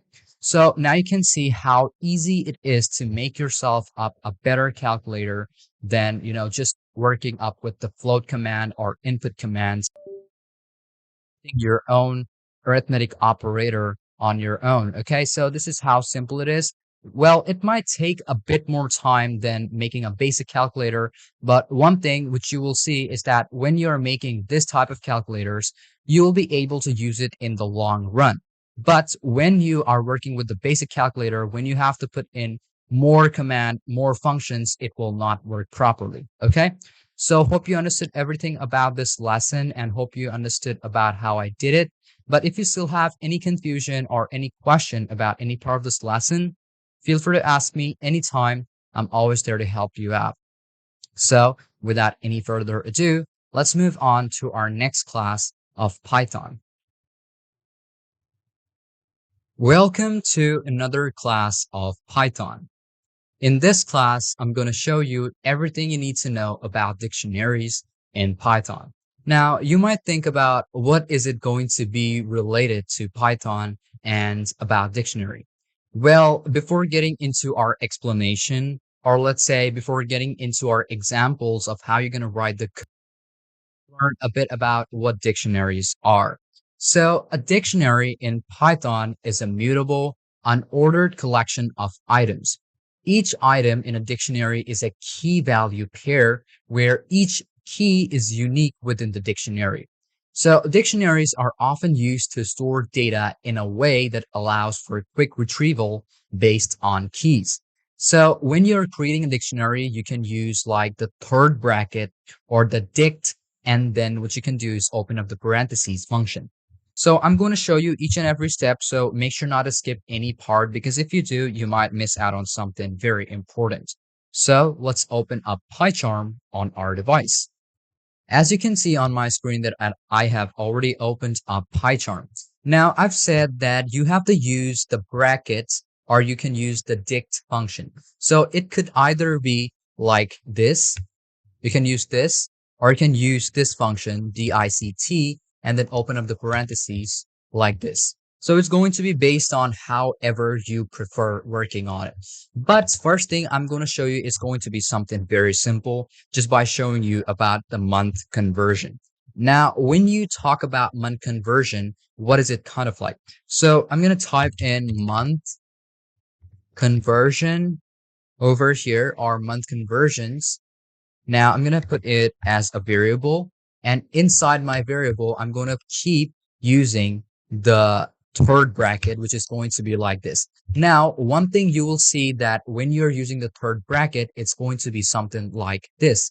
You have to put the third bracket at the end of the whole function. So if I want let's say I want to put in Sunday. So if I want Sunday, I'm going to put in sun, and I want that 3-word or 3 alphabet to convert it into Sunday, which is going to be whole. So I'm going to put in, let's say, Sunday, double quotation, Sunday. This is like what I want. So I'm going to put in a comma over here and go off of the next one. I'm going to put in month. And after that, you're going to put in a colon, and you're going to put in double quotation. I'm going to put in Monday. Here, put in another comma, and then I'm going to put in Tuesday, T-U-E, or you can also put in Tues, and then put in a colon, and you're going to put in Tuesday. There we go. You're going to follow up the steps over and over again, put in a comma, and then you're going to put in, let's say, Wednesday. So I'm just going to put in wet, and I'm going to put in Wednesday. Okay, Wednesday over here is done. Now I'm going to put in Thursday, 2R. That is what I'm going to put R-less. I'm going to put in just THU, colon. I'm going to put in Thursday, put in a comma at the end. I'm going to put in Friday, which is going to be one of the last. Let's say I'm going to put in Friday, comma, and I'm going to put in Saturday, colon. There we go. So we have basically done all of these values. Now I'm going to turn each and every one of them into a different value. So I have also done applying this over here at the end, and this is our variable, which is month conversions. And after this parentheses, I'm going to print out that specific value which I want. So maybe if I put in the month conversion, I'm going to put it as my entry. So I'm going to put in month conversions. And then inside your second bracket, you have to put in which data you want. So if I want, let's say I'm going to do is going to be closing, or I'm going to remove this. I'm going to put in this. And if I put in the specific value, let's say Monday. Okay. Now, if I just play month, you'll basically see it will give me something like an error because there is something missing over here. So I have to also fix it up or select where it is, putting up that's false. So I'm going to do is going to be check out the whole thing. Monday over here, I'm going to do is going to be putting in double quotation inside. There we go. And if I play out the whole thing, it will give me the answer. Now, if I'm just going to change it to, let's say, double quotation, TUES, you can see TUES, that's the answer. So it's going to give me Tuesday. Now, not only this specific value, if you want to change it to, let's say, month, you can also find that out. Now, if I just put in another value, if I just put in, let's say, I'm going to put in something which is not over here. If I put in RED, and if I play it, you will see that it will not find the keyword red. But over here, when we are using another function, which is .get, and now if I just play out the whole thing, you can still see that the built-in function method option is not subscriptable, okay? So what we basically have to do is that we have to pass it up, okay? So I'm going to pass it up, and I'm going to put in not a valid key, and that's what I want it to say instead of this whole thing, okay? So I'm going to say is over here, LRED over here, and I'm going to put in a comma, and now I want it to say not valid. That's it. So I wanted to say not valid, and you have to put in let's say double brackets over here instead of this one. If I use this parentheses over here, I'm going to close it off, month conversion, close off this one again, and if you play it, you'll basically see it is still giving me this error because we have this one over here not valid, which is an extra value. So you have to keep that thing in mind and work on with it. So I'm going to do is going to be keeping this just the same, but I want it to print out the month conversions and then dot get. So I'm going to do is going to be keeping this dot get over here. And then I'm going to do is going to be putting in this value, which you can see over here is not valid. Or I'm going to put in not a valid data. Put in this over here, play it out. And now if you just see that it will give me the answer that it is not a valid data and red is not found. But if I just put in THU over here and play it out, you'll basically see it will give me Thursdays. So this is how you'll be able to make yourself a complete function. Now, what if I change this THU over here, and if I put in the keyword, let's say GHJ, if I play it now, you will see it is not a valid data. But if I change this into GHJ and play it, it will give me Thursday as the answer. Now, you might think that, okay, this is kind of like a VLOOKUP function from Excel. Well, this is exactly something like that, but it's going to require up what keyword is it going to be. So your keywords are going to be over here in the first one, and then it's going to be equal to this value, which is going to be Sunday, or if it's called Monday. Now, if I want to change all of these values, now if I just put in, let's say, double quotation, if I put in Jan, and if I put in this, I'm going to put in January, I'm going to put in couple, like just a couple of them, not like a lot of them. January. If I put in Feb, I'm going to put in February, Feb over here as February. So I'm going to close this off. I'm going to put in February, put in a comma. Then I'm going to put in March, colon, and I'm going to put in, let's say, March. So that is basically it. Now, if I just play it, it will not give me any answer. But if I change this value into one of the keywords which are being used, so let's say if I put March or MAR, and if I play it, you'll basically see it will give me the exact answer. Now, you might think that, what if we want to get numerical values? Well, that can also be done. Just put it inside this, let's say 8, play it out, and you can see we have the exact value. But if I just change this, if I just put like no like quotations over here, and if I put 8 over here and play it, you'll basically see that 8 will be determined as a number. So you have to keep that thing in mind, that a number will be detected and analyzed. And even if you want to use a Boolean value, so if I want to put in true over here and play it up, it will give me the answer as true. But when you're using alphabetical value, if I just put in March and then play it, it will give me an error because it cannot understand what data it is. So you have to put in the quotations inside of it or outside of it and then play it. And then you will basically see you will get the exact answer which you want. So hope you understood everything about this class. In addition, I'm also going to show you another one, which is also going to be very simple. So follow it up. Okay, so I'm going to cut all of these values off. And now what I want to do is that I'm going to put in my dictionary. So if I put in my, and then I'm going to do is going to be putting in underscore, and I'm going to put in DICT. That is basically the function. So my dictionary is going to be equal to a specific value. So I'm going to start off with my third brackets, and inside I'm going to put in my name. So I say my name is going to be, let's say, ref over here. So I'm going to put in a comma just like this. And my age, which you can see over here, is going to be a specific value. So I'm going to put in like 24, hit on enter, and the city which I want, where I'm living, is going to be NYC. So if I put in NYC over here like this, it is going to just understand the whole thing. Now, if I go off over here and if I just press on, or if I just write print, and then I want to say what value I want. So if I put in print, the value, and I'm going to put in my dictionary, and I'm going to put in the second bracket, and inside I'm going to put in what is my name?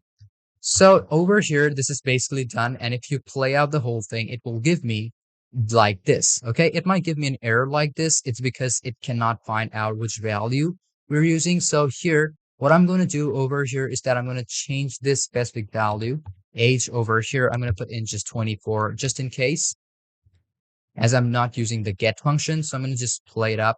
And NYC over here is also comma. I have to put in a comma over here, put in a comma over here, and play out the whole thing.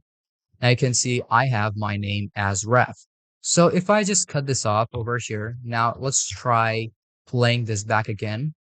And you can see we have that. Now if I just put in age and play it, it's going to give me the exact age which I am. So if I just change the value over here and put in 78 and play it, it's going to change up the value. Okay.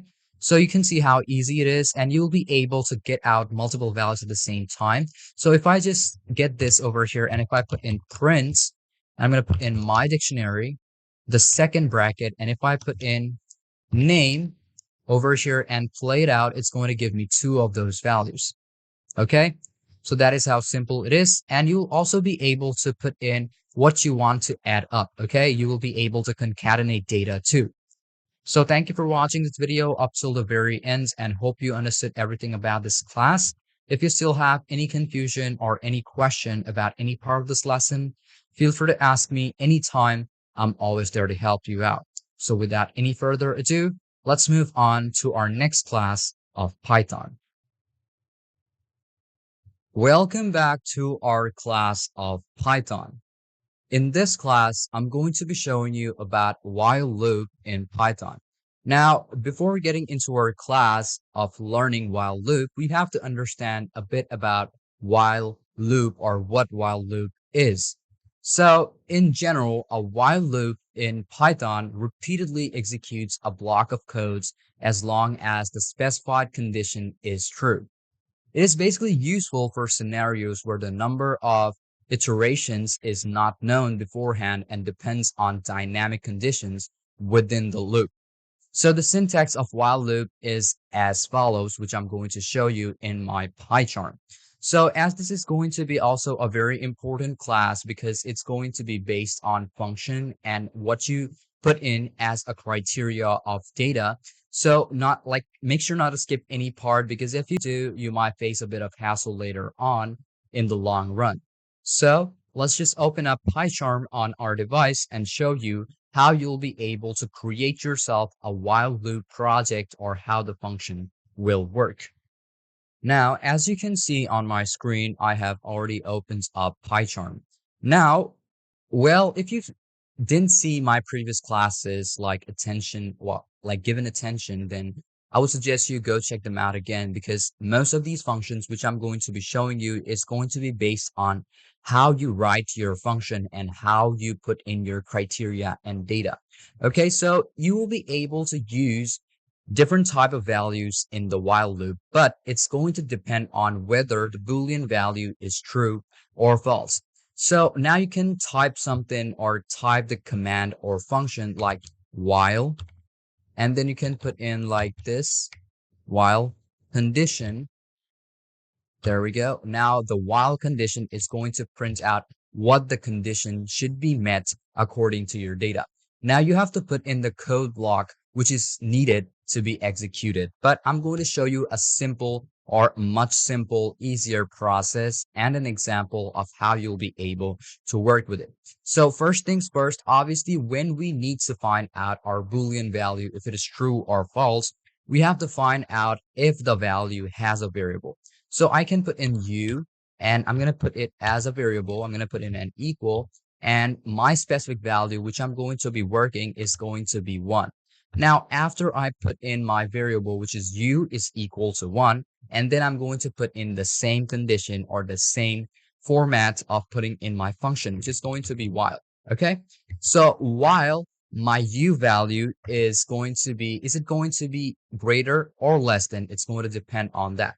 Well, we did the same function on list and also comparison. So if you didn't check that out video, well, I would suggest you go check that out right now. It's going to help you a lot. So we have to first off compare a specific value or make it equal to a specific value so that it meets up the criteria of that specific data. So I could say that u should be greater or equal to another specific value. So I'm going to do is going to be u is going to be less or equal to a specific value, which could be 9.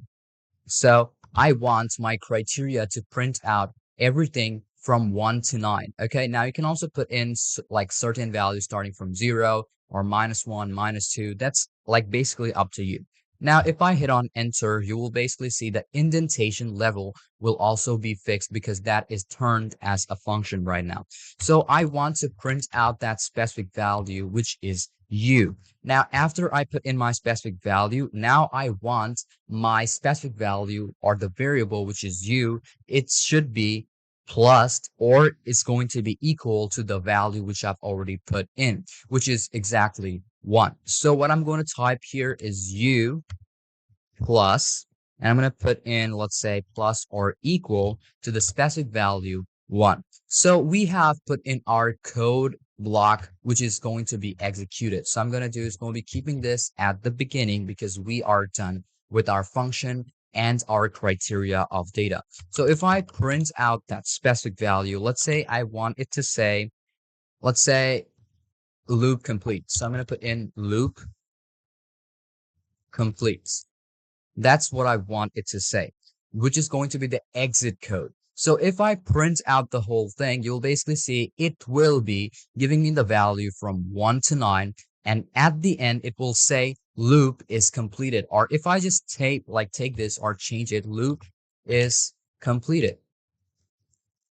So this is my exact loop which I want. So loop is completed and that's the specific value which I want. And I would suggest you most of the time try using it with numerical values, not alphabetical values, because when you are using alphabetical values, it's going to work a lot more different and give you a lot more errors. If I just put in A and I want that u value to be, let's say, ending on Z. So if I just add this up to Z, or I'm going to put in Z, you'll basically see sometimes it will give you an error. You will basically see like this, okay? Okay, this is how it should look like because it cannot term up what numerical value is it inside, but it's going to give you A and Z at the same time. So if you have to put in like A, B, C, D, E, F, G, and then so on for the whole loop, then you have to put in A, B, C, D, E, F, G, and then so on. But one thing you will see over here is that the loop will just keep on continuing until you put the command to end. So if you want to stop it, what you're going to basically do is just stop it up, just like right from here. But one thing you will see that you will not be able to put in any data or it will not take any user data until it stops on its own. And then you have to put in another criteria so that it could stop the whole data to be printed. Now here, I'm going to show you another type of syntax or another type of method which you can use with another function, which is I'm going to be using is the count function. So I'm going to stop it off. And I'm going to do is going to be reducing the size of my console. And I'm going to start off from the beginning. So if I put in my count value, so I want to count from the specific value of 0. Okay, so I'm going to put in 0 and hit on enter. And I'm going to put in my, let's say, my function. So while my specific value or while count is going to be less. Okay, so it's going to be less than 5.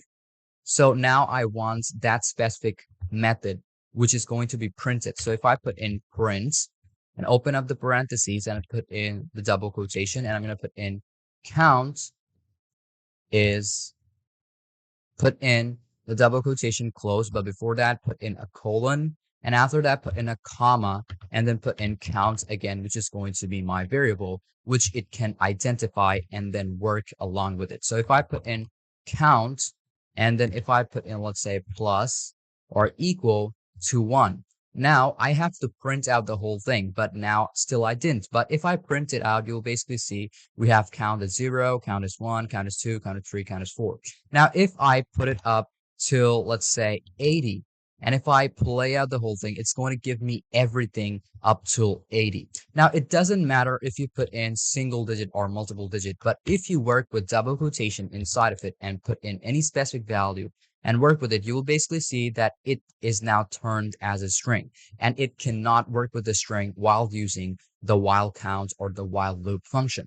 Okay, so whenever you're working with it, you just have to make sure to keep that thing in mind, that the value, it's either going to have to be a numerical value and the value should be true. So if I put in, let's say, closer or greater, now if I play it out, you'll basically see it's going to print it out up till 99.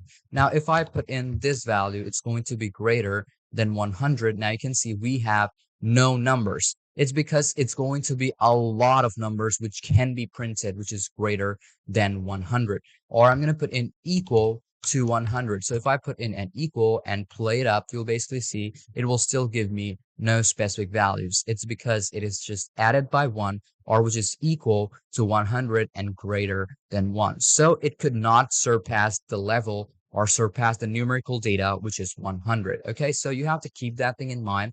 But if you put in just equal and then play out the whole thing, it will also give me this specific value, which is going to have no numbers inside of it. So you have to keep that thing in mind and work with it. Okay, so you have to put in a bit of space, which is also a really good practice in Python. And even if you don't want to use space, make sure to use the underscore, which is also very useful. And you have to follow that up too.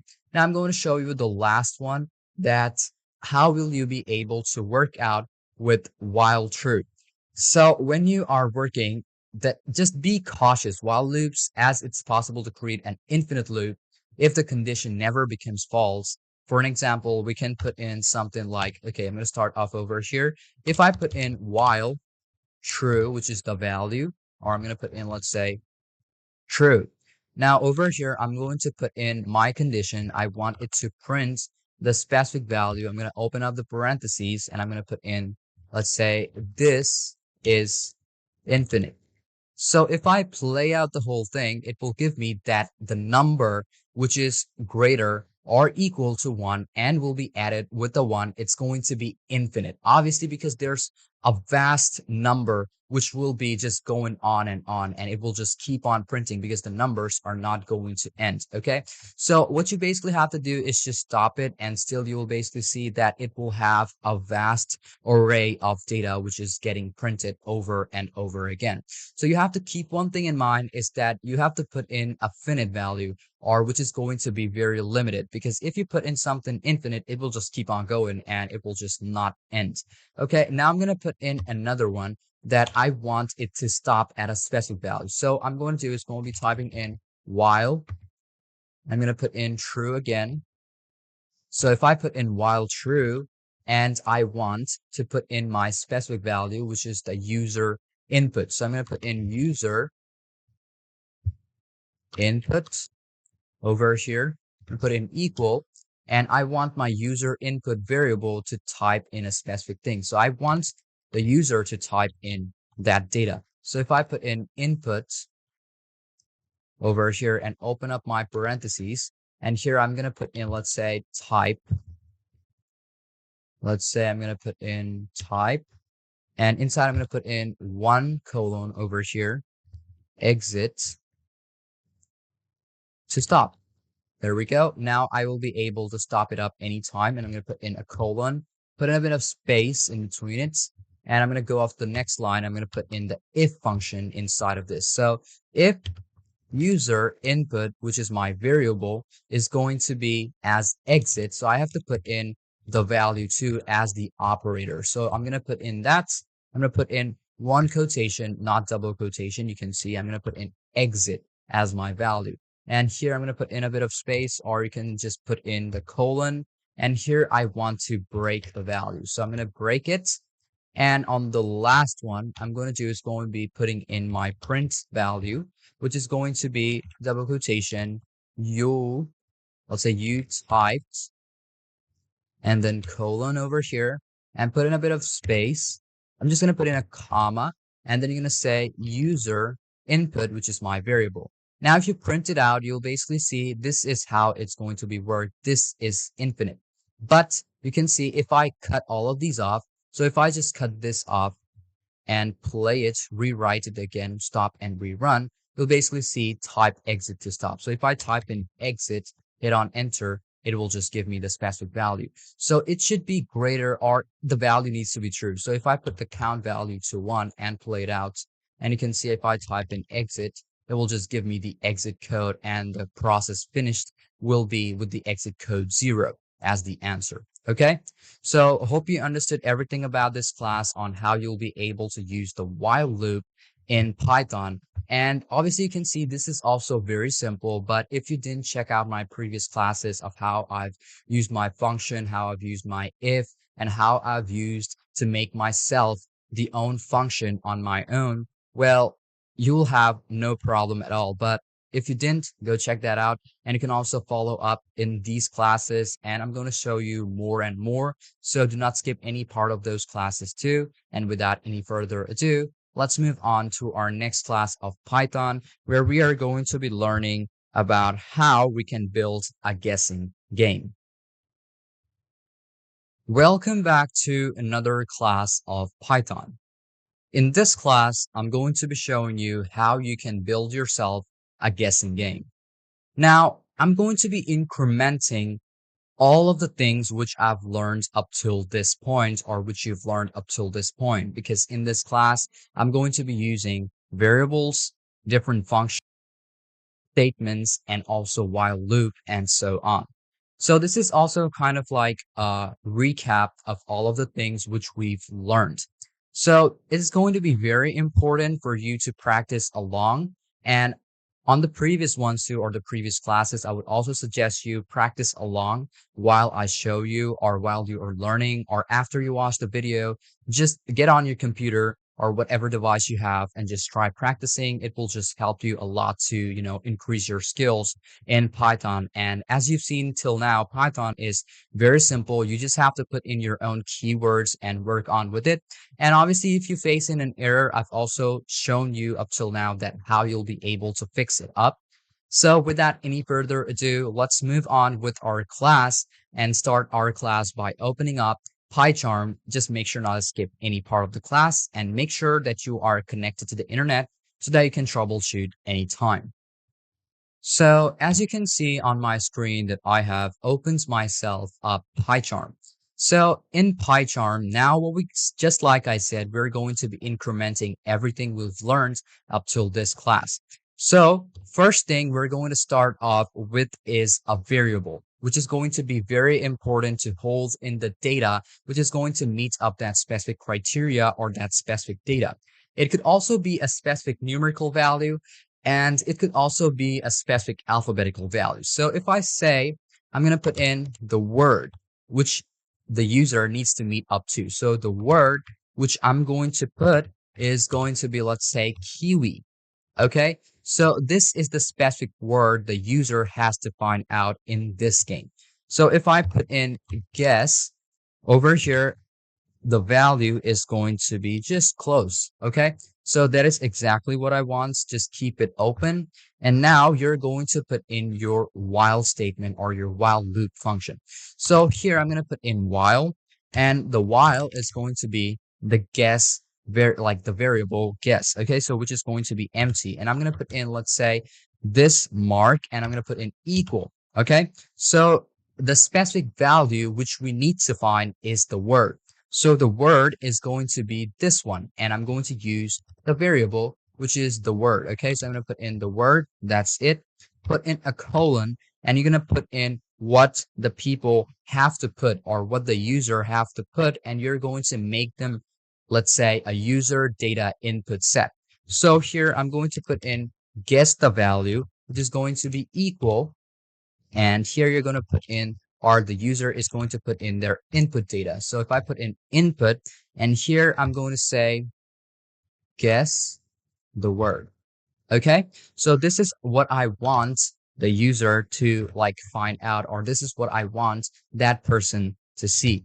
So now obviously we have created it up till now, that how it's going to function, or the most basic structure of it. So what we have to do is print out that value. What if they win the game, or what if they guess the game. So if I'm going to put in, let's say you, or let's say you won.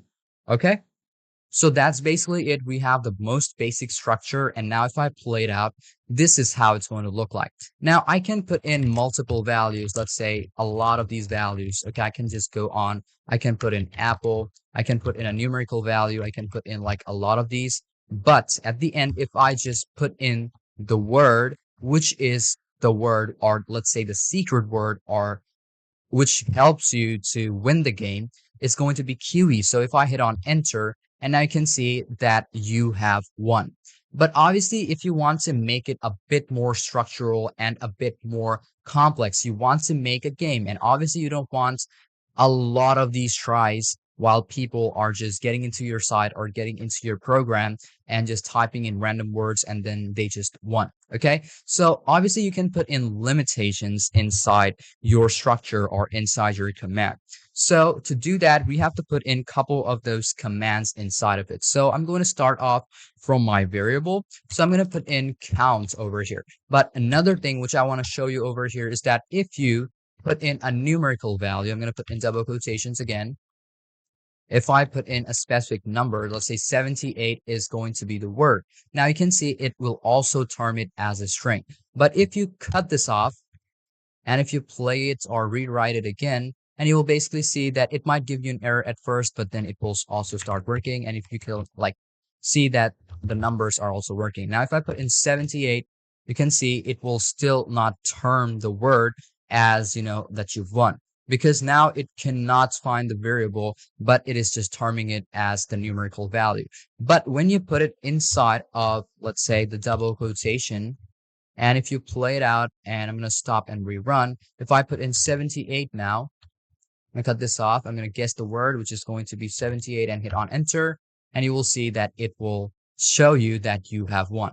So one thing which you need to learn from this part is that it's only going to work with strings, okay? It will not value, or it will not validate the numerical value inside of your structure, okay?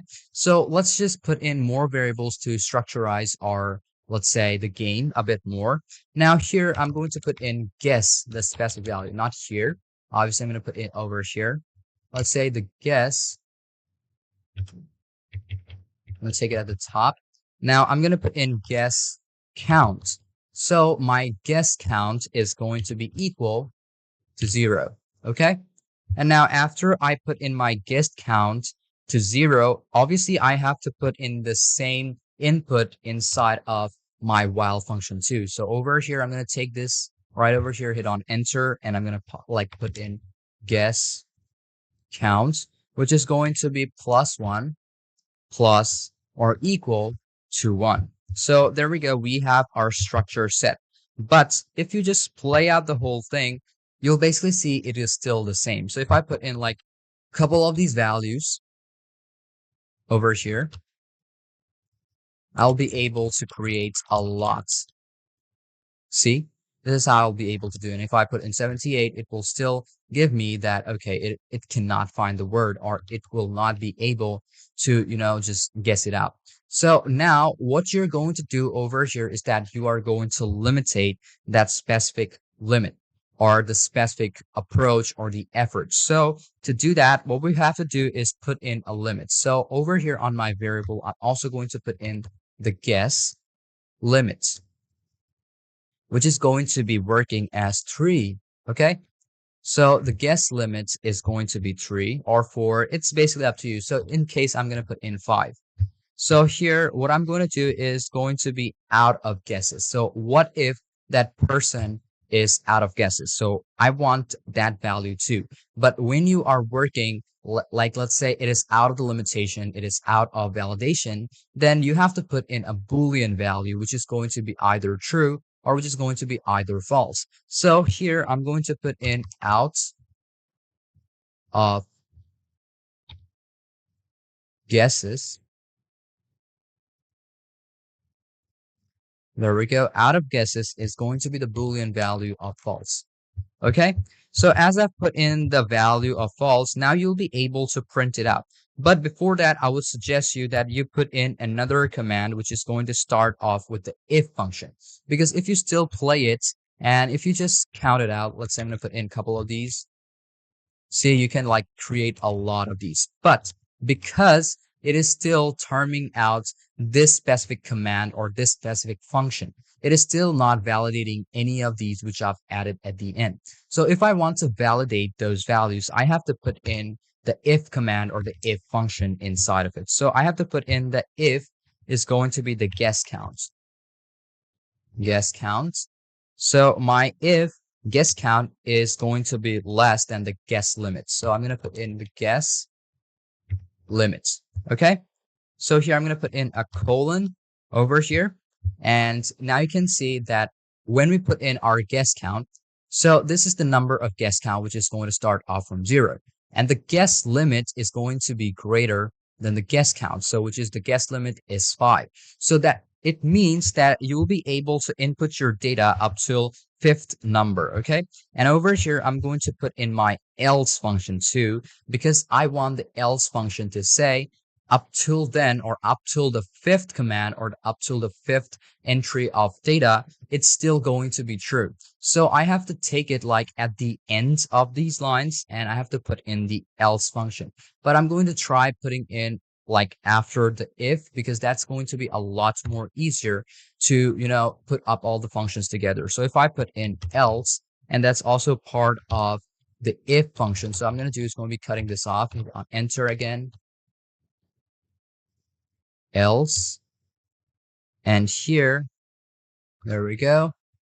And here in my else command, I want to say out of guesses. Okay, first thing I'm going to do is going to be putting up this one, or cut this one off. Let's just say I'm going to start off from here, else. I can see this is also just keeping me over here. So I'm going to do is going to be turning this off. Disable it. Else. And here I'm going to put in out of guesses.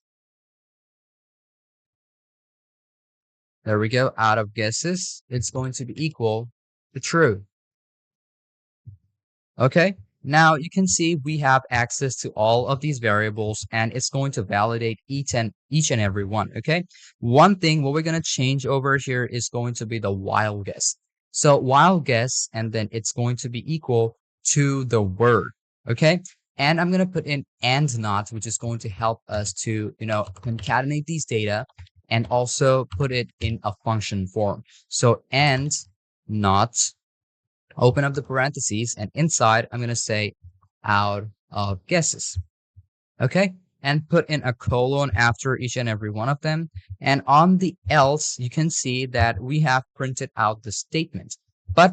And the last one, you can see that this is also getting kind of really complex, but it is also very simple at the same time. So if I put in if function at the end, and I want to say out of guesses, what if the value is out of guesses? So I want it to say to print out a specific value.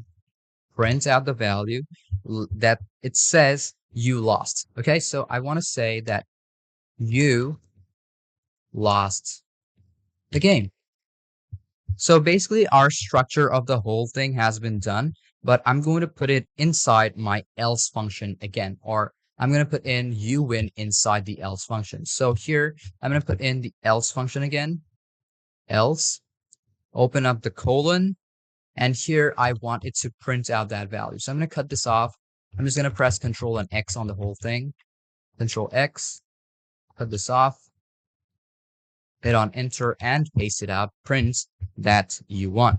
So basically we have put in our data, and if I play out the whole thing, you can see we have this unexpected error, guess input, guess the word. Well, this is on the line 9. You can see if guess count. You can see the guess over here. Guess count is still the same, and this is also the same. So one thing which we did over here is that we have to put all of these values inside of the if statement. So I'm going to press on Control X to cut out that. and paste it right over here. And I'm going to replay it, stop and rerun. And there we go. We have fixed in our data. Now, if I just put in a couple of these datas, I can still see that we'll be able to put in more data over and over again, but it will not say guess the word anymore. Okay, so you have to put in that specific data when you are working with it. Okay, so if I just rerun the whole thing, I'm going to stop and rerun, and you can see I have to put in you lost the game. So I have to put in that specific value to find that out too. So I'm going to go off to my structure and fix out the whole thing altogether again. So basically what we have to do over here is that we have to put this else command inside of this if statement over here. So what I'm basically going to do is going to be taking this one over here. I'm going to cut this off and I'm going to put it on the same indentation level. And you're going to put the same thing over here on the same indentation level over here too. So if now you print out the whole thing, stop and rerun. Now, if I put in like the values which I want to work with, there we go. We have put in 5 times, and there we go. We did not find out the specific value. That means you have lost the game. So if I rerun the whole thing again, you can see this is showing me the red. I'm going to close it off because now it has been fixed. So one thing which you have to keep in mind is that if any statement or any function is just being dragged to the left side, what you're going to basically do is just put in a couple of spaces and adjust it up. Now, if I just put in a couple of these values, and if I just put in 78 inside of it, and you can see it will tell me that I have won. Now, I'll be able to customize it with various values and various data. So what if I say I want to use an alphabetical value? So if I say truth is going to be the word, and if I play it, now I'm going to put in a couple of these values, replay it again, stop and rerun. Now, if I put in, let's say, false, it's still not true. YUP, it's not true. ETH, it's not true. If I put in a numerical value, it's not true. But if I put in truth, one thing you will see over here, it will still not match up what we needed because it is still terming every keyword to be the same. So one thing you can learn from over here is that when you are working or making yourself up these type of guessing games in Python, it's going to be very case sensitive. Okay, so it has to be every capitalization and everything to be the same. So if I put in the capital and then put in truth and hit on enter, it will tell me that I have won. So like basically there is no method of terming or changing the value, but what you can do is just put in more. Like you can try putting in like, let's say truth. And if you play out the whole thing, you will see guess the word. So if I put in truth over here, hit on enter, it will still not tell me, or it will still give me this type of answer. So if I put in truth and then comma and then truth, and when I hit on enter, it will say that guess the word again. Okay, it's because it's going to like term only one. So you have to keep that thing in mind, is that it's going to be case sensitive. And when you are trying to make these type of games, I would suggest you just go up with, lower cases. So if I put in truth over here and stop and rerun, and if I just like press on truth or type in truth, it's going to tell me that I have won. Okay, so basically this is how simple it is when you are trying to make a guessing game just by using Python. And one thing you have to keep in mind is that you have to fix out each and every indentation level, and also you should have basic knowledge about how you will be able to use those functions. Now I'm going to give you another, let's say, another recap of the whole thing. Now you can see we have put in the word which the user is going to find, or which the user is going to guess. This guess statement is going to be there for the user to put in their own value. The guess count is going to start off from 0, and you're going to add it up from 1 and 1, because when you add up 1, or when you put in one data, it's going to add up 1, and it's going to reach up a certain limit, which is going to be the variable of guess limit up to 5. Now, when it is out of guesses, when you reach 5 or when you exceed number 5, it's going to give me the Boolean value, which is going to be false, which will result in you lost the game. Okay, now why did we use our while function? Now the while function is used so that you can loop out the whole thing. So you can see up till the first try to the fifth try, it is going to just keep on looping out the same code of conduct. Okay, so that is why we've used the guess limit or the guess number of guesses. We integrate it with the while function so that it just loops on over and over again till the fifth attempt. And the word is going to be the exact thing which we need to find. And not is going to help you out so that it finds out that if you have reached out that certain limit, which is number of 5. Now, why do you use the if else function? Now, while using the while function, it's just going to loop out the whole thing, but it will not be able to validate what it meets up, or kind of like a lookup array. Okay, it's going to be kind of like a lookup function, which is going to help you to find out that specific number or specific string or specific alphabetical value. So the guess count is going to also turn, or it's going to also add up to the guess limit. But one thing you can see over here, the guess limit should always be bigger than the guess count, because or else it will not be able to give you out the limit. Now the guess input is going to be what it's going to show you or show the user, and the guess count is just going to add one by one.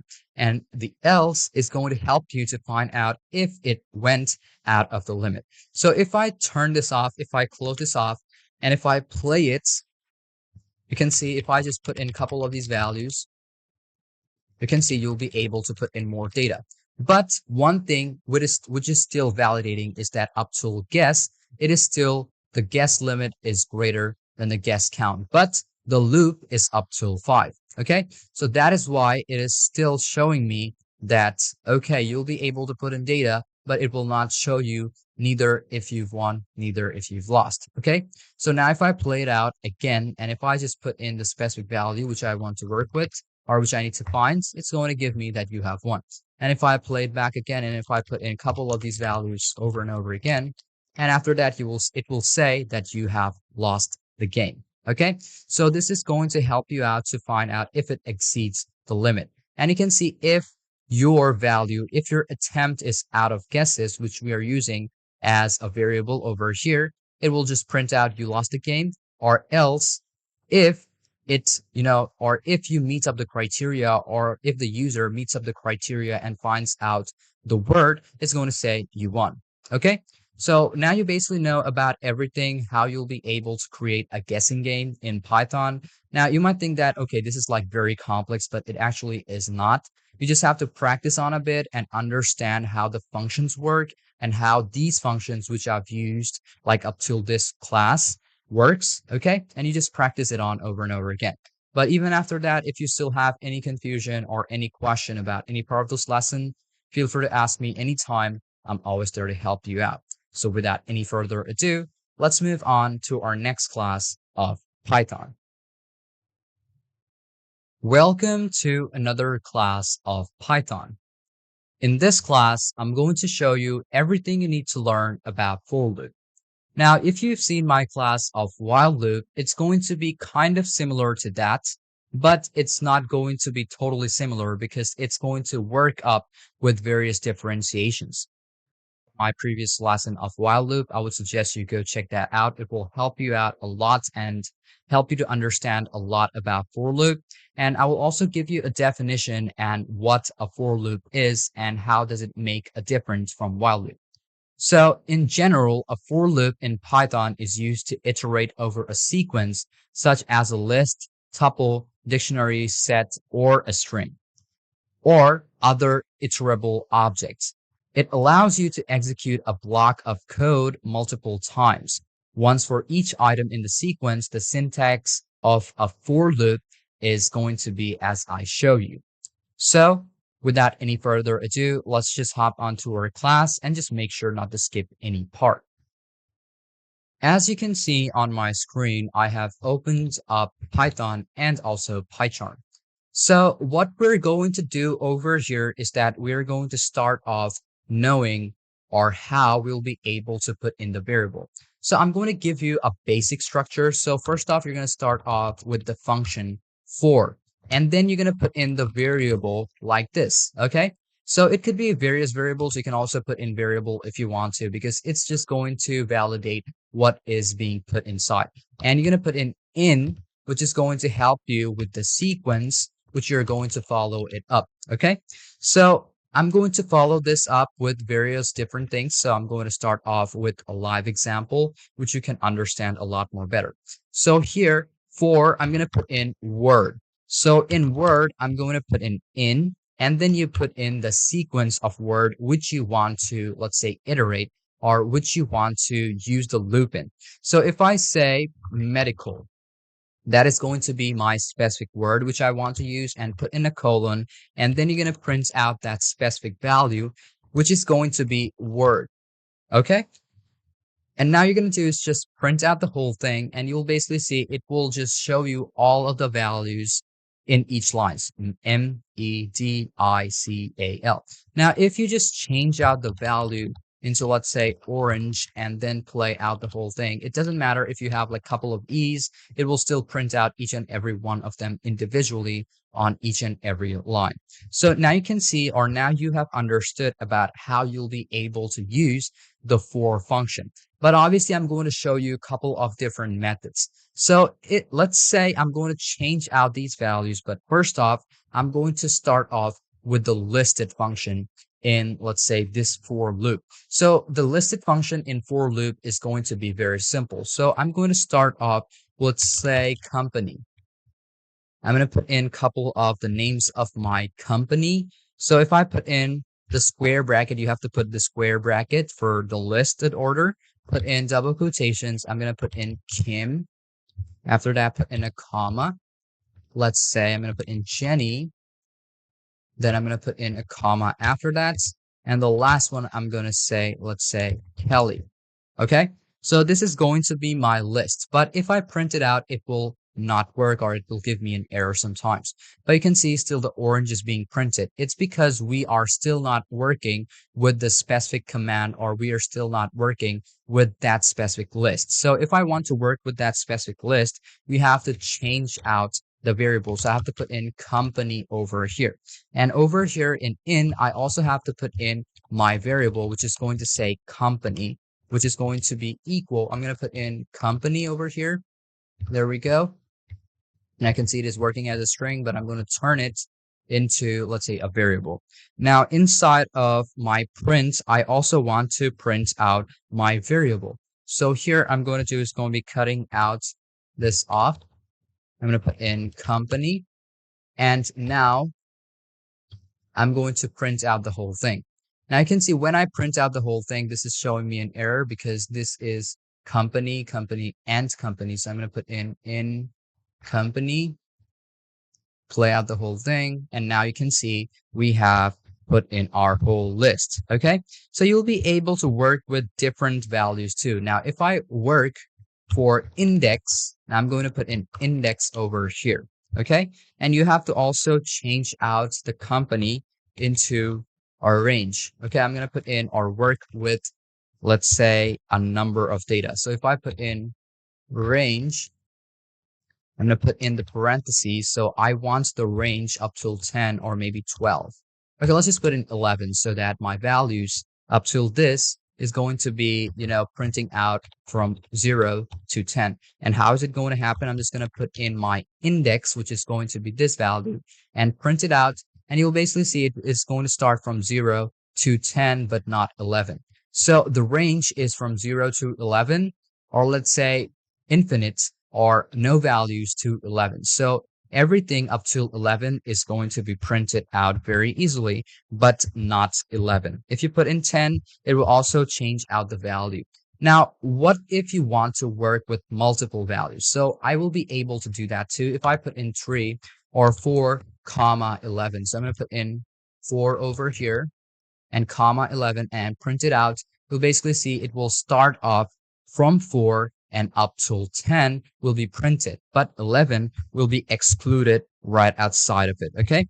Now, what if you want to work with various len?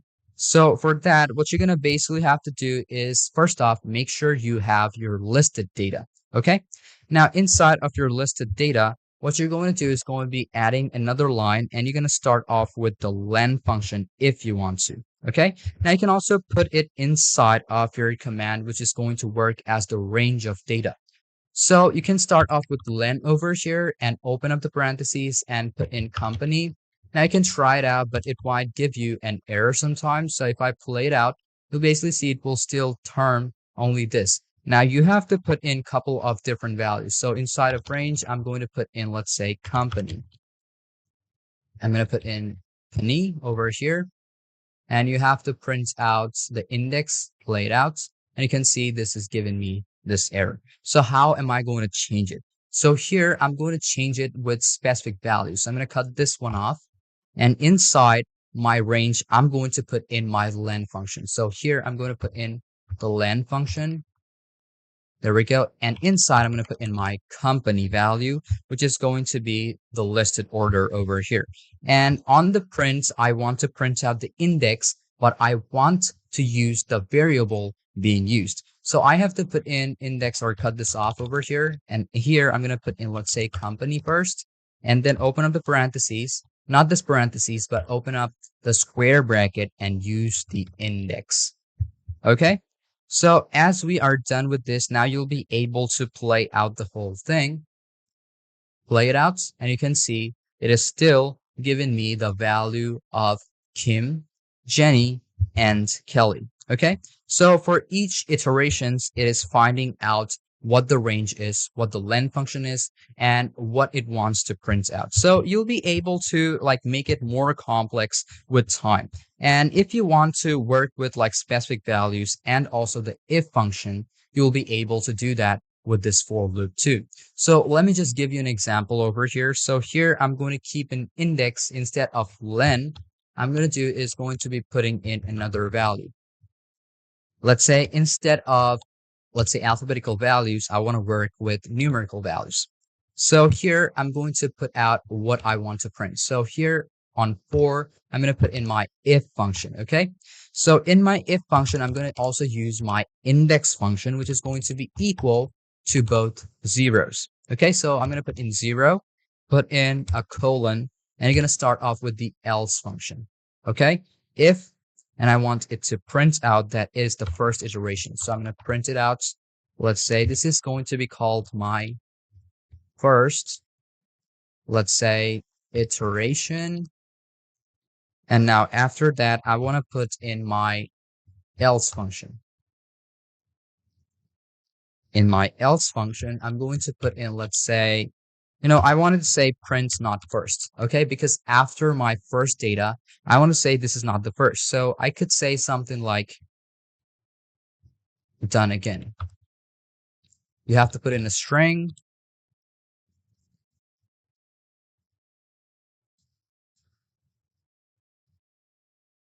There we go. It is done again. Now, the next thing what you're going to do is just print out the whole thing. It will show me that this is the first iteration and then done again, done again, done again, and done again. So 5 times it is showing me the same code of conduct. Now I'm going to show you like more simple ones. What you can do is that you can put in different one of these values. So here I'm going to put in fruits, or let's say veggie. So I'm going to put in just veg equal. And if I put in, let's say, potato, comma, I'm going to put in tomato, comma, I'm going to put in chili.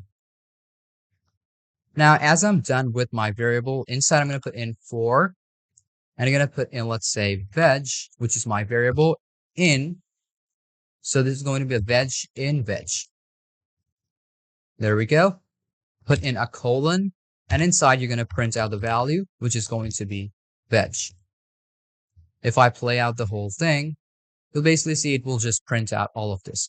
So in this example, the veg list contains 3 items, which is potato, tomato, and chili. And the for loop iterates over each item in the list. Okay, so during each iteration, the current item is assigned to the variable veg, and the code block print fruit is executed, printing each fruit over here. Now you'll also be able to use the range over here, just like I did in my previous class. So I could say, like, I could print over here, let's say for, let's say I. Okay, just put in a variable again. for I in range, I'm going to put in, let's say, 5. Over here, we have put in 5.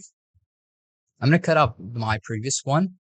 So just stay on with it. And if I want to print out I over here, and if I play it, you'll basically see it is going to give me that specific value up till 5, but not 5. So this loop will print numbers from 0 to 4 because the range 5 function generates a sequence of number starting from 0, which is the default, to 4, 1 less than the specified value. Now, what if you want to loop through strings? You'll be able to loop through strings too. So if I say for, let's say I could say call, and let's say hi. I'm going to put in that colon over here, and I want to print out that specific value, which is going to say call. Okay, so here we have call on both of them, and if I print that out, you'll basically see it is going to say I. Okay, so hi is going to just be printed out. So you can see this is how simple it is. And you'll also be able to use this for function in your dictionary or while using a dictionary too. It could be different items or different ones or so, or different variables. So I'm also going to show you that how you'll be able to do that. So let's start off with my dictionary. So I'm going to put in my dict. Okay, I put in equal, and you're going to put in the third bracket.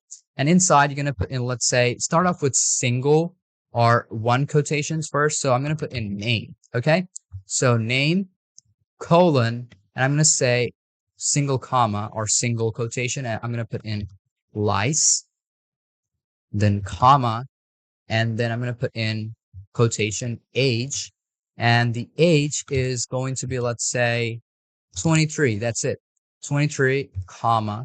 I'm going to say is the city, which is going to be over here. And the city which I want to say is going to be NYC. So I'm going to put in a bit of space.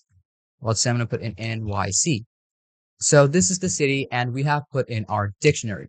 Now we're going to iterate each and every one of these key values as pair. So if I put in for, let's say key. So we have the key value, put in a comma, value in my dictionary. So over here, I'm going to put in another function, which is going to be called items. Okay, so there we go. We have opened up our items and put in a colon, and then I'm going to start printing out my value. So I'm going to print out that specific value, which is going to say key, and then I'm going to add it up with another value. I'm going to put in, let's say, double quotation. Inside should be a colon, and I'm going to put in the specific value. Okay, so this is for the key. I'm going to put in another one. Let's say over here, I'm going to put in for again. And here in key, in my dictionary, dot items, or let's say instead of items, let's just put key, or let's say keys, open up the parentheses, put in a colon, and here I'm going to print out key. Okay, there we go. And for the last one, I'm going to put in my value. So for value in my dictionary dot values, I'm going to open up the parentheses, put in a colon, and here I want to print out the values. There we go. We have put in the value. And if I play it out, you'll basically see it is going to give me each and every one of them. So the name is lice, age is 23, and the city is NYC. And the rest of the ones are just being looped. Okay, so if I just put in, let's say instead of lice, if I put in, let's say I'm going to put in ref over here and play out the whole thing, it will also give me that value. And it's also going to be concatenated with each and every one of them. And it's going to look a lot more better. The rest of the ones, you can just ignore that. Okay, so in summary, for loops are versatile and can be used to iterate over various types of sequences and collections in Python, making them a powerful tool for repetitive tasks.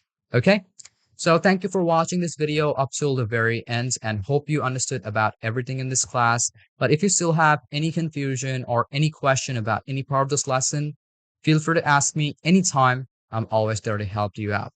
So without any further ado, let's move on to our next class of Python. Welcome to another class of Python. In this class, I'm going to be showing you everything you need to know about exponent function. Well, before getting into our class, we have to learn a bit about what the exponent function is. So in Python, you can perform exponential using the asterisk 2 times as the operator. And you can also use the power function like POW and then open parentheses function or the math.pow open parentheses function from the math module. Each of these methods allow you to raise a number to a specific power, such as 2 squared 2 is 2 2s are 4. If you put in 2 into 2 into 2 or 2 exponent 3, it's going to show you 8 as the answer. It's going to just cube it up. So I'm going to show you everything you need to know about how you'll be able to use your exponent function. So without any further ado, let's just hop into our class by opening up PyCharm on our device. So you can see that I have opened up PyCharm on my device. Now, first format which you have to understand is that we have to put in base first, and then you're going to put in double of the asterisk sign, which is the most basic function. And now you're going to put in the exponent amount, which is going to be the power, which is going to be exponent. Okay, so I'm just going to write exponent just in case, but how are you going to understand and how are you going to put that? So first thing, we're going to start off by obviously printing out the value so that we get the exact answer. So if I put in the base value, if I start off with 3 and now the asterisk sign or double asterisk sign, and then you're going to put in what value you want to use as the exponent. Now, if I put in 2, so 3 multiplied, or let's say 3 to the power 2 is going to give me the answer of 9. So if I play it out, you can see we have 9 as our answer. So basically you can see this is how simple it is, but it is not as simple when you go more complex into it. So we can also use like multiple variables into it. So if I just put in something like results, okay, so if I put in results is going to be equal to, let's say, 2 asterisk and then 3. That is going to be my specific variable. I'm going to do is going putting in results. This is my variable. And now I'm going to print out the results. Print out my results. There we go. And now if I print it out, it's also going to give me that specific value of 8 because 2 into 2 is 4. 4 into 2 is 8. Okay, so this just cubed it up, and that is how simple it is. So basically just 2 is raised to the power of 3, resulting in 8. Now, you will also be able to use it in different formats, such as, making it a bit more complex by putting in raised to the power. So it's also going to give you a specific amount when you put or use those specific values. So if I cut all these values off, I'm going to show you that you have to put or write yourself up your own function. So I'm going to start off with the def function. Now inside my def function, I'm going to do is going putting in raise to power. So I'm just going to put in PO, or you can also put in power if you want to. So that is just going to be my variable. You can also put in raise to power, which is going to be working like a function. You can see raise to power, that also works, but you can also use it like PO. And open up the parentheses, and you're going to put in the base number, and you're going to put in a comma after that, and you're going to multiply it with the power number. So I'm going to put in PO and O. Okay, so that's basically it, and put in a colon after that, and you're going to put in the result, which is going to be equal to 1. But we're not done over here because we have to put it in a loop form. So in this one, we're going to be using the for function, or the for loop. So I'm going to put in the for loop, and inside over here, I'm going to work with the index. Okay, so the index in range. Okay, so I'm going to put in the range value, and obviously we are using the range value so that we can get like a collective number of data or a collective number of numerical data, which we want to find out and loop over and over again so that we can get it with our power number. So as we put in our power number, you can see we have PO number. We're going to put that specific value over here. So I'm going to open up the parentheses and I'm going to put in power number, open up or put a colon inside, and inside my result, I'm going to put in two results and I'm going to put in our asterisk. Okay. So I'm going to put in results and equal. I'm going to put in results and then you have to multiply it. So I'm going to put in the asterisk sign. I'm going to put in the base number. So there we go. We have our base number. So it's just going to give out my result as what we put inside. So we also need another return value inside of that. Okay. So inside my return value, we want our result. So here I'm going to just add another line and I'm going to just put it inside for. So I'm going to put in the return value, which is going to be the results of my, let's say, outcome. So here I'm going to put in print. Okay, so I'm just going to apply a couple of lines and I'm going to put in print over here. I'm going to do is going to be raised to the power. And inside I'm going to put in 3 or let's say 4. Put in 4, comma. I'm going to put in 2 as my power number. You can see now this is already validating what value we want. So if you want to just play out the whole thing, it will give me the answer 16. Okay, so basically that is how simple it is. And now if you want to like change out the values, if I just put in 7 into, let's say, 3. So I'm going to do is put in 3, 7 into 2 or 7 into 7 and then again into 7. So it's just going to give me the answer 343. If I work with 2 into 3, it's going to give me 8 as the answer. Okay. So you can see how simple it is when you are working with these values and how you'll be able to use the exponent function. But you'll be able to modify it your own self too. So basically, you're going to put in the base number and then you're going to put in the modifier number. So I'm going to cut all of these off and hope you understood about everything right now, because I'm going to be showing you about how you'll be able to use the POW function. So here I'm going to show you another method. Is going to be quite the same, but I'm going to be working with numerical values. I'm going to do is just simplify it a bit more. Okay. So if I start off with the power value, and this is basically how the function works. It starts off with the base value. Now, after the base, it's going to be the exponent value, and you can put in the modifier inside of your value. So if I'm going to put in a comma and you're going to put in mod. Okay, so basically this is the structure of your power function. So you have to keep that thing in mind. Okay, so base, exponent, and the mod. So this is kind of optional when you use the mod argument, which allows you to compute the result of module. Okay, so it's just up to you if you want to use it or not, but it's just going to, simplify it a bit more. So start off with the result value instead of the def this time. So when you use this result, so it's just a variable. Okay, so I'm going to put in POW, POW. I'm going to open up the parentheses and I'm going to put in my modifier. So first off is the base, and then you have to put in the exponent, and you can put in your modifier. But instead of that, I'm going to print it out. Print out the value of results. Okay, so now if I print it out, you'll basically see it's just working like this. Okay, you don't even have to put in what you want to work with, because it's already going to just analyze it, which function it is being used. Now, if you want to use the modifier arguments, you will also be able to use it. So what you're going to do is going to be putting in results, then mod. So we have our result mod, put in an equal, and inside you're going to put in 3 of them. So POW, so power over here, put in or open up the parentheses. So if I put in 3 comma, let's say 2 comma, and then we have our modifier, which is also going to be an integer number.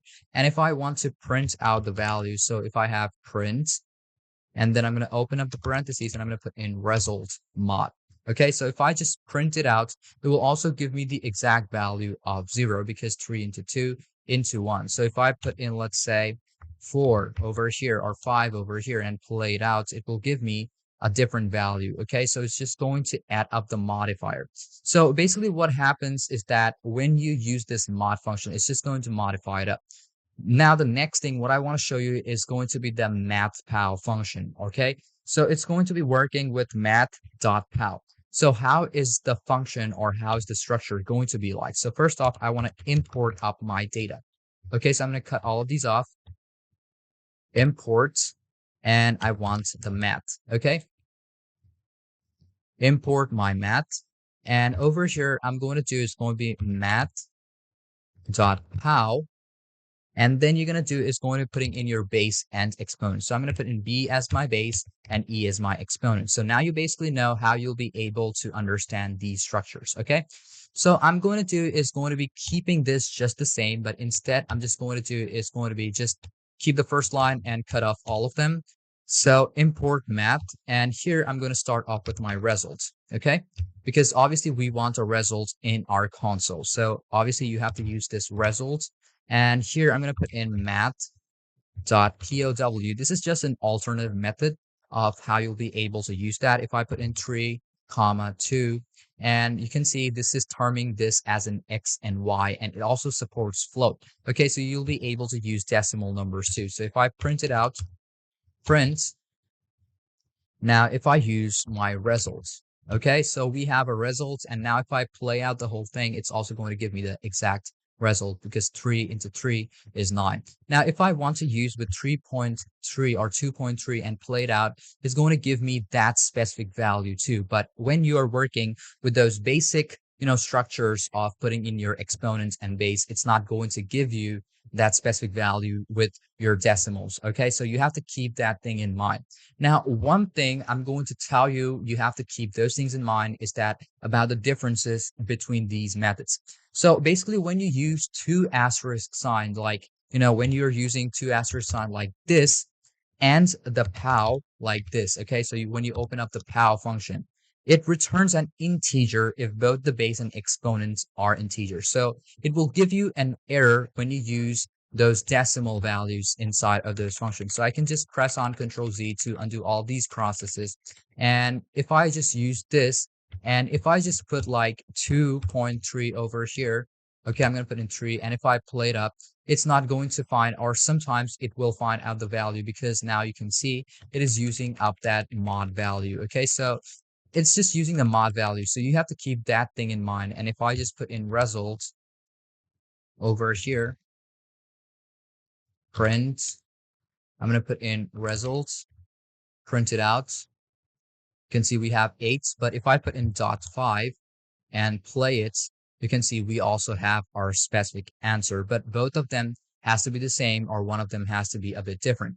So the math.pow always returns a float regardless of the input values. So if I put in something like this, math, so this is what the difference is, math.pow, and then open up the parentheses. Well, this is basically used so that it is always returning a float, okay?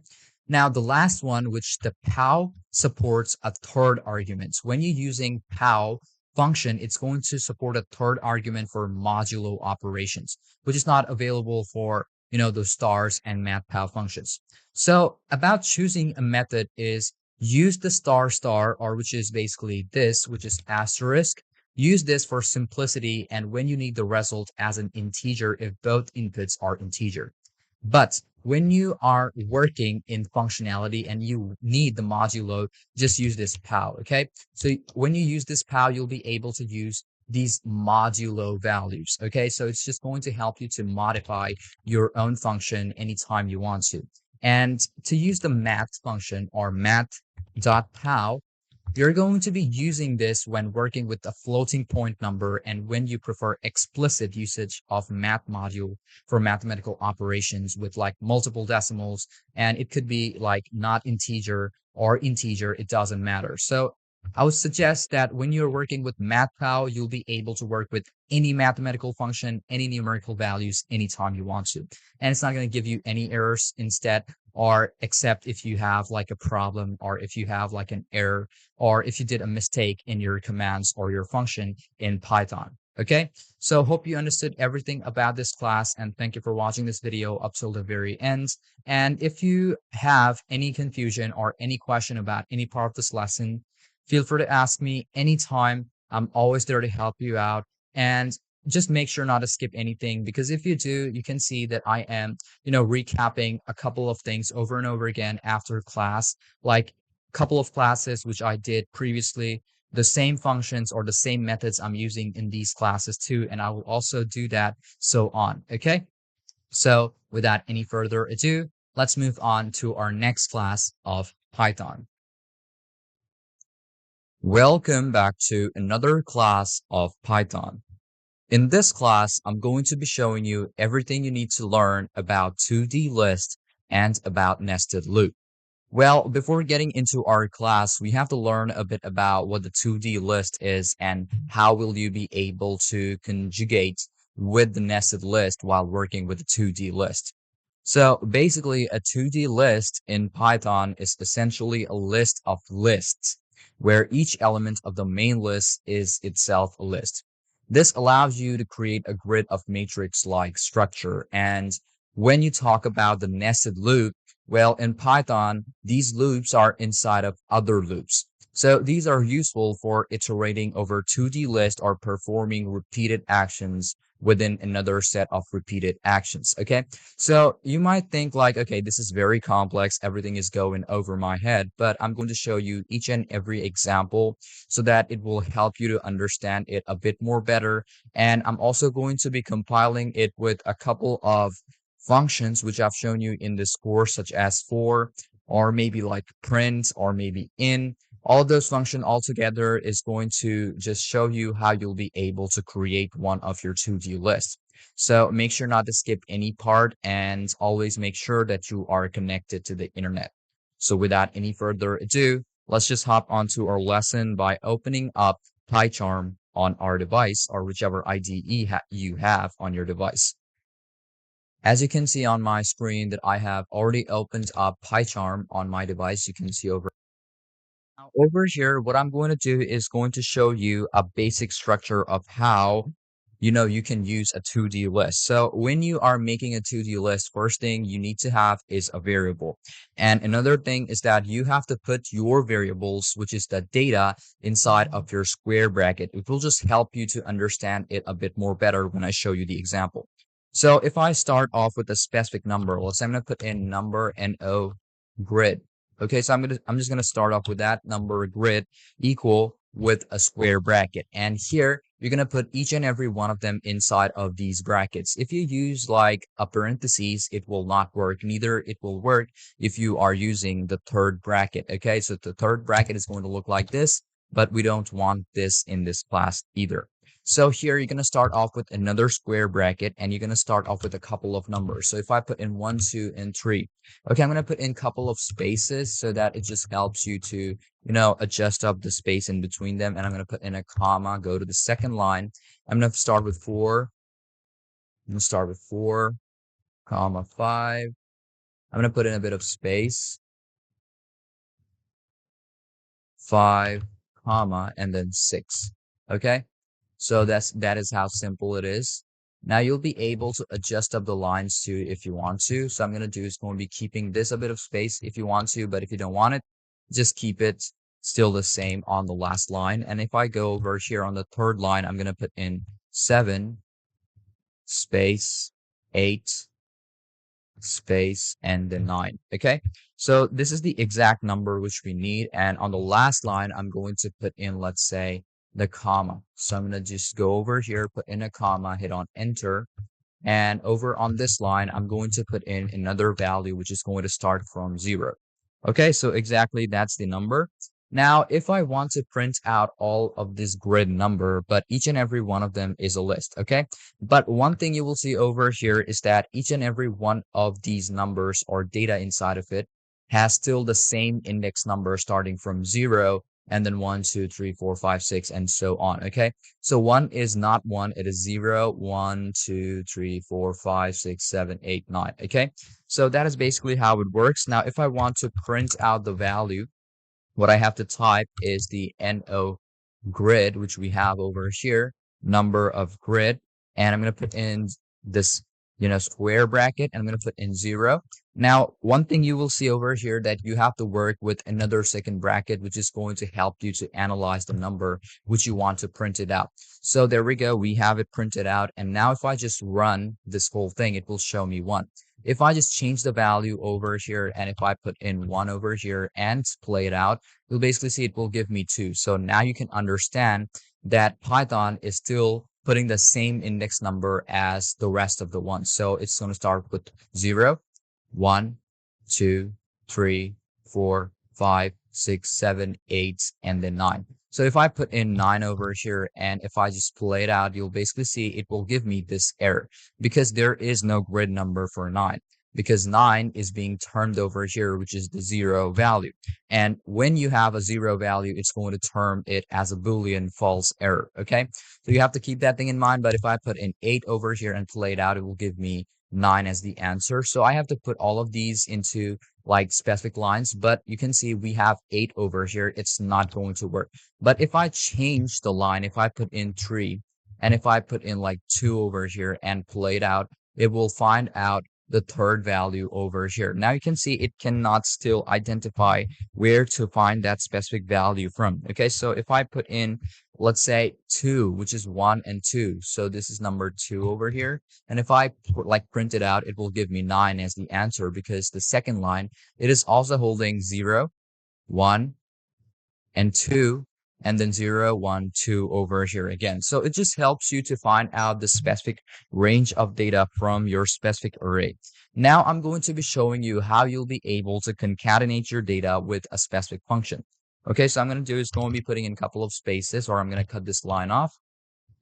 And here, what I want to do is print out the whole thing all together. Okay, I don't want anything else but the whole thing. So if I want to print out this whole array of data in my console, what I have to do is start off with the for function. So I'm going to type in for. I'm going to put in row. Okay, so I'm going to put in the row function,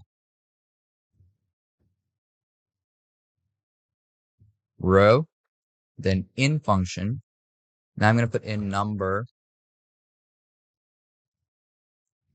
of grid, put in a colon, and here you're going to print out the row. There we go. We have the whole row selected. So I'm going to print it out. And you can still see that we have nothing over here is because we did not open up the parentheses. So I'm going to open up the parentheses over here, print row. There we go. And print out the whole thing. It will give me all of the values starting from the first line to the third line, or let's say the fourth line. So one thing you can see over here that it is very simple to work with. And now if you want to print out a specific column, you can also do that. So how are you going to do that? So here inside of for, I'm also going to be selecting the column. So first thing you have to do is put the for function inside of the first for function when it has already selected up the row.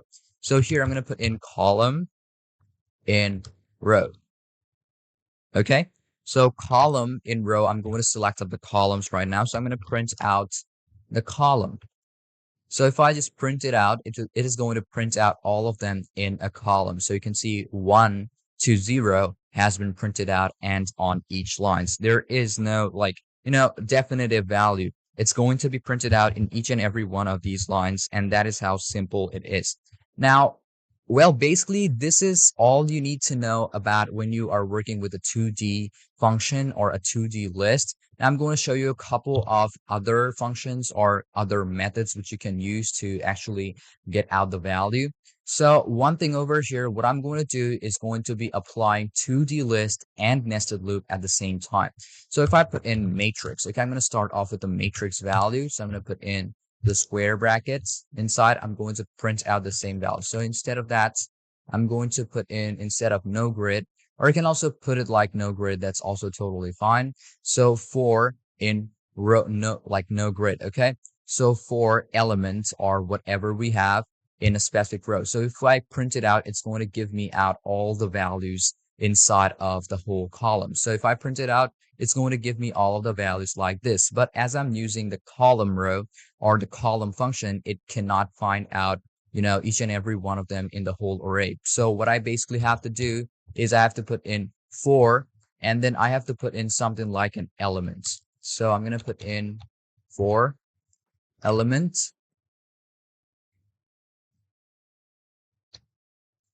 There we go. For elements in the whole thing or elements in row, I'm going to print out elements. First off, I'm going to cut out this one. There we go, building out the elements, put in a comma. And now I'm going to put in, let's say I'm going to put in element, and I'm going to end the whole thing. So I'm going to end this dash over here and put in a colon. So there we go, colon or a quotation. I'm going to just click on print the value. That's it. So if I just play out the whole thing, you can see it is going to give me an error like this, but sometimes it's going to give me out a value. So basically, this is how the function is basically going to look like, but you have to maintain everything. So if I just change this one into, let's say, matrix, I'm going to cut off this one. I'm just going to apply a different keyword. So this is going to be the matrix for row. In matrix, I'm going to cut this off too. So the row in matrix for element in row, then print out the elements which you already have, put in an end, which is going to be the end of that specific value. And if you just print out the whole thing, you can still see it is still giving me the error. Okay, so why is it giving me the error? Because over here I have not put in the comma. So I'm just gonna close off this line over here just like this, and I'm gonna close off this one too, and you can print out the whole value. So for row in matrix. So whenever you are using, let's say, the nested loop, okay, so when you're using the nested loop in a 2D list, it's going to work like this, and this is the function which you, or the structure which you have to follow up. Now you can also do something else. Let's say when you want to apply or use practical use case. So if I put in total sum, I'm going to put in an underscore total sum, it will give me the equal value of 0. So I'm going to paste or go off for a couple of lines, and I'm going to put in for row in. Okay, let's just cut this off again, and I'm going to paste out the same values which I already had. So I'm going to keep it just like this over here. And after this line, I can also apply like a couple of extra lines. Let's say I'm going to do is going to be keeping in total sum. Okay, so the total sum is going to be equal to 0. I'm going to put in for row in this column. I'm going to put in matrix. So I'm going to put in the colon over here. And now what I'm going to put in is going to be, let's say, for element in row. So here I'm going to apply the total sum space plus or minus whichever value it is going to be element. Okay, so I'm going to do is going to be printing out the whole thing. So I'm going to print out the value. It's going to be said total sum and then colon over here, and after that put in a comma, put in a bit of space, and type in total sum. So if I just play it out, I'm going to remove this end over here. So I'm going to cut off this end, play it out, and you can see it is going to give me each and every one of these values into different lines. Okay, so it's also going to sum it up, and total sum is going to be 0. Why is it going to be 0? Because each and every one of them is starting with a 0 value as the index. Okay, so it's not going to turn that as number, but it's going to just turn that as a numerical value that it is being used. So if I just change the total sum into, let's say, 10, and then I play it out, you'll basically see it's going to be saying total sum is 10. So when you want to apply mathematical function, you have to put in those mathematical functions inside of your commands or code too. So it just helps you to sum up the values, minus out the values, and it's going to give you the exact answer. But when you type in total sum already given, it is already working up, like it's just analyzing this line of Python and just giving you out the value. Okay, so that is your exact value which you're going to get, but you will get all of these values or all of these lists into different listed orders. And also it's going to apply a bit of, the space in between them. So it just helps you to organize or, just find your data very easily. You can also work with strings, work with like different values. That's also up to you if you want to work with it. Okay. So basically, these examples should give you a good understanding of what a 2D list is and a nested loop is and how they can be used in Python. So basically, in this case, just in this case, the nested loop iterate over each element in the 2D list and add them to total sum, and the final result will be given here. Okay. So hope you understood everything about this class, and thank you for watching this video up till the very end. If you still have any question or confusion about any part of this lesson, feel free to ask me anytime. I'm always there to help you out. So without any further ado, let's move on to our next class of Python. Welcome back to our last class of Python. In this class, I'm going to be showing you how you can build yourself a translator in Python just by using codes. Now, you might think that this is going to be very confusing, complex, but it actually is not. You just have to use a couple of strings, couple of variables, and couple of functions such as if, for, and then else. And obviously, you're going to put in the definition function, which is going to help you to, just put in or start your function or make yourself up that function on your own. And you'll be able to create it on your own IDE. But there is like two methods. One is going to be the very simple method, which I'm going to be showing in this class. But I'm also going to give you the tips and also how you'll be able to build yourself up a translator using Google API. And that's going to take a bit of time, and also it's going to be a bit more complex. So I'm not going to be showing that, but I'm going to tell you the steps which you can follow to make that translator. So make sure to not skip any part, and without any further ado, let's just hop into our class by opening up the IDE which we have on our device. First thing, what we want to do is open up any IDE. As you can see, I have opened up PyCharm. So I'm going to be using the def function. So I'm going to put in a bit of space, and I'm going to start off with the def function. Now the def function is going to help me to translate. So I'm going to put in translates. Okay, so this is going to help me to translate up whichever phrase it is. So I'm going to put in the phrase. You can also work with a specific word. It's also up to you because it's just going to term it as a variable. And inside, I'm going to put in the word. Over here is I'm going to put in equal, and then I'm going to put in double quotation, which is going to help me to put my word inside of it. Now, after you have put in your def function, first thing you have to keep in mind is that you have to use the for function. So I'm going to put in the for function, and in my for, I'm going to put in a specific letter, or I'm going to work with specific letters in my word. So in word, okay? So in my word, it's going to translate up the letters. So inside, I'm going to put in the if function, which is going to help me if any specific word is meeting up the criteria I want that specific word or alphabet to change. So what I'm going to do is going to put in letter if the letters meet up my specific vowel. So if I put in, let's say, I'm going to put in double quotation, I'm going to put in A, E, I, O, U. I'm going to also put in the lowercase s a, e, I, o, u, because obviously it will not validate the value if I don't put in, let's say, the capital and also the lowercase, because a lot of people are going to be using lower cases too.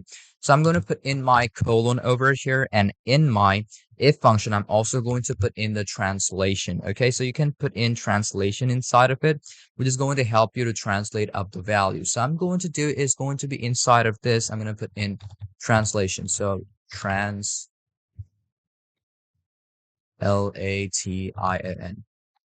translation. So here in my translation, I'm going to do is going to be equal to the translation which I apply as my variable. So instead of that, I want to add it up with the specific value, let's say A, or maybe specific value R. So if I put in any of these values into my console, or any user, if they put any of these values over here, it's going to just turn them into R. But it's only going to change up only these values, nothing outside of it. So you have to keep that thing in mind. And here I'm going to start off with the else function, which is also going to help me to understand which value I want to put it inside. So if I put in translation plus translation, and it's going to sum it up with the specific letter or the word which I have. Okay, so these are the words which I've already put in, but you can try out with letters if you want to. Okay, so I'm going to put in, let's say, letter, because it's going to change these letters into this specific R. Okay, so here I want it to return my value. So if I want to return my value, I have to put it in the for function. So I want it to return the translation at the end. So I'm going to do is going to be putting in the return translation at the end. Okay, so as we want it to be printed out in the console, so I'm going to put in print, and I'm going to put in translation over here. Okay, and now you're going to pass the user what they want to input. So I'm going to put in the input bracket too, and inside of that I want it to say enter your keyword. Okay, so I want them to say enter your keyword. So if I just put in like play, it's going to tell me to enter my keyword. You can see we have this invalidation error because I did not put in this specific space inside of it. So I'm going to put in a bit of space if letter in AEIOU. Okay, so my bad. I'm going to do is just put in, play out the whole thing. And now you can see this is also telling me the trackback most recent call explained with AI.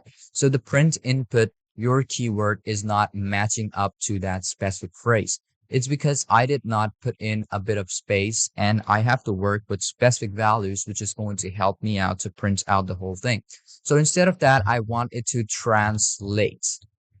Okay, so I'm going to do is going to putting in translate, which is going to help me to translate up the whole thing. So when I put in translate, so I have to put in a bit of space over here. So I'm going to put in a colon over here and put in a bit of space. I'm going to rerun the whole thing, stop and rerun, and it will give me the space to actually put in my value. So if I put in, let's say, DOG, I'm going to put in, let's say, DOG. Okay, so if it's going to give me R as the value. Okay, so one thing from here, what you can see is that it's going to change up everything until now. So I'm going to change up this keyword into phrase. Okay, I'm going to put it inside my bracket, which is going to help me to actually find out the value. So I'm going to open up the parentheses over here, open up another parentheses, and I'm going to add both of these up so that it actually works. So there we go. We have phrase in both of them. I'm also going to turn them into phrase. There we go.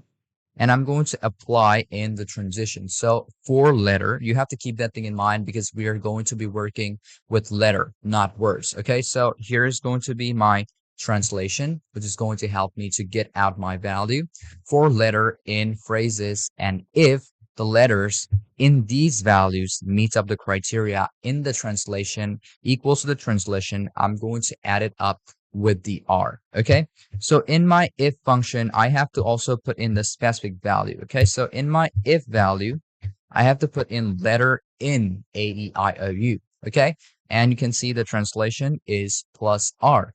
And in my else function, I'm going to add up translation plus the translation plus the letter. And in return, I want the translation to be given out to me.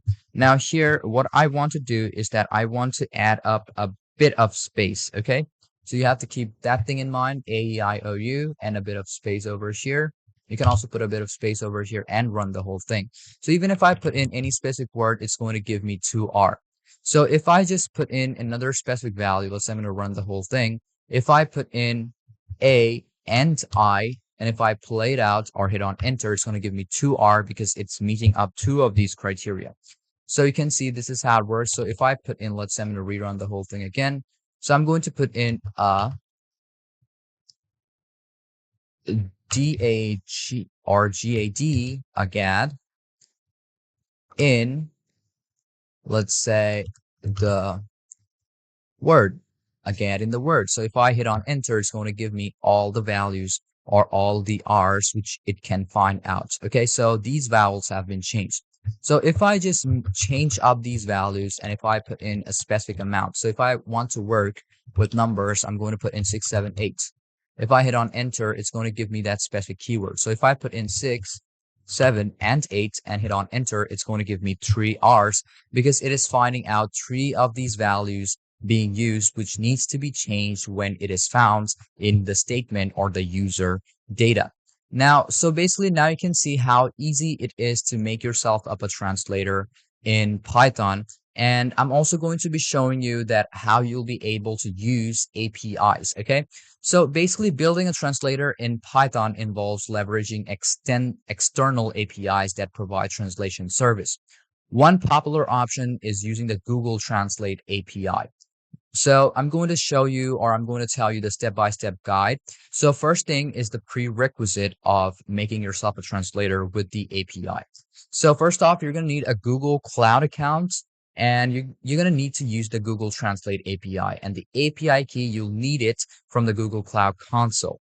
So basically in the Python package, you have to install it up, which is required, okay, which is very important and one of the most important things. Then you have to create a project in the Google Cloud Console, enable the Cloud Translation API for your project, and then create the credential API key for your project. So the second step, what you're going to do is install of the required Python package. So I'm going to open up another, let's say another like over here, another tab over here. So when I open up any Google, so I'm going to do is going to be going off to Google Cloud Console. Okay, hit on enter, and then you basically have to go off the Google Cloud platform and then open up with your account, whichever one you have. And you can see this is basically not for free. I'm gonna just agree up to these, criterias which they need, and I'm gonna hit on enter. And you can see try Google Cloud 300 in free credits. So basically you have to create your project over here and run it or install it on your Python IDE which you are running. And then you have to put in or write the translation code. So I'm also going to give you the example of how you'll be able to do it. So I'm just going to do is going to be keep a couple of space. I'm just going to paste the values. So basically this is what you basically have to do is that you have to use the from Google. You have to import up the translator, which is V2, V3, V4, whichever one you have to translate and import up the OS. Then you have to set up the environment variable from Google Cloud Credential, which is going to be very important. And it's only going to open up when you have accessed, let's say, the Google Cloud account. Okay, so you have to keep that thing in mind. And that is basically how you're going to work. And that is basically how you will be able to create one translator just by using the Google API. And you can also select up the target language. You have to also define that. You can also change it. You can see ES, we can use that in target language and change it into Spanish language. And you can also use different type of languages like whatever you want. And when you basically have the package, it's going to have all the codes or all, let's say, it's just going to find out all the values and all the languages which you want to use. Okay. So hope you understood everything about this class. But if you still have like any confusion or any question about any part of this lesson, feel free to ask me anytime. I'm always there to help you out. Okay. So without any further ado, let's move on to this course's class projects, which is also going to be very important. And also make sure not to skip those because those are going to be very important and you'll be able to practice along with me side by side. So without any further ado, let's move on to our first class project of Python. Welcome to class project 1. The name of the class project is how to create a basic calculator in Python. I have added in a description and also an outcome. So let's start off with our description. Creating a basic calculator in Python involves implementing a simple command line program that can perform basic arithmetic operations like addition, subtraction, multiplication, and division. So let's move on to our steps. The first step is open up any IDE such as VSC, PyCharm, etc. Then create a new Python file to run your code. Then start by putting in your variables and use the input function inside the variable. After your variable and input function, use result function or variable to get your result in the console. Inside the result variable, use either int function for integer value and use float function for decimal values. And the last step is use the print function to get the result of that specific variable, whichever one you want. Now, the outcome of this is that this simple calculator allows user to perform basic arithmetic operations repeatedly and handles basic input errors. So let's move on with our step by opening up the IDE, which is PyCharm, on my device. As you can see on my screen, I have opened up PyCharm on my device. Now I have to create myself up a new file, which will help me to just start off the new Python file. So I'm going to click on this. I'm going to click on new. I'm going to click on Python file to create up whichever Python file I want. So I'm going to put in calc. Okay. Hit on enter. And there we go. We have created ourselves a Python file, which is going to be based on my calculator. So I'm going to start off with my variable with the first step. So here I'm going to put in, let's say, number 1. Put in an equal as my variable. I'm going to use this as my variable. And then inside, I'm going to put in my input command. So in the input command, I'm going to say enter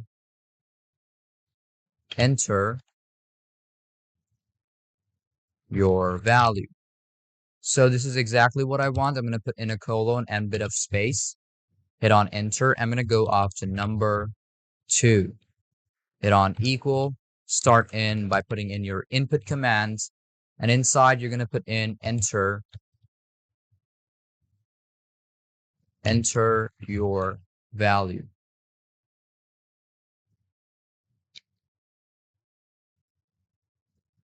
Enter your value. And obviously, you have to put it inside of the double quotation, because if you do not, it's not going to work. There we go, double quotation. Inside, I'm going to put in a colon to put a bit of space inside of it. Now here, what I'm going to do is going to be hitting on enter, and then I'm going to use my results function or result variable to get my results. Okay, so the result which I want is going to be added with any number. So here I'm going to put in equal, and the result variable is going to say number 1. And I'm going to put in my operator, which is going to be either subtraction, addition, division, or multiplication, which we can change anytime. So here, what I'm going to do is going to be adding in number 2.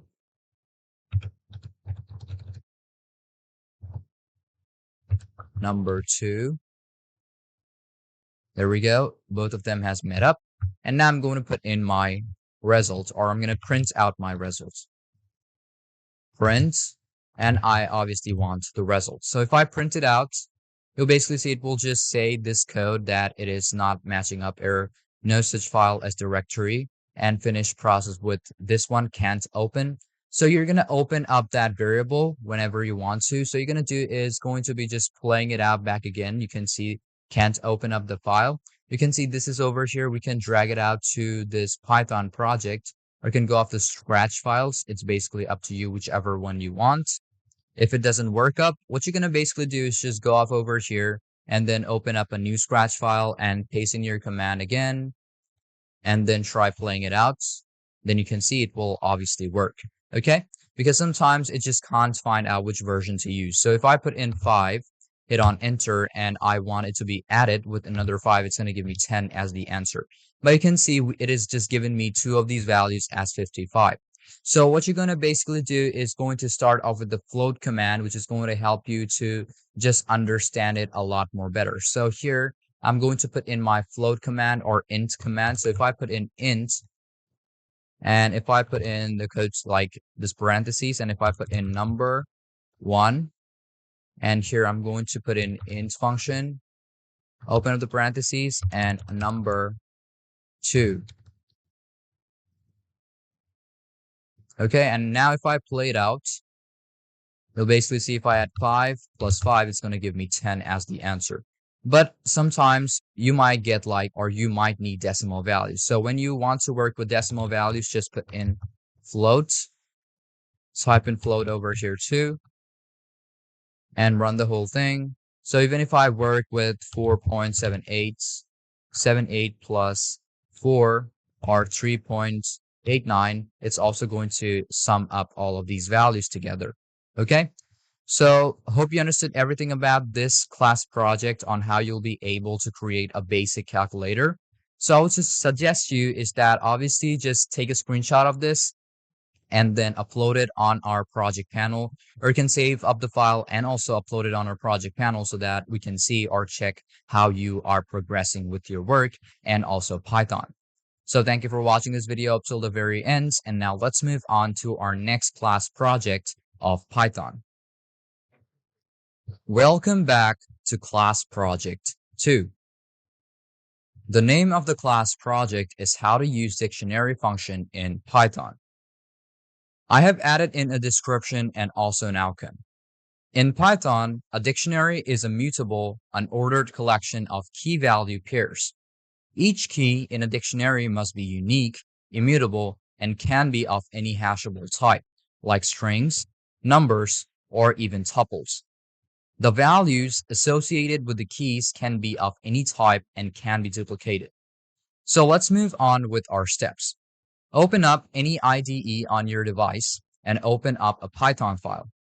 Start with the variable, and the variable should have the third bracket to use the dictionary function. Put in your data inside the function and use the print function and use the .get function to get the data from your dictionary variable. So what is the outcome? Dictionaries in Python are powerful and flexible data structures that allow for the efficient storage and retrieval of key value pairs. They are widely used in various applications due to their ease of use and fast access time.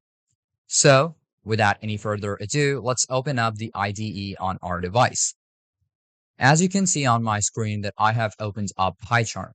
So I'm going to be creating myself up a Python file first. So I'm going to click on over here, click on Scratch File, click on Python, and there we go. We have our Scratch file totally available.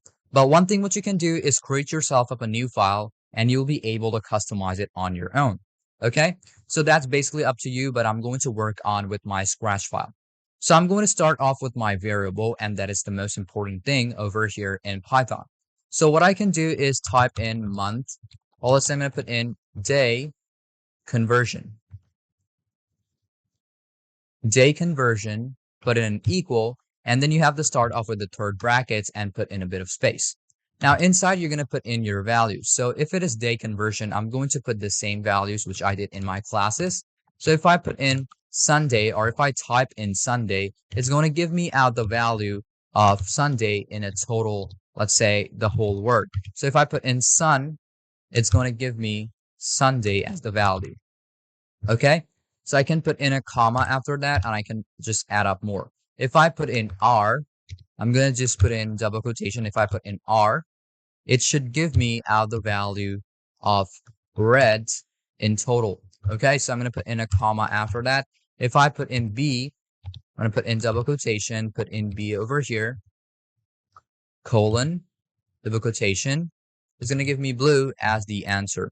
So if I want MON, it should give me out the value of Monday as the answer.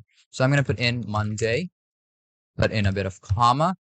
Now, if I put in, let's say, THU, so it should give me Thursday as the value. And anything you put inside of it is going to be validated. So I'm going to put in Thursday, put in a comma, and now let's work with a numerical value. So if I put in double quotation, if I put in 7, or if I put in 7 like this, and if I put in a colon, and if I put in 7 inside, it's also going to term it out as the variable which I can use. So that's all I'm going to just keep this just the way it is. And now I'm going to put in my print function, which is going to help me to print it out on my console. So I can use this day conversion as my variable. And after that, I can put in my .get function inside of it, which is going to help me to find out the value. So if I put in the specific value, such as I could type in double quotation, and inside I want the specific keyword. So if I put in V, and I'm going to put in a comma again, and inside I also want the value not validated. So if it doesn't meet up the criteria, it's going to say not validated. So that's what I want. And now if I play it out, it will give me out blue as the answer. So if I type in 7 over here, and if I play it out, it will give me 7 as the answer. But what if I change out the value? So instead of 7, if I put in, let's say 9, will it be validated? Obviously, it's just going to term out which keyword is it paired with. So it doesn't matter what the data is, it's just going to give me out what you've put as the variable and what it should validate. So if I put in the specific data, or if I put in, let's say just 7 over here, it's going to tell me it is not validated because it cannot find out the data inside of your dictionary. So if I just put in sun over here, and if I just play it, it will tell me Sunday. But what if I put in S over here like this? If I put in that, it will say it is not validated. So one thing you have to keep in mind is that whenever you are working with dictionary and working with variable, it is going to be very case sensitive.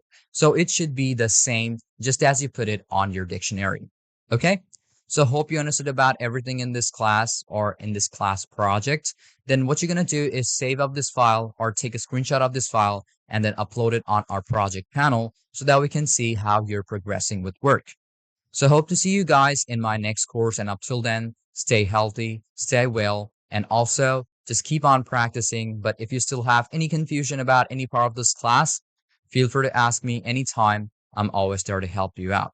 So let's move on to our next course and hope to see you guys there.